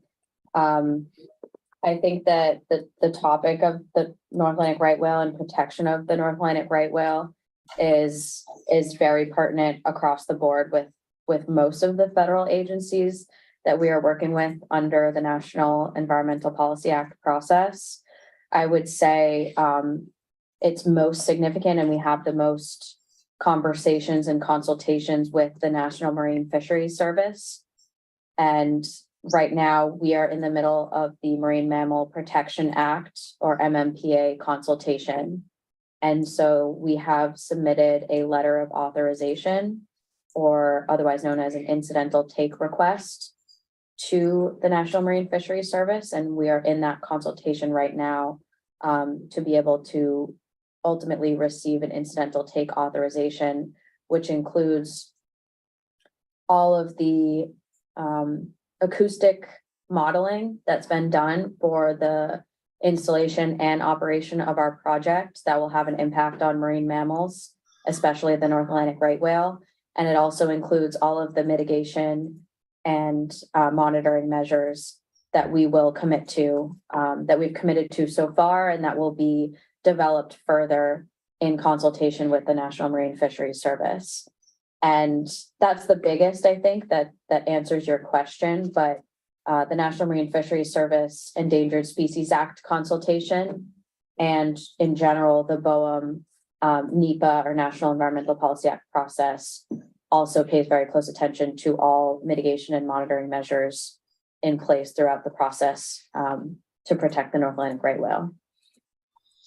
And are there any state agencies that are conducting parallel reviews on North Atlantic right whales with regard to the project? I think that the Massachusetts Coastal Zone Management Office, as well as Division of Marine Fisheries, do pay close attention to these consultations and to our commitments as well. So we've heard two areas of potential impact that you and Mr. Askey touched on. One was, I guess, hydrodynamics in terms of water turbulence and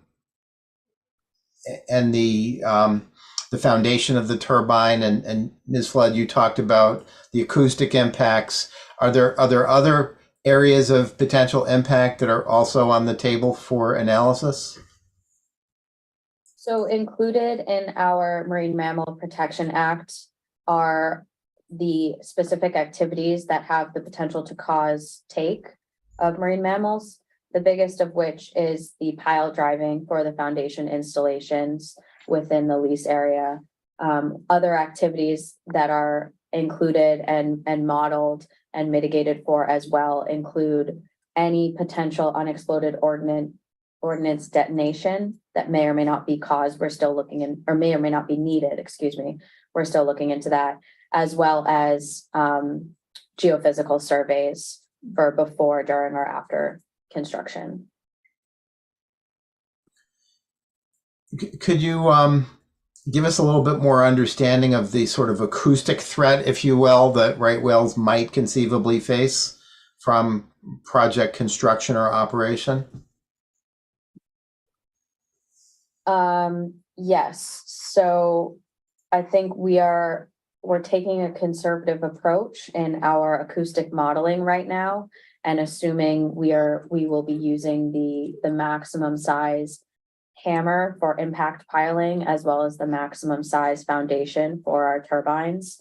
And that acoustic modeling from both an impact piling situation and a vibratory piling situation, which are included in our project design envelope, gives us exclusion zones of where the North Atlantic right whale is able to pick up these acoustic impacts and sounds. And there are different levels for the different types of marine species, but it's essentially where it's how far out from the installation activity North Atlantic right whale and other marine mammals can hear this sound and potentially be disrupted or harmed by this sound. And I assume we're not necessarily concerned about loss of hearing being the impact, but perhaps some other aspect of their biological success, right? In terms of what, communication or feeding activities or something like that? Yes, or yeah, communication and feeding. Yes, exactly. Or reproduction, that would probably be another area that acoustics might affect, correct?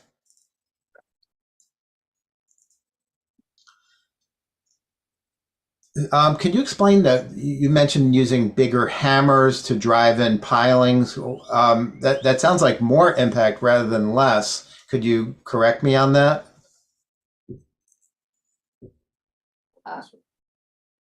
Yes, that's correct. But we are assuming the maximum. So in our project design envelope and our construction and operations plan, we have a range of sizes of foundations as well as sizes of hammers that we may need based on the ultimate turbine that we select. And so we do our acoustic modeling and our take requests through the MMPA consultation, assuming the maximum size hammer that is on the table for us. So just to make sure I understand you're not saying that a bigger hammer means less impact. It just means that it's a different profile for the analysis, sort of the envelope of what you're looking at in terms of decibels, frequency, or perhaps vibration. Is that the way I should understand the notion of hammer size and foundation size? Typically, the bigger hammer creates larger zones. But it also depends on how many strikes are needed for the size of the foundation and the size of the hammer.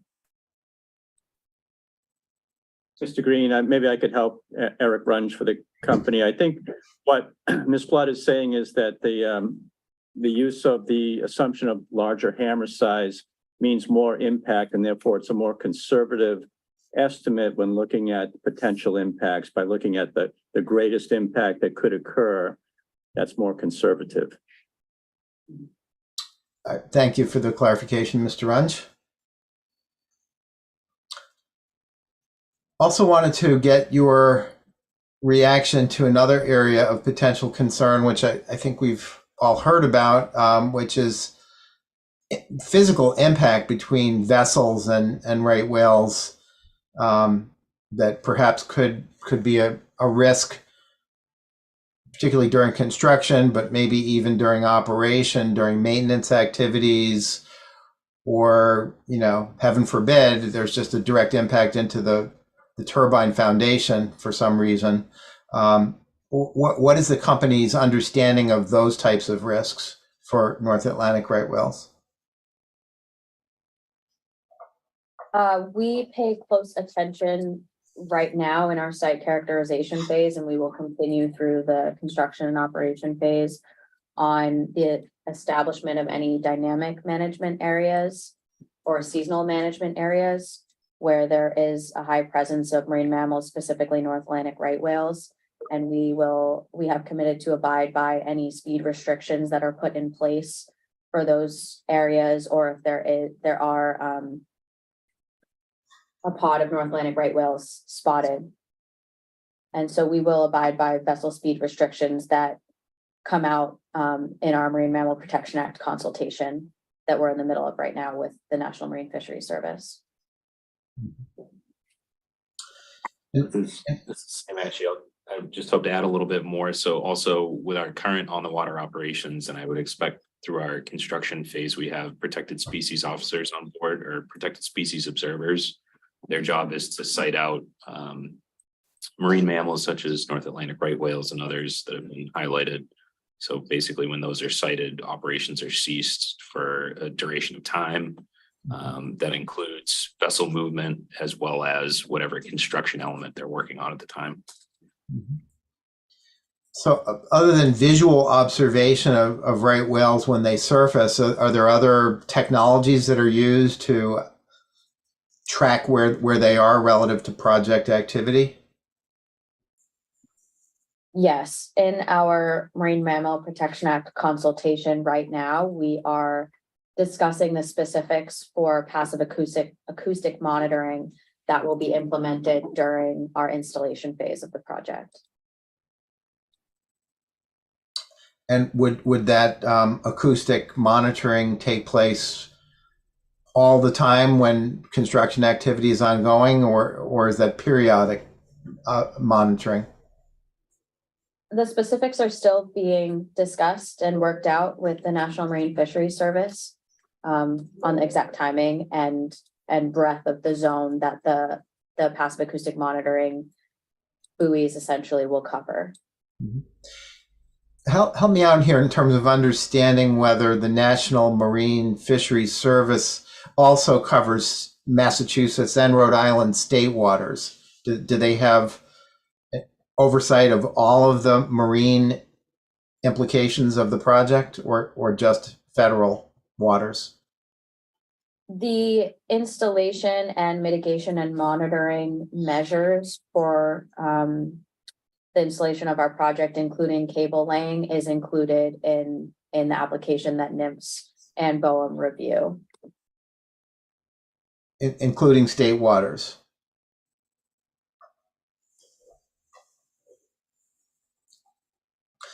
You mentioned the incidental take permit that I guess is the end product of these reviews. Is that right? Could you just put in lay terms what we mean when we're talking about incidental takes?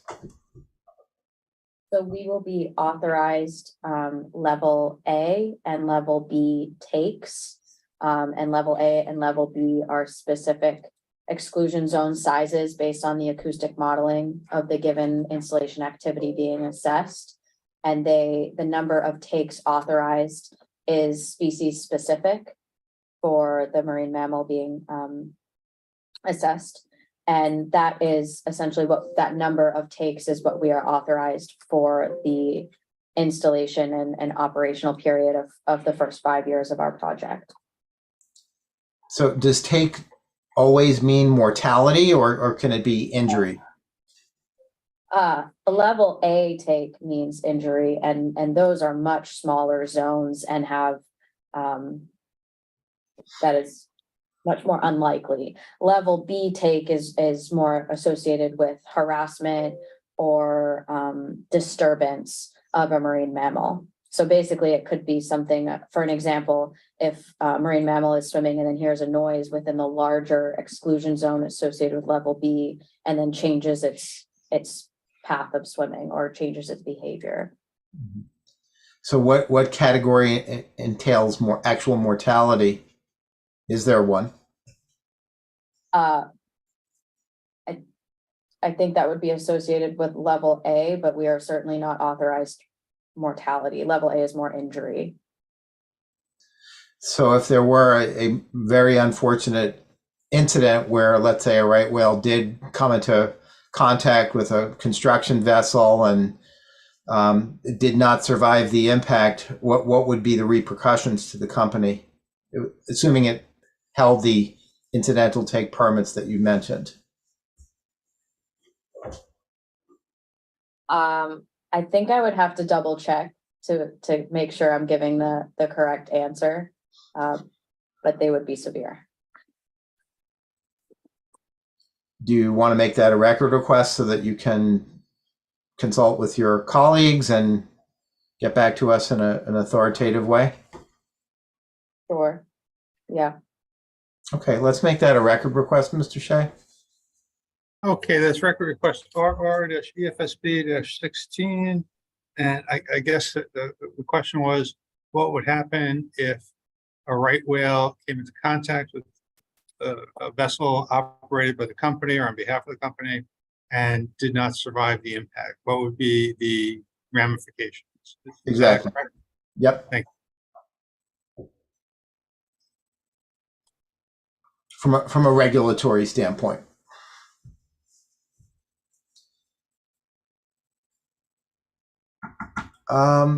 Do any of my colleagues have any follow-up questions? I think I'm done with this line. Before we hop off the topic, I have one question. I'm just wondering what the current progress on the economic exposure analysis is. Yeah, this is Sam Ashe. Thank you for that question. So we are working closely with the Woods Hole Oceanographic Institute, or WHOI. They have conducted several economic exposure analyses for other wind development companies to this point. We have them contracted basically to do a similar analysis for our lease area in the export cable corridor. So we are at the stage of data collection and synthesis. And we're expecting to move forward pretty quickly over the next couple of months to ramp up the actual exposure analysis. Could you give us an idea of what are the industries you would look at in the analysis? Or yeah, this is Sam activities, Ashe. maybe economic activities you would look at? Sure, this is Sam Ashe again. So the focus, I think, of the exposure analysis would be really on the species of value that are fished for and landed from either our lease area or within the export cable corridor. Off the top of my head, we know those to be from fixed gear fisheries such as lobster, crabbing, as well as gill netters that are targeting monkfish, dogfish, and that's those sort of species that exist on the bottom. We also know that there's a fair bit of squid fishing that occurs mostly in the northern part of the lease area. And there have been years where herring fishing has occurred within the lease area, but it really depends year to year. It varies quite a bit, to a surprising amount, actually. Within the export cable corridor, it's mostly overlapping with seasonal lobster fishing gear, as well as knobbed and channeled whelk, or what most people refer to as conch gear, that's mostly up, probably more focused within the Massachusetts State Waters portion of the ECC. Again, it's a seasonal fishery that occurs in the fall and into the early winter. I believe the extent of Mount Hope Bay that is within Mass waters that overlaps with the ECC is relatively low when it comes to conch activity. It tends to happen farther south in the Sakonnet River. But again, those are the fisheries that we're focusing on, those that are recorded and that people are consistently fishing year over year. Outside the fisheries, are there other activities that that would be analyzed? So I believe that the exposure analysis is really focused on the displacement of commercial fishing. I think there is some consideration for recreational fishing, but I think it's pretty limited based on the lack of available data on recreational fishing in our lease area.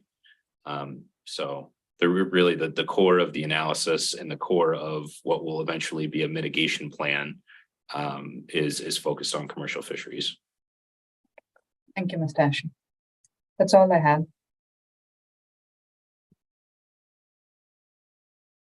Okay, are we finished for the day? Are we finished? Oh, Mr. Pucci, I'm sorry, I didn't even ask you. Mr. Pucci, do you have questions? No, I appreciate that. I don't have follow-up questions. Okay. For these for the EFSB inquiry today. Thank you very much. Mr. Shea? Yes. Mr. Shea? Yes. I believe we have an open question from Ms. DeVacher regarding the 100 milligrams per liter or parts per million of total suspended sediment in sediment dispersion as an indicator of biological significance or physical significance for cable installation. We'd like to take a record request on that. And get you a proper answer. Okay, so that record request be RR-EFSB-17. And Ms. DeVacher, do you want to state precisely what you're looking for? Or was that what Ms. Freeman stated? Was that sufficient?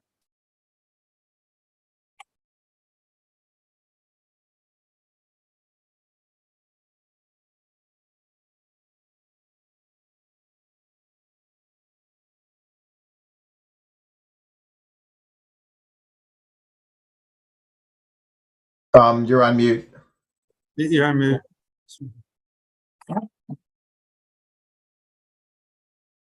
Yes, Mr. Vacher, do you want to restate what you're looking for, or was the statement made by Kathleen Freeman, was that sufficient? Can you hear me? Yes, I can hear you.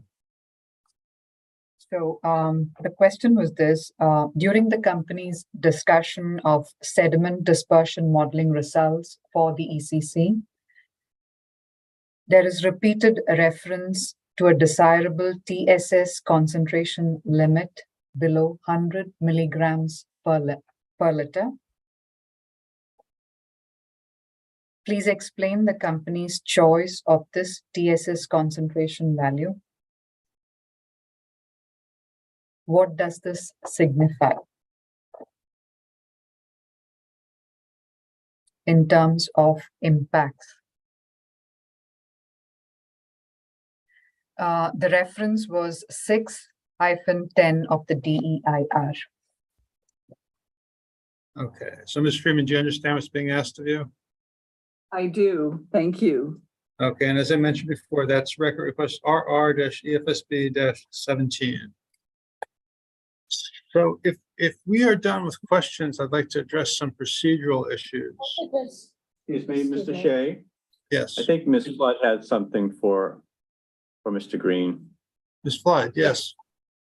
Thank you, Mr. Shea. So just going back to Mr. Green's question, I just was doing a little bit more digging on the question if a North Atlantic right whale were to not survive a collision, if it was related to a vessel for our project, there would be a shutdown of all installation activities in the area until the National Marine Fisheries Service can review all information and determine if additional mitigation is necessary. Okay, appreciate that response. Is there any purpose in keeping the record request open, or do you think that's that's essentially what we would get back in response?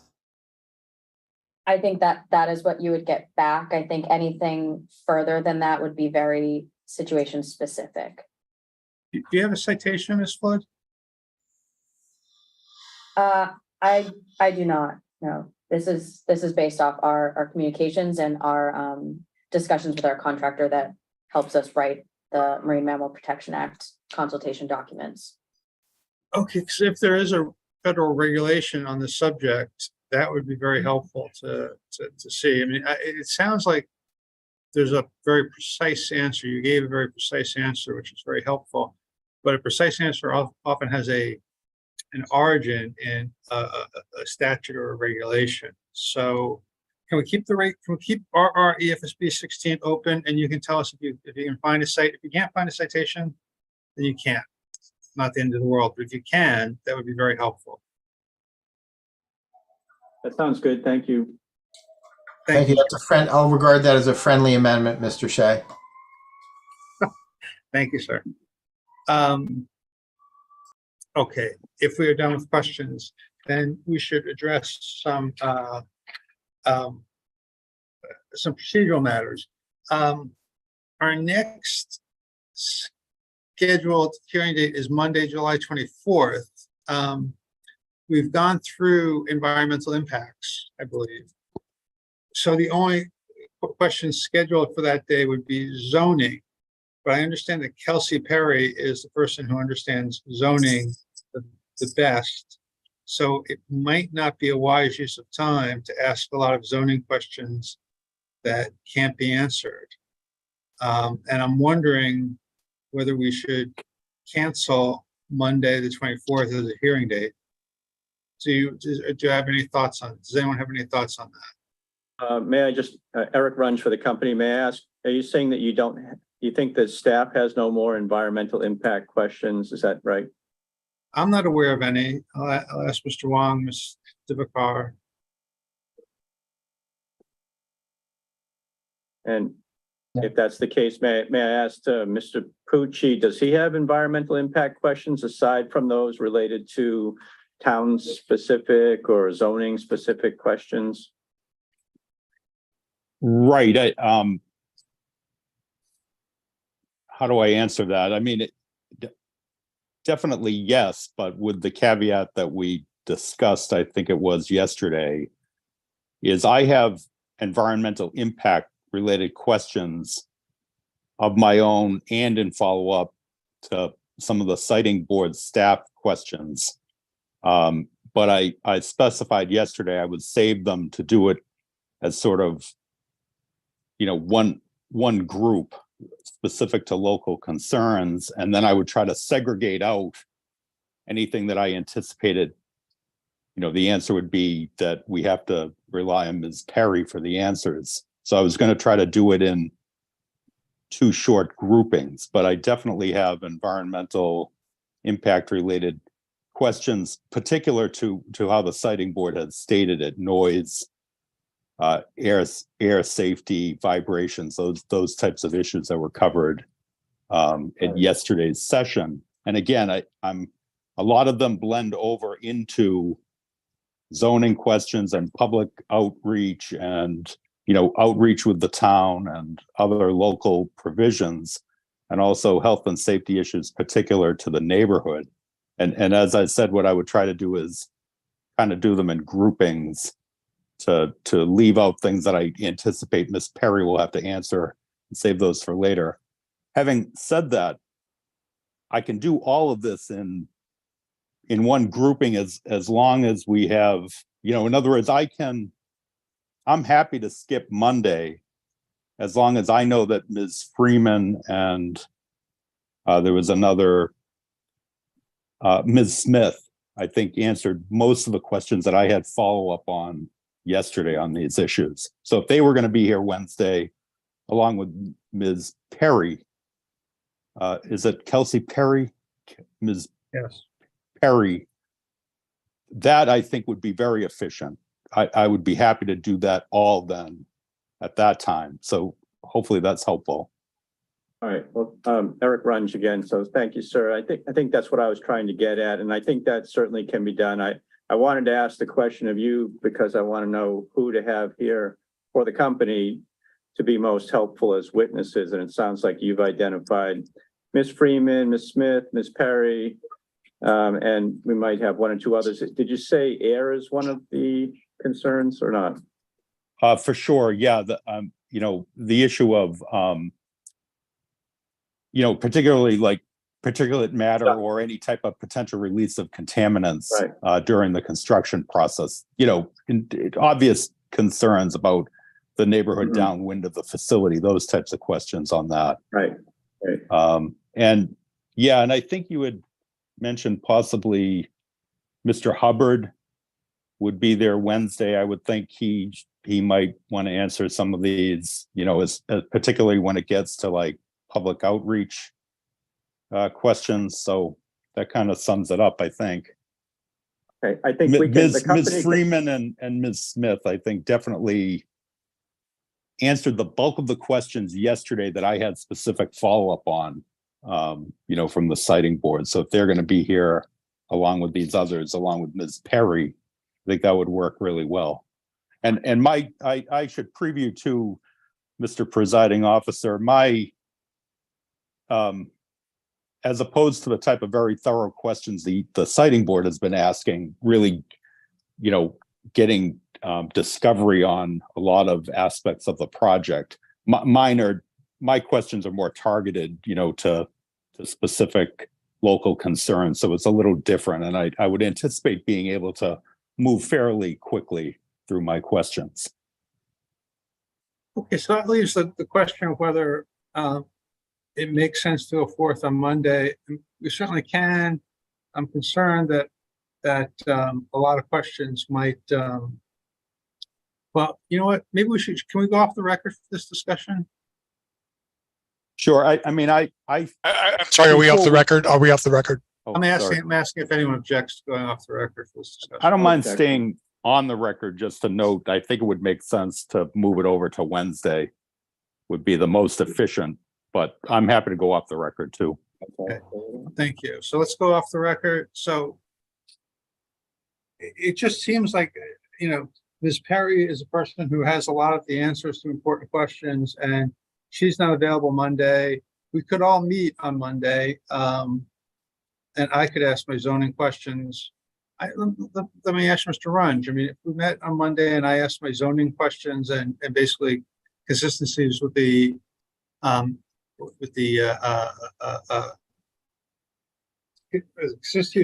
environmental policies of the Commonwealth, if I asked those questions, how many could not be answered with Ms. Perry not here?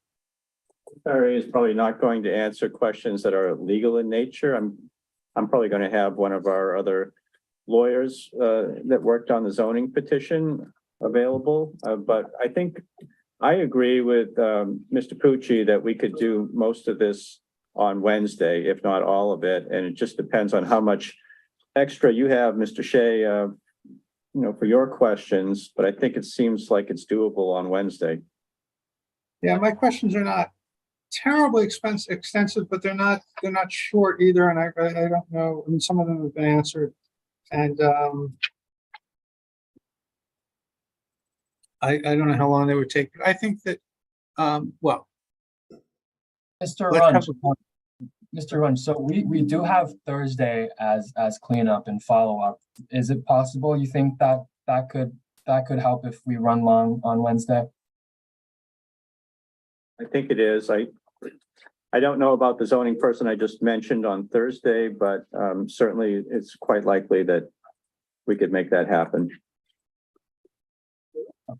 All right.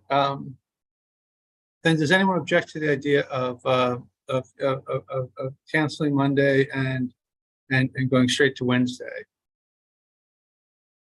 I don't see any objections. I think that's probably what we should do, and with the idea that, with the caveat that Thursday we'll try, if there are surplus questions, we'll try to answer them we'll try to get them answered on Thursday. The other issue I wanted to address was the FEIR. I know you stated before, I guess it's not in your control when we will receive it, but do you have any concrete idea? Yes, I think we can give you an update. And what I'm hearing as of today is that the company believes that they can file it on Friday. They're going to, of course, file it with MEPA first. And once that happens that day, we'll get it filed with you. It'll be in the docket at that point. That's what I'm hearing. I'm going to look to Ms. Freeman and Mr. Durand, who are in charge of getting that filing in. I'm seeing a thumbs up. Jamie, you want to take that one? I think. Yeah, we are just, we're incorporating some of the items we've heard over the past couple of days in the hearings to get them into the FEIR, because they're very helpful. So I believe we'll be able to wrap it up. And I'll say 95% sure that we'll get the filing submitted to MEPA tomorrow. And we can provide it to Eric Runge, and he could forward it electronically.